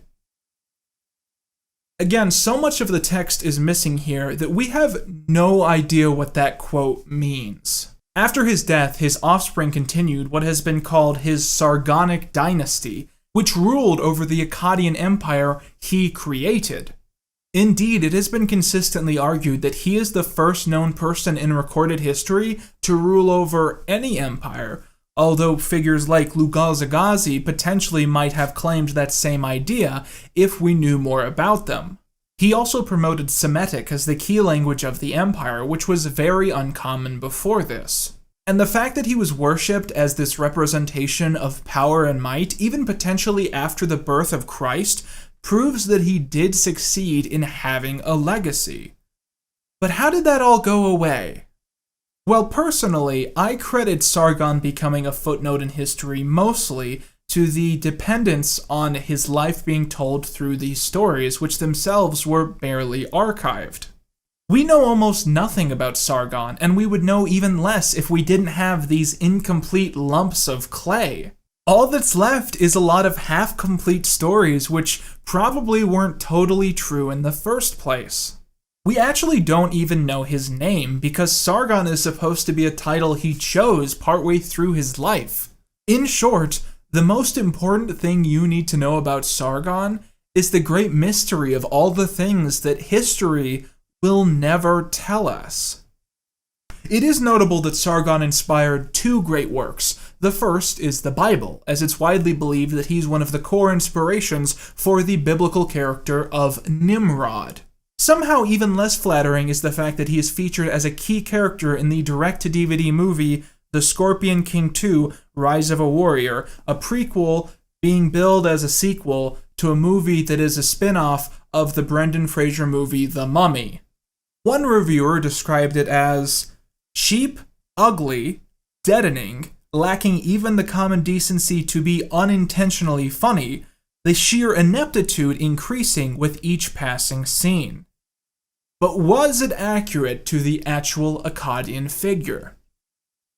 I'm gonna guess no. A special thanks to Raid Shadow Legends, the most important thing in my life as of this moment. If you log on to this app here, you can play as all these characters, unlock champions, upgrade your weapons. Don't run out of coins, because you really need the coins to do everything. You can slowly collect gems to be able to Guys, I have a confession to make. This video, this video isn't actually sponsored by Raid Shadow Legends. When I first agreed to do a sponsor back when they were emailing me like 20 times a month, I decided that I actually needed to get into the game and start playing it all the time. And my plan was that when I got around to doing the second sponsor, I'd be able to show that I was actually really into it and I'd gotten really good into the game and I'd gone far along in it. But I don't think the first sponsor went over very well because they stopped answering my emails. This happens all the time. And it's not just sponsors, it's every time I make what I think is an important connection. I think this is such a great time. And this is so important to me, and this is going to lead to something great. And then we never talk again. And you know, I've started to realize it's clearly me. I know that staying in contact with someone, especially someone you barely know, takes so much energy, and it probably weirds a lot of people out that I am totally willing to put in that energy emphatically. And I've gotten used to it, you know? I've just gotten used to it. But the one thing I think I wasn't prepared for was for Raid Shadow Legends to stop talking to me. I'm proud and ashamed and a little bit aroused. I mean, this is my Scarlet Letter. This is my Red Badge of Courage. I read both of those books in the 8th grade. They were far beyond my reading comprehension. The English teacher should have known this, so I barely remember them, so I'm not sure if I'm using those quotes correctly. And I've been playing this game every day for 50 days now, and I've been diligent about it. I mean, I've been unlocking every reward, every daily challenge, every dungeon tournament reward, leveling up all my characters to rank 5 so I can fare better in the arena, and I have nothing to show for it. Some days this month, I've been spending more time playing Raid Shadow Legends than working on my own YouTube content. And there's no future in that. There's no point in investing time in this because I'm never going to be able to do another Raid Shadow Legends sponsor. This is it. This is done. I'm never going to have an excuse to talk about Raid Shadow Legends again. So I might as well get a really good one in. So y'all want to talk about Raid Shadow Legends? You want to talk about Raid Shadow Legends? Let's talk about motherfucking Raid Shadow Legends, because I know everything there is to know about Raid Shadow Legends.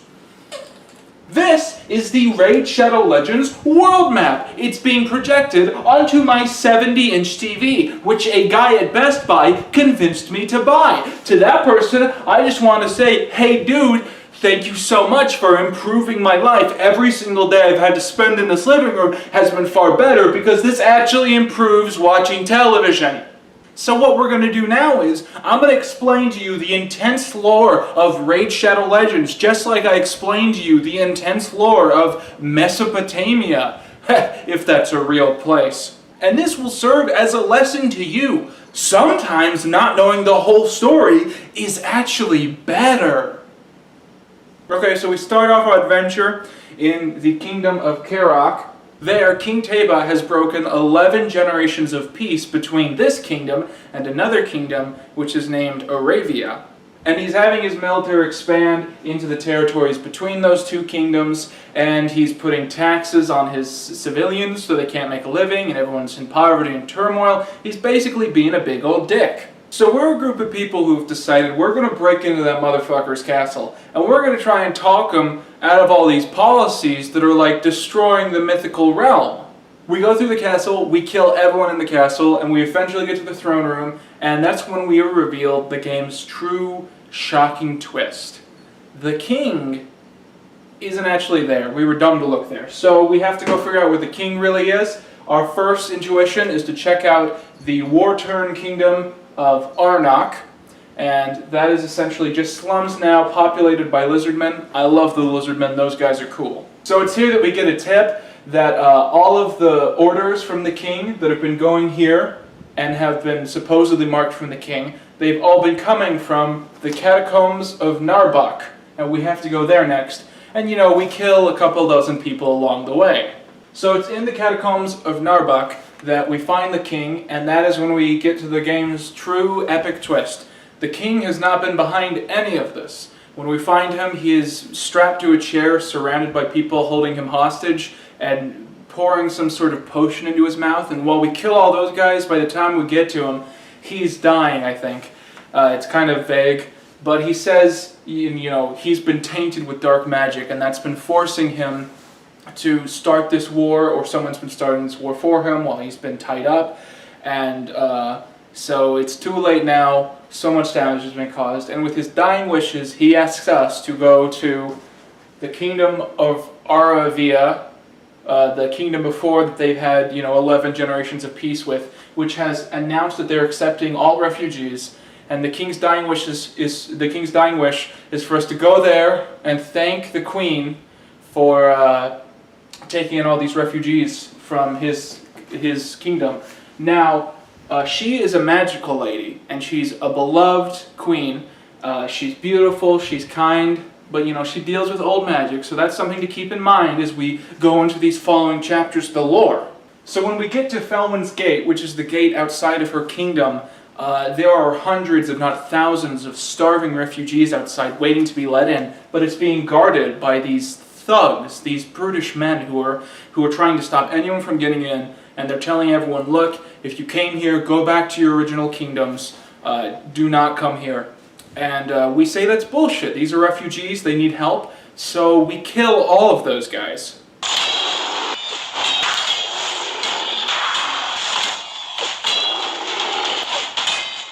But as we and all of the refugees pass through the gates, one of the guards that we killed stops us and grabs us, and pulls us to the side. And he says, "See what you do. Not good. We bar gate for reason. None can help them now." Uh-oh.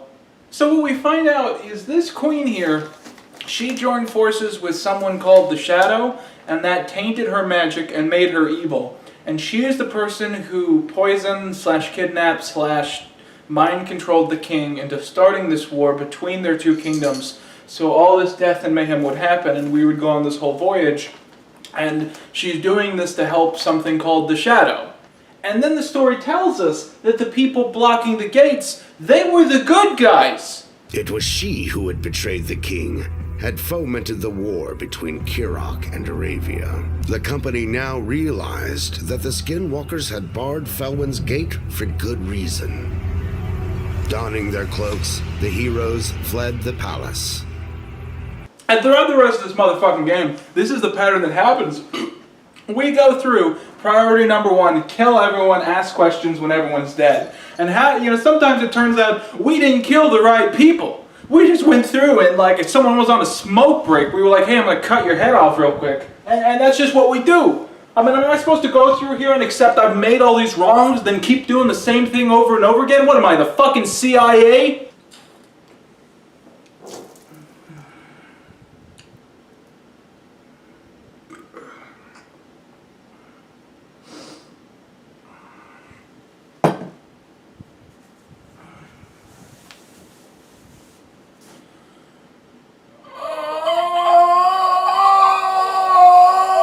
So we finally get to these fucking like last few levels, you know? And we're just busting through motherfuckers. We're kicking everyone's ass. And you know, I've played Shadow Legends a fucking long time. You know, this is, I can manage that. I can kick some ass, you know. All the people out there who shit talk me online, come fucking pal around or raid Shadow Legends. I'll bust your ass into the stratosphere. But we get here, and I can't remember exactly where. Why would I care? But like somewhere around here-ish, you know, like there, we get some kind of prophecy from a dude who dies, and he's like, "You guys are all gonna die. You're all gonna die." And we're like, "Oh no, that's bad." So we get to the end of the map here, the Brimstone Path, and it's basically like Mustafar, you know. It's like there's lava everywhere. I think there's a portal to hell or some bullshit. And we get in there, and we just start kicking people's asses. You know, that's the game. You fuck some demons up, or, you know, elves, whatever it happens to be that week, you know. But this time we're fucking some demons up. And we get to the final chapter, okay? The final level of the whole narrative-driven portion of the game. And what happens? Oh, it turns out the prophecy was correct. It soon became clear that the priest's prophecy would be fulfilled, for only the combined force of their shards could unleash enough power to seal the dark portal. Our heroes bravely stepped forward and, together, offered the ultimate sacrifice to cast out the shadow from the world. So that's it, huh? That's the whole story. We go through all that adventuring, I trek through all those fucking worlds for you, and this is the ending you're gonna give me. We all die. Oh, that's the satisfying ending. All of you guys die. Did J.J. Abrams write this fucking video game? Are you kidding me? I've wasted my life! I haven't been outside since January. I've just been playing this game every motherfucking day! And this is all it has to give me! It's bullshit! Fuck you, Raid Shadow Legends, you're a piece of shit! You ruined my life!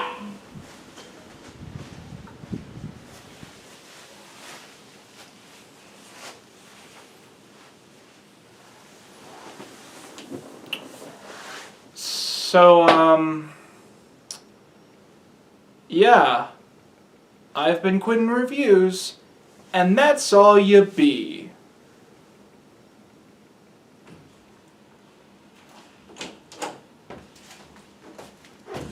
Who the fuck are you?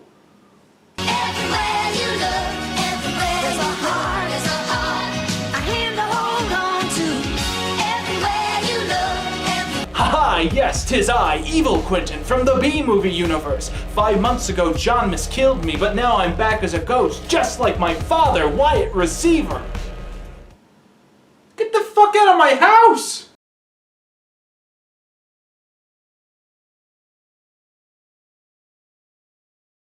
Heathcliff?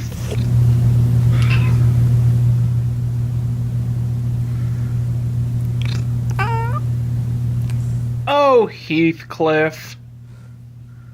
2.5 years ago, I released a miniature retrospective about Garfield the cat, one of my favorite characters growing up, who is now looked at as something peculiar by most people. Since then, I have continued to release other videos about niche topics in the Garfield iceberg, from movie adaptations to lost media. But there's one specific angle that I've never really tried to tackle before, mostly because it really isn't about Garfield at all. You see, for every action, there must be a reaction. For every yin, there has to be a yang. For every good, there must be evil. And for every Garfield, there is Heathcliff. Yes, these two cankerous orange cats are constantly cursed to tango in the public discourse. Like Batman and Superman, Mario and Sonic, and Dennis the Menace and Dennis the Menace. There's always been this lingering question in the air. Who is the superior tabby? The lasagna lover from Muncie? Or the other one? What's his deal? You see, Heathcliff has become rather infamous recently for having comics which literally do not make sense. Take this one for instance. Heathcliff is wearing a helmet that says ham, and the guy at the counter says, "Don't order ham." Okay, Then we have these two comics, where Heathcliff is wearing a hat that says gravy on Thanksgiving. Okay, so in the Heathcliff universe, you wear helmets for what food you like. Alright, weird joke. But then look at this. In this comic, Heathcliff is wearing a helmet that says dirt. Does Heathcliff eat dirt? And then in this one, everyone is wearing helmets that say family. What do the helmets mean? There's a lot of jokes like that in modern Heathcliff, like visual gags that go unexplained, perhaps visual puns that you spend half an hour trying to figure out that might not even be there. And perhaps there is no more a perplexing example of this in the Heathcliff lore than Garbage Ape. Cats rejoice at the Garbage Ape's approach. He loves a visit from the Garbage Ape. They like the Garbage Ape. Be of good cheer, it's the Garbage Ape. The Garbage Ape's work is done here. I wonder if it's garbage flavored. I can't lie to you guys and tell you that I understand Garbage Ape in any particular meaning. He is an enigma, a parody of the idea of a joke making sense. But god damn it, do I love Garbage Ape. And if anything has inspired me to make this video, it's this specific character. And that's why today we're going to be taking a Quinton leap back into the history of America's 5th favorite cat. But first, I want to pose a question. Have you ever had this problem? You want to check out that new book that you've heard so much about. You really do, but you just don't have the time because the quarantine has stopped you from going out to a store and getting a new pair of reading glasses. And you would switch to audiobooks, you know you would, but you just can't find a good pair of earbuds that maintain premium quality but at nearly half of premium price. And furthermore, you're so stressed about the worry about if the CIA is secretly spying on you, and you wonder, how can I possibly keep my data secure? This video is sponsored by Raid Shadow Legends. Raid Shadow Legends is the greatest free-to-play fantasy RPG to come out in the last 45 years, and boy howdy am I excited by it. Now, why do I love Raid Shadow Legends? Well boy, I just wish I had a series of pre-rendered graphics to show you why it's great. It's one game. The game is Raid Shadow Legends, but there's 2 ways to play, on mobile and on desktop, and 10 challenging dungeons with different enemies to fight and battle. This is my favorite one. 12 campaign locations across the map, 13 powerful factions to join and discover, like elves, and 460 unique champions, and 200,000 active clans to join, and 25 million players, and unlimited customization and endless strategies on how to play Raid Shadow. The video's over. Today is officially the 320th day in a row that I have been playing Raid Shadow Legends. I've gotten all my original champions and a couple others all the way up to level 60, and I'm training others to try and improve my team. And there has never been a better time to start playing Raid because the latest patch has added in the Doom Tower. It's just a giant tower with 120 floors, a bunch of secret challenge rooms, and 12 seriously badass bosses to take on. Sorry for cursing, my fellow Christian gamers, I'm just really excited. And if you want to get a huge head start in Raid, all you have to do is go hit the link in the description down below to get a free Void Champion, an XP booster, 50 gems, some refill energy, and even an Ancient Shard as soon as you get in the game. If you sign up now, you'll also be able to get the free champion Bulwark, but you'll only be able to find these gifts in your inbox for the first 30 days. So act now and get on board with the epicness of Raid Shadow Legends. Also, don't forget to go down to the description and hit subscribe if you haven't yet. Just make sure you're subscribed. It means a lot, and if we can get to 400,000 subscribers by December 25th, then I'm going to do a review of Game Shakers or Fallen Titans Clippy or whatever I said, you know? But anyways, let's get into this. George Gately was born on December the 21st, 1928 in Queens Village, New York. However, he primarily grew up in Bergenfield, New Jersey. Like Jim Davis, he found work at an advertising agency after graduating from college, but didn't find it creatively satisfying. So he began working on comics across the country. His early work includes Hapless Harry, about a large oaf who is subject to misfortune, and Hippie, a satire of hippie culture. But his most famous work would of course be An Orange Cat with Stripes. Heathcliff first premiered on the 3rd of September 1973 in a small collection of newspapers across the United States. The first comic is strange and vague out of context, but throughout the next several weeks, the strip would begin to give some insight into the status quo of the world being presented. Heathcliff is owned by an elderly woman named Mrs. Nutmeg, who is one of the only characters in the series who seems to generally approve of him. Her husband, Mr. Nutmeg, is usually depicted being quite fed up with his antics and very willing to get rid of him. You say you found a large, striped, cantankerous tomcat. Finders keepers. Heathcliff was born in an alleyway before being rescued by his current owners, leading him to have quite a tough exterior but with a spoiled nature. The Nutmegs are also trying to raise their apparently orphaned grandson, Iggy, who is another person that Heathcliff strongly identifies with. If I were to call Heathcliff a knockoff or derivative of any comic, I wouldn't choose Garfield, which of course wouldn't be created for 3 more years. But instead, the comic it was usually printed directly next to, The Family Circus. While a few comics in the first year did go for a multi-panel story, the comic quickly settled on a very cutesy, one-panel style, which you probably most quickly associate with the circus family. The kind of comic where you look at the art, read the caption, then look at the art again and go, oh, well that's not very funny. But I will admit that there is something subversive about many of these early comics just by virtue of them sometimes doing jokes that you wouldn't see in similar strips. Greetings, Earthling. The joke of the series is essentially that while this elderly woman sees Heathcliff as the comfort in her life and something truly special, he immediately becomes a total nuisance to everyone else, outright terrifying his neighborhood through his overt cattiness. What happened to Heathcliff's scratching post? Now quit that. Battle stations!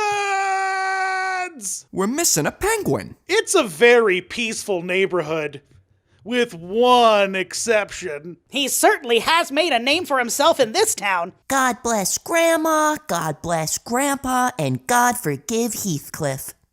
Alongside terrorizing mailmen, milkmen, and dogs, Heathcliff also proves himself to be quite a playboy, with many early comics illustrating him romancing any female cat he meets, resulting in love triangle after love triangle. I cannot be any more clear that this is not an exaggeration. Heathcliff fucks. Several early comics feature images of Sonia, his main bee, giving birth to litters of tiny Heathcliffs, much to the annoyance of Sonia's owner, who also hates the orange cat with a passion. I will say that there are far too many middle-aged, mustachioed guys to get angry at Heathcliff. It's like completely pointless trying to keep track of them because they're all the same. I still, however, have not touched upon my favorite aspect of early Heathcliff comics, and I once again cannot clarify enough that I am not exaggerating when I say this. Heathcliff hates cops. This isn't something that happens once or twice or in like a multi-week arc. It's like a consistent joke that the author keeps pulling from time and time again. Heathcliff antagonizes members of the police force. He rips up police uniforms for fun. He singles out police dogs to bully on the street. And perhaps that character trait starts to make a little more sense when you consider his extended family. You see, as we find out in 1977, Heathcliff's father is currently incarcerated, or at least he's supposed to be. The implication of most of the comics with this character is that Heathcliff's father is supposed to be in prison, and he sometimes breaks out to see Heathcliff and then ends up going back. Which can we just analyze the implication of that being true? Because it seems like Heathcliff is wanted by the police all the time in his comics, constantly being wanted for theft or harassment, and every single time they capture Heathcliff, put him in a jail cell for a few hours, hold a little mock trial, and then just bring him back to Mrs. Nutmeg. But Heathcliff's dad? No.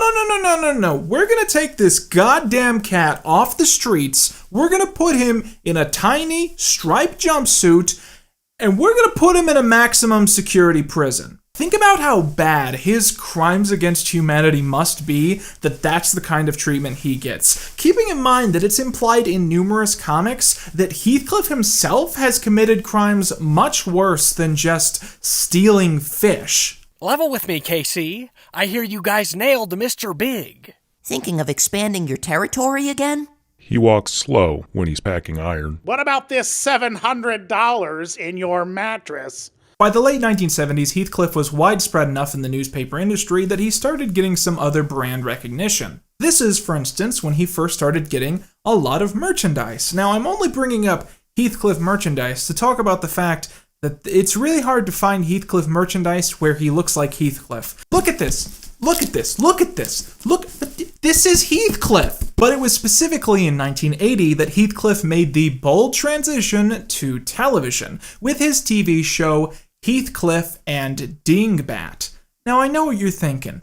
What the fuck is a dingbat? You see, back in the day, people figured that newspaper comics were not enough to adapt into a full 22-minute program, so most newspaper comic shows had like a second half that had nothing to do with the first. So in its first season, Heathcliff was packaged with Dingbat and the Creeps. Then the show became Heathcliff and Marmaduke. You get the idea. To celebrate, let's all have chocolate creep pie! Ah! Chocolate crepe pie! Oh no! You creeps! I told you never to show me food! I think I made a blue. Now, the most significant change that happened during the adaptation of Heathcliff from a comic strip to a TV show is that the titular character gained a voice, and specifically was voiced by legendary actor Mel Blanc. You were observed robbing the fish market. But I've been home all day. My horoscope said it would be dangerous to go out. Yeah, well, I'm a Scorpio. We don't believe in astrology. But look, I got innocence written all over me. That's a likely story.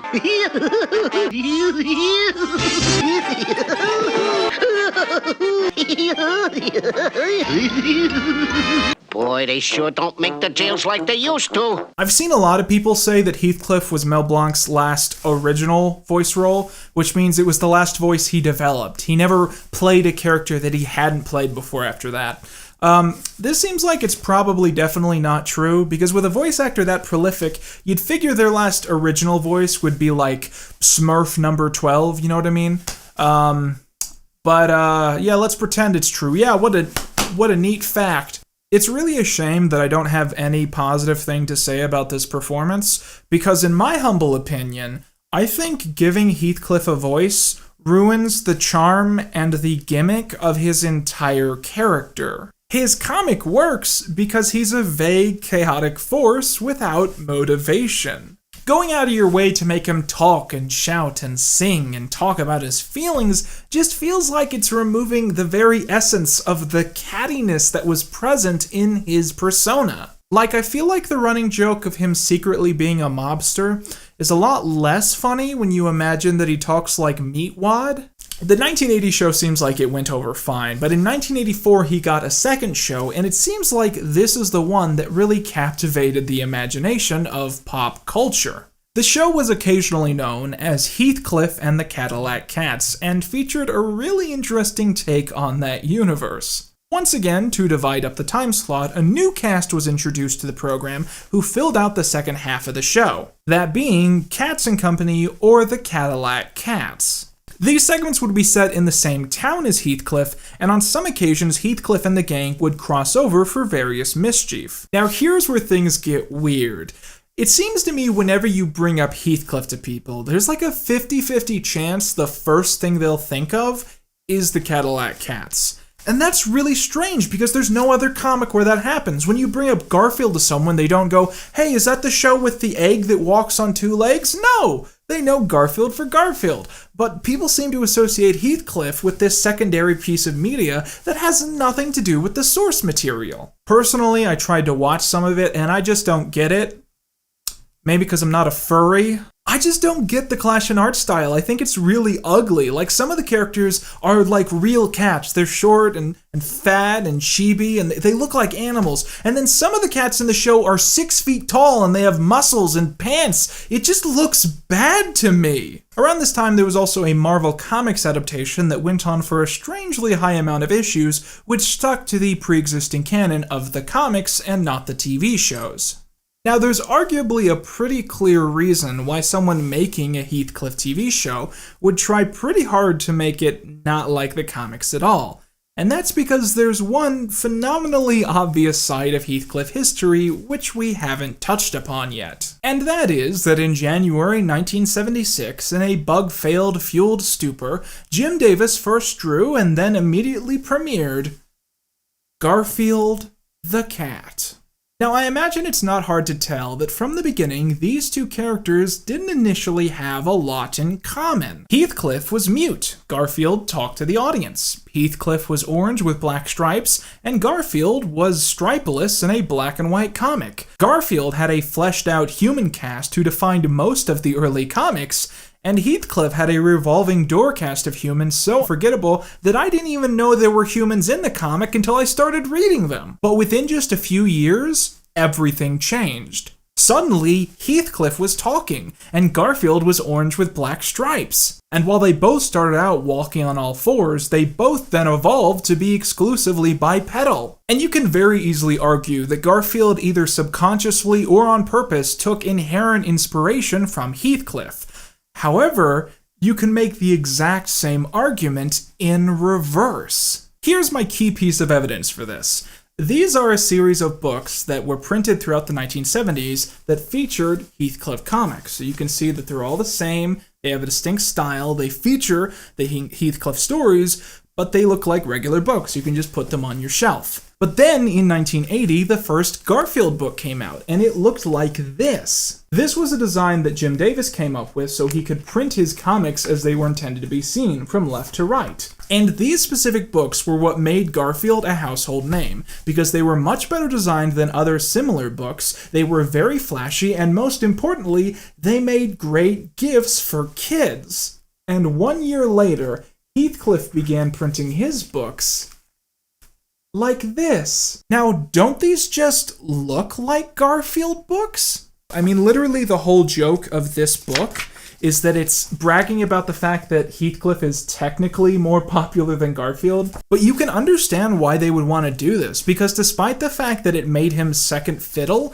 Garfield most likely made Heathcliff a lot easier to sell, both to children and investors in shady boardroom meetings. And that's probably the reason he got a second show all of a sudden, and it's also probably the reason the second show is so weird and has nothing to do with the source material, because they were trying to make it less like Garfield, despite marketing it to be similar to Garfield.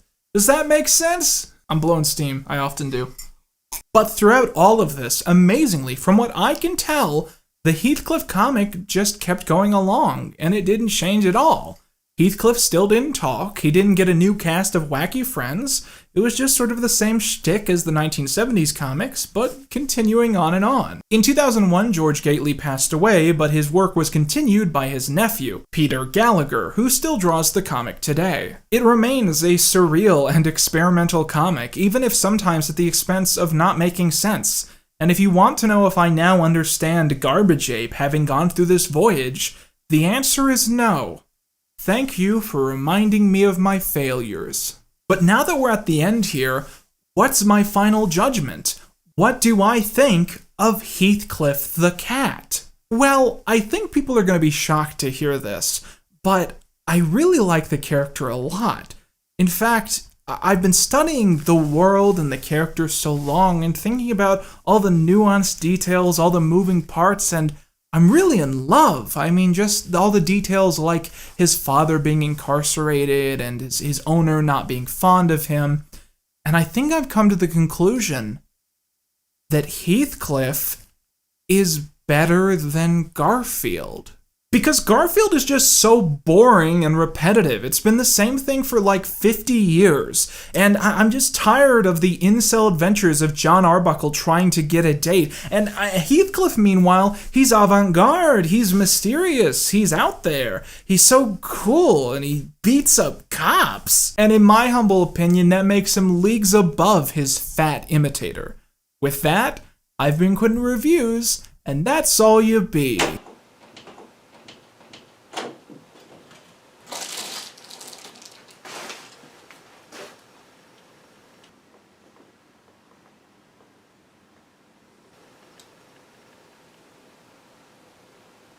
Hey Quinton, have you heard about the amazing new mobile app, Raid Shadow Legends? I'm getting my gun. Thanks for watching this one, guys. Remember to hit subscribe to see that episode of Fallen Titans Clippy or whatever the fuck. And be sure to click one of these playlists or videos when they pop up at the end of the video. And as always, I've been Quinton Reviews. Found it. I gotta go.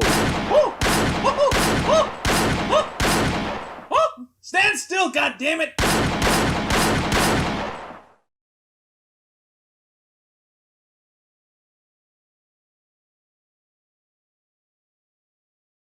Hey, Heathcliff, eat your heart out.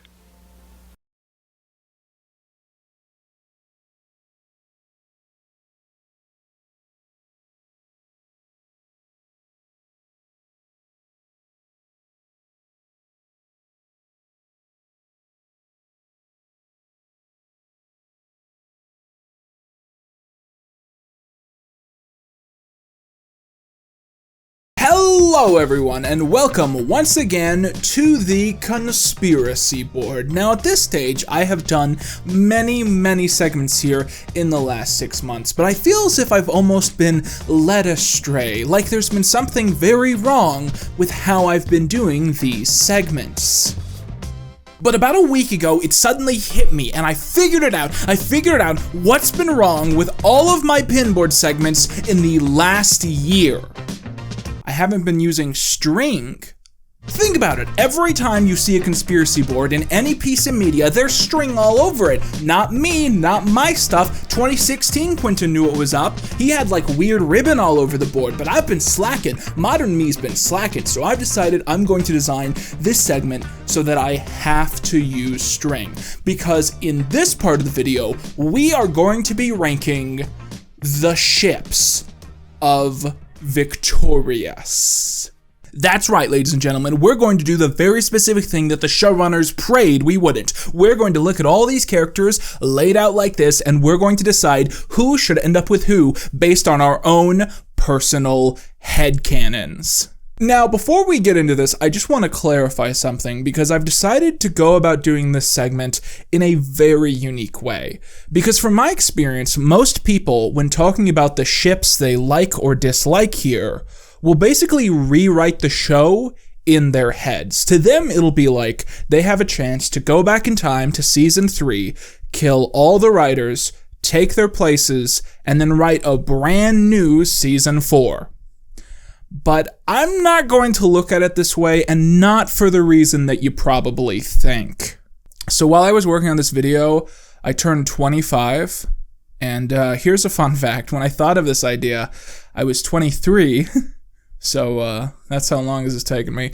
But I'm 25 now, and the point of this is that I'm 25, and I've discovered that I do not give a shit about the lives of high schoolers anymore. I just can't do it. I can't bring myself to care.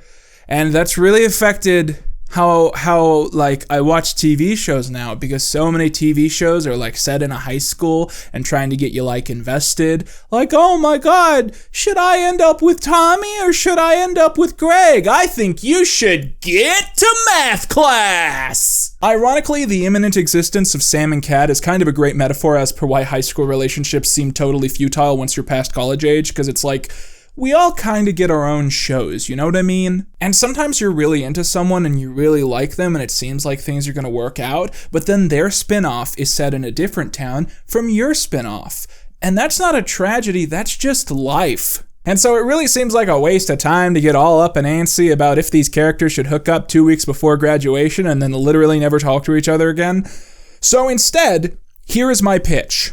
I am going to talk about the ships in this show as if I am pitching a one-season Victorious reboot. It's 10 years later, and the gang end up meeting up at a reunion or Siekowitz's funeral or something, and they decide to make a creator house, and there's a baby to make the network happy. And there you go, it's 13 episodes of that. I feel like I could stand here all day and debate myself over the actual realistic possibilities of a modern Victorious reboot, because on one hand, when you look at this pinboard, it does feel kind of notable that no one on this board has been canceled in a way that they'll never work in the industry again. And that all of these actors uniquely maintain positive relationships with each other and with Nickelodeon. So when you're Viacom or Paramount and you think iCarly was a big hit, we need something like that again, you know, you're probably thinking it's either Ned's Declassified or this, right?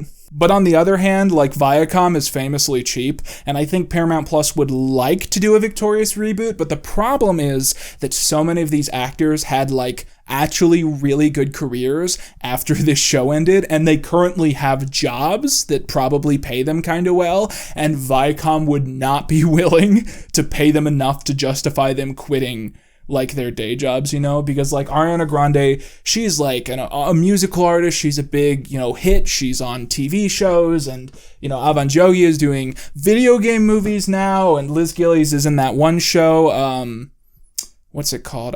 Dynasty. And even if you got past all those problems and Viacom was willing to dish out a bunch of money to get the gang back together, just because you're getting a Victorious reboot doesn't mean that it's a good one, because in my head, there's like 3 options as per what they would go for.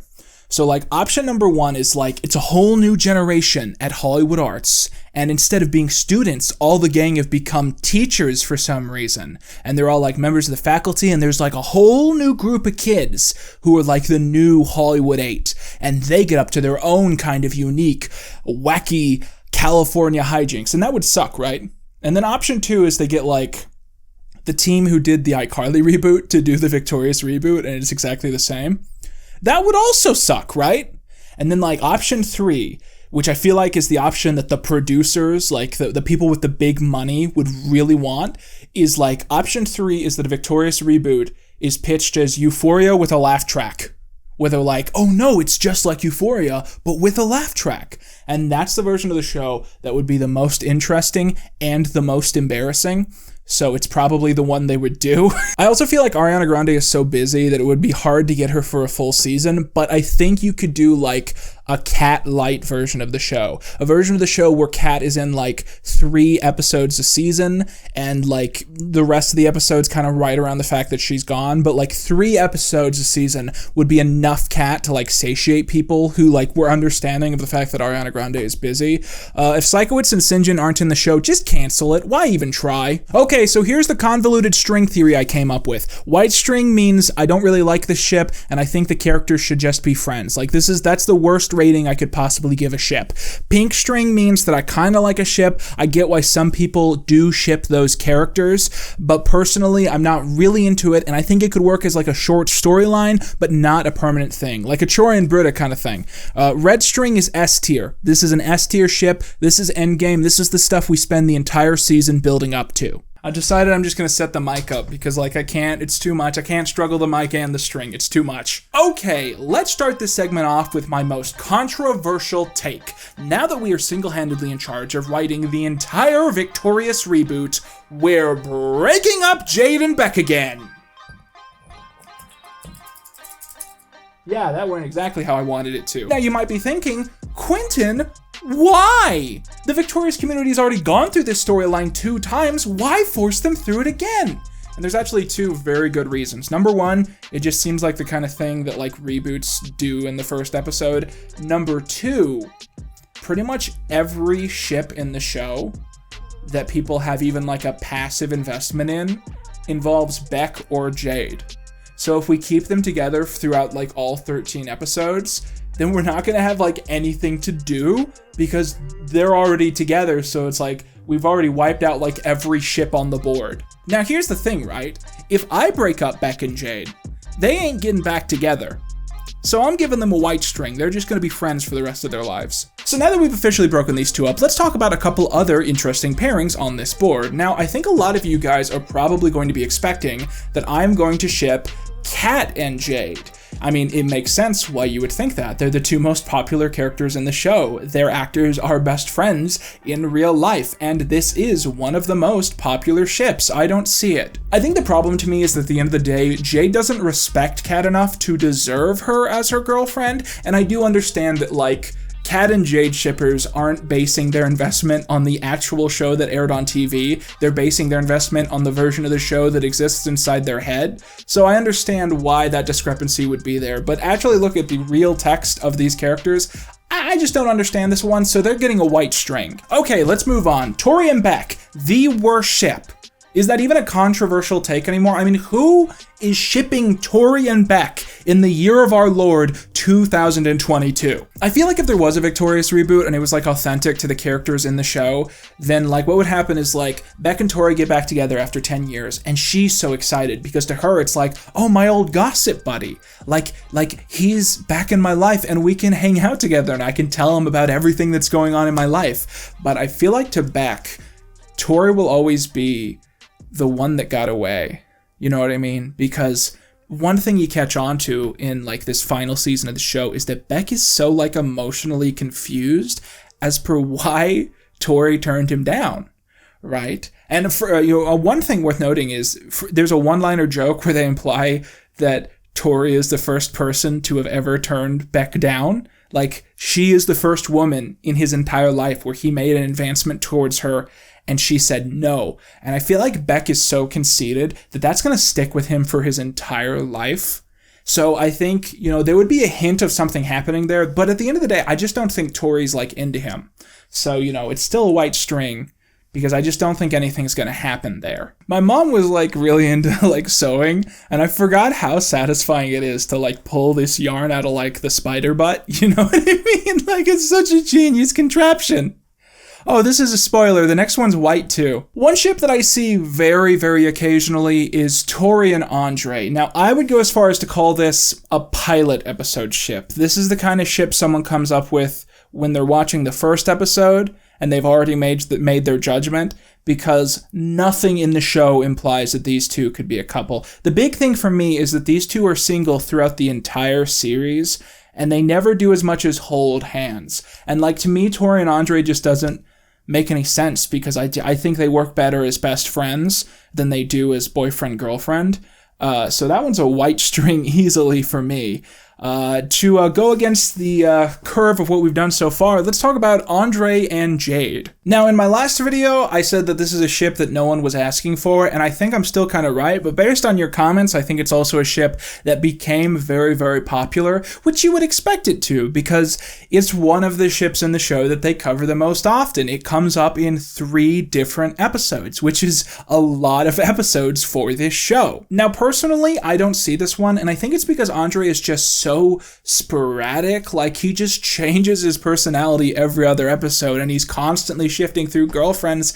And, it's not that big of a deal to me that he had a crush on some girl for 2 episodes, but, it is a very popular ship. And I think in a reboot, it would be something that would be worthy of being covered for like a brief storyline, like maybe 2 or 3 episodes, but I don't think that they would like stay together long term. And it's again because it's just like the essence of their personalities doesn't really mesh, but it makes an interesting combination. Now, is this pinboard Charlie Kirk's basketball team? Because I'm seeing a lot of white up here. So let's go ahead and talk about the first S-tier ship of the pinboard, that being Robbie and Kat. I know, it's so boring, it's so predictable, but I just think at the end of the day, when you ignore how creepy Robbie can be, and you ignore all the people that Kat has murdered, these two are really cute together. Now, I'm not really sure if I can make a judgment on if these two characters would end up together,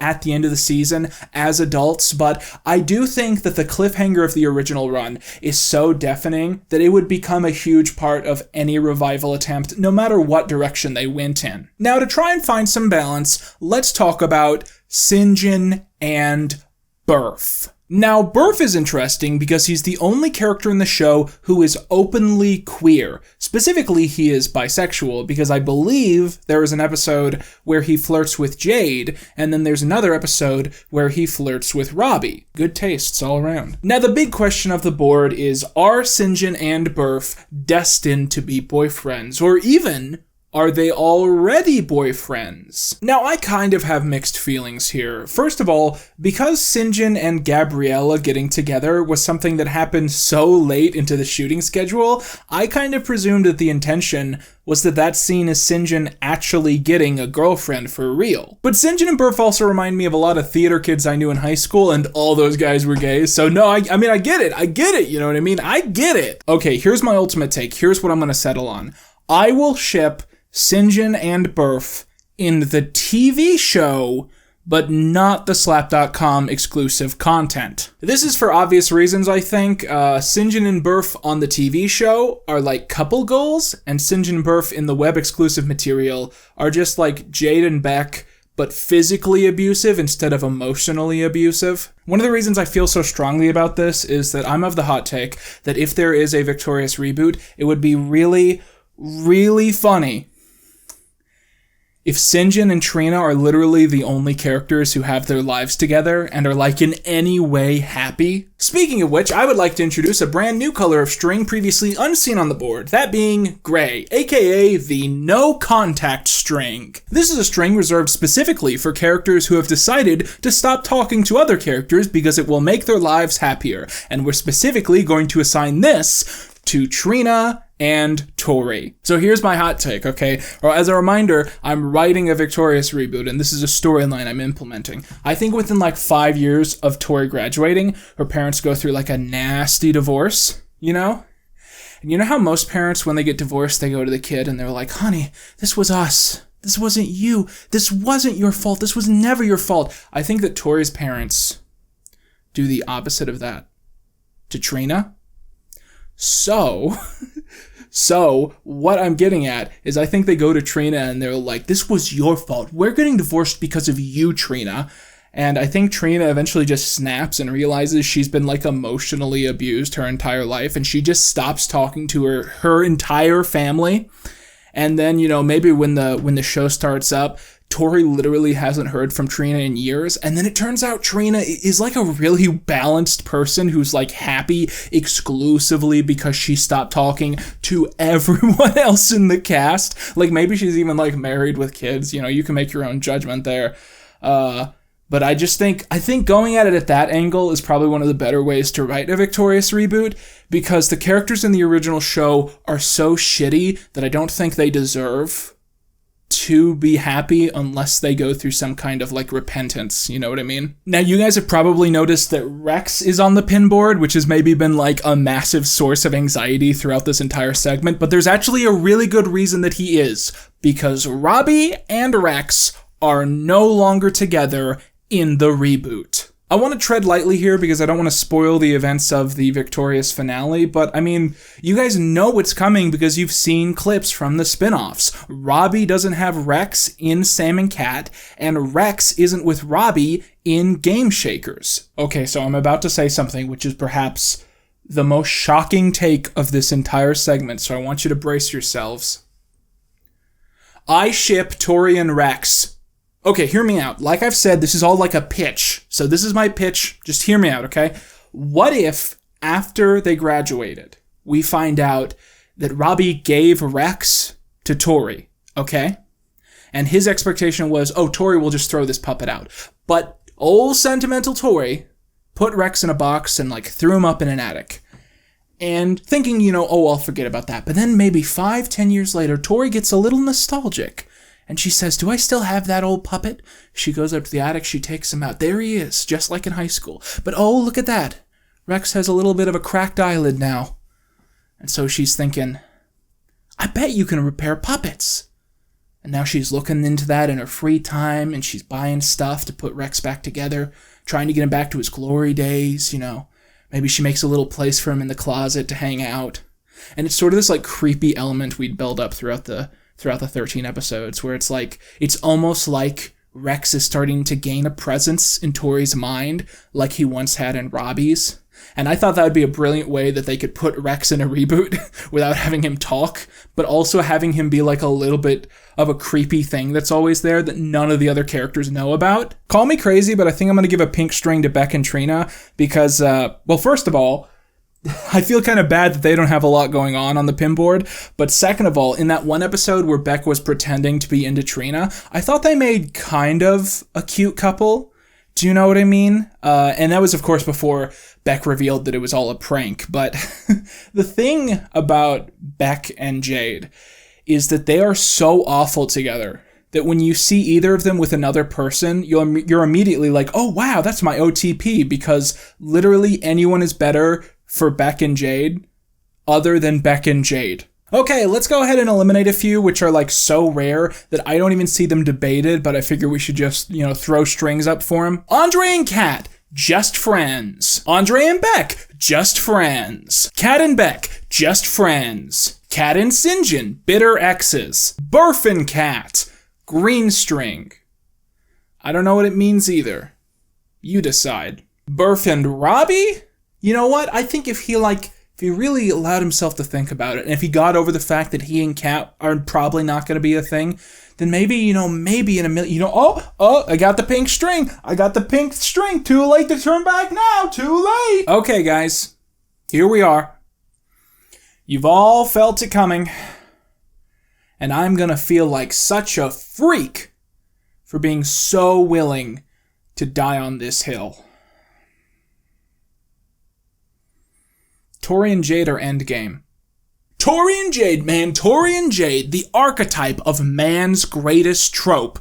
The characters who hate each other in the pilot episode, but should get married in the finale. Here's the thing about this ship. When I first started considering these two getting together, it was a joke, right? Like, I was watching season 2, and I just found myself thinking about the fact that these two characters are always thinking about each other, always talking about each other, always fighting, always starting an episode, and I was like, oh, haha, wouldn't it be funny if I, jokingly shipped these two? And then I watched season 3, and I went, oh. I cannot make it more clear that I am not joking when I say this. I think that Victorious invented queer baiting. It seems to me that season 3 was probably one of the first points in the show where they were writing new material with the knowledge of how the fan base had responded to the season 1 stuff. And so there was probably this point where they were looking at kind of the early Tumblr followings of Victorious, and they were like, oh, did you guys notice that in the Victorious fan base, there's a lot of non-straight ships? And then someone was like, oh, what if we start putting explicitly gay material into our show?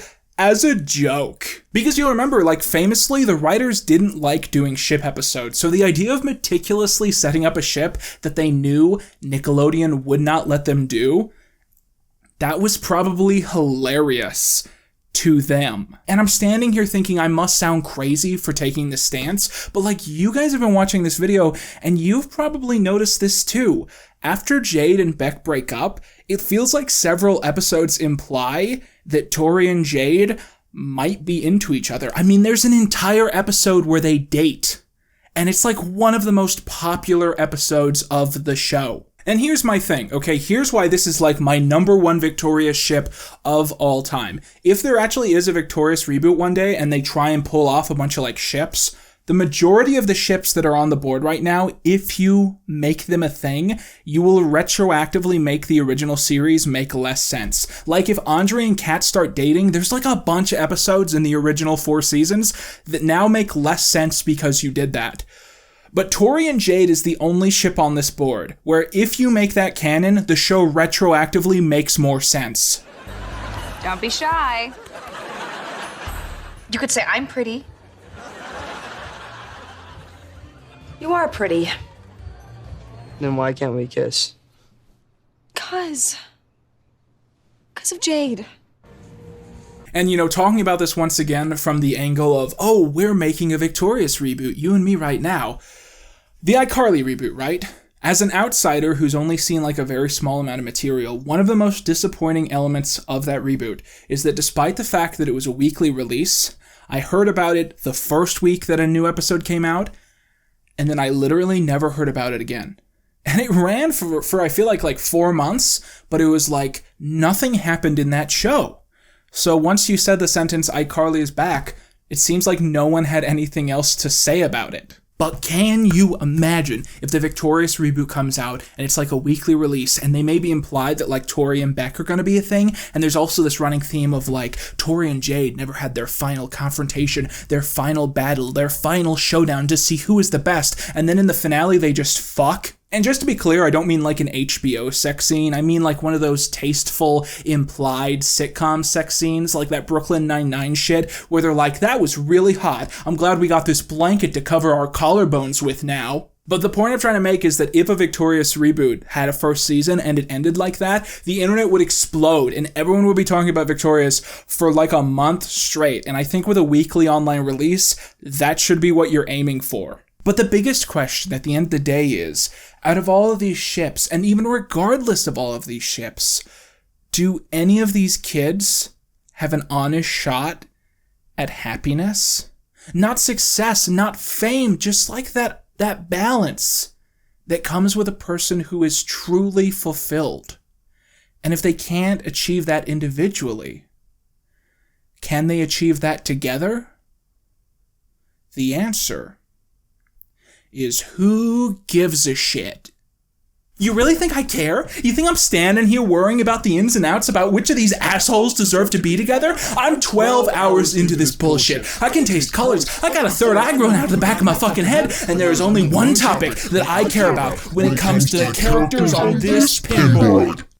How does the cast of Victorious feel about the complex geopolitical topic of climate change? That's right, shit brains. This is the real intermission. That last bit, that was just a fucking sham. It was a lie. It was a bit. It was a ruse to get you here, right where I fucking wanted you. Look at that beautiful son of a bitch right there. He was lying. He was lying right to your fucking face, right through his fucking teeth. Because this right here, this is the only thing that matters. This is the only task we have left. The last thing we have to accomplish before we can finally be done with this fucking show.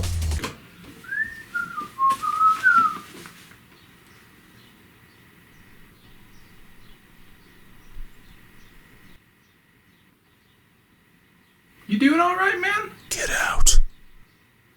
All right, jeez. Tough crowd. Anywho.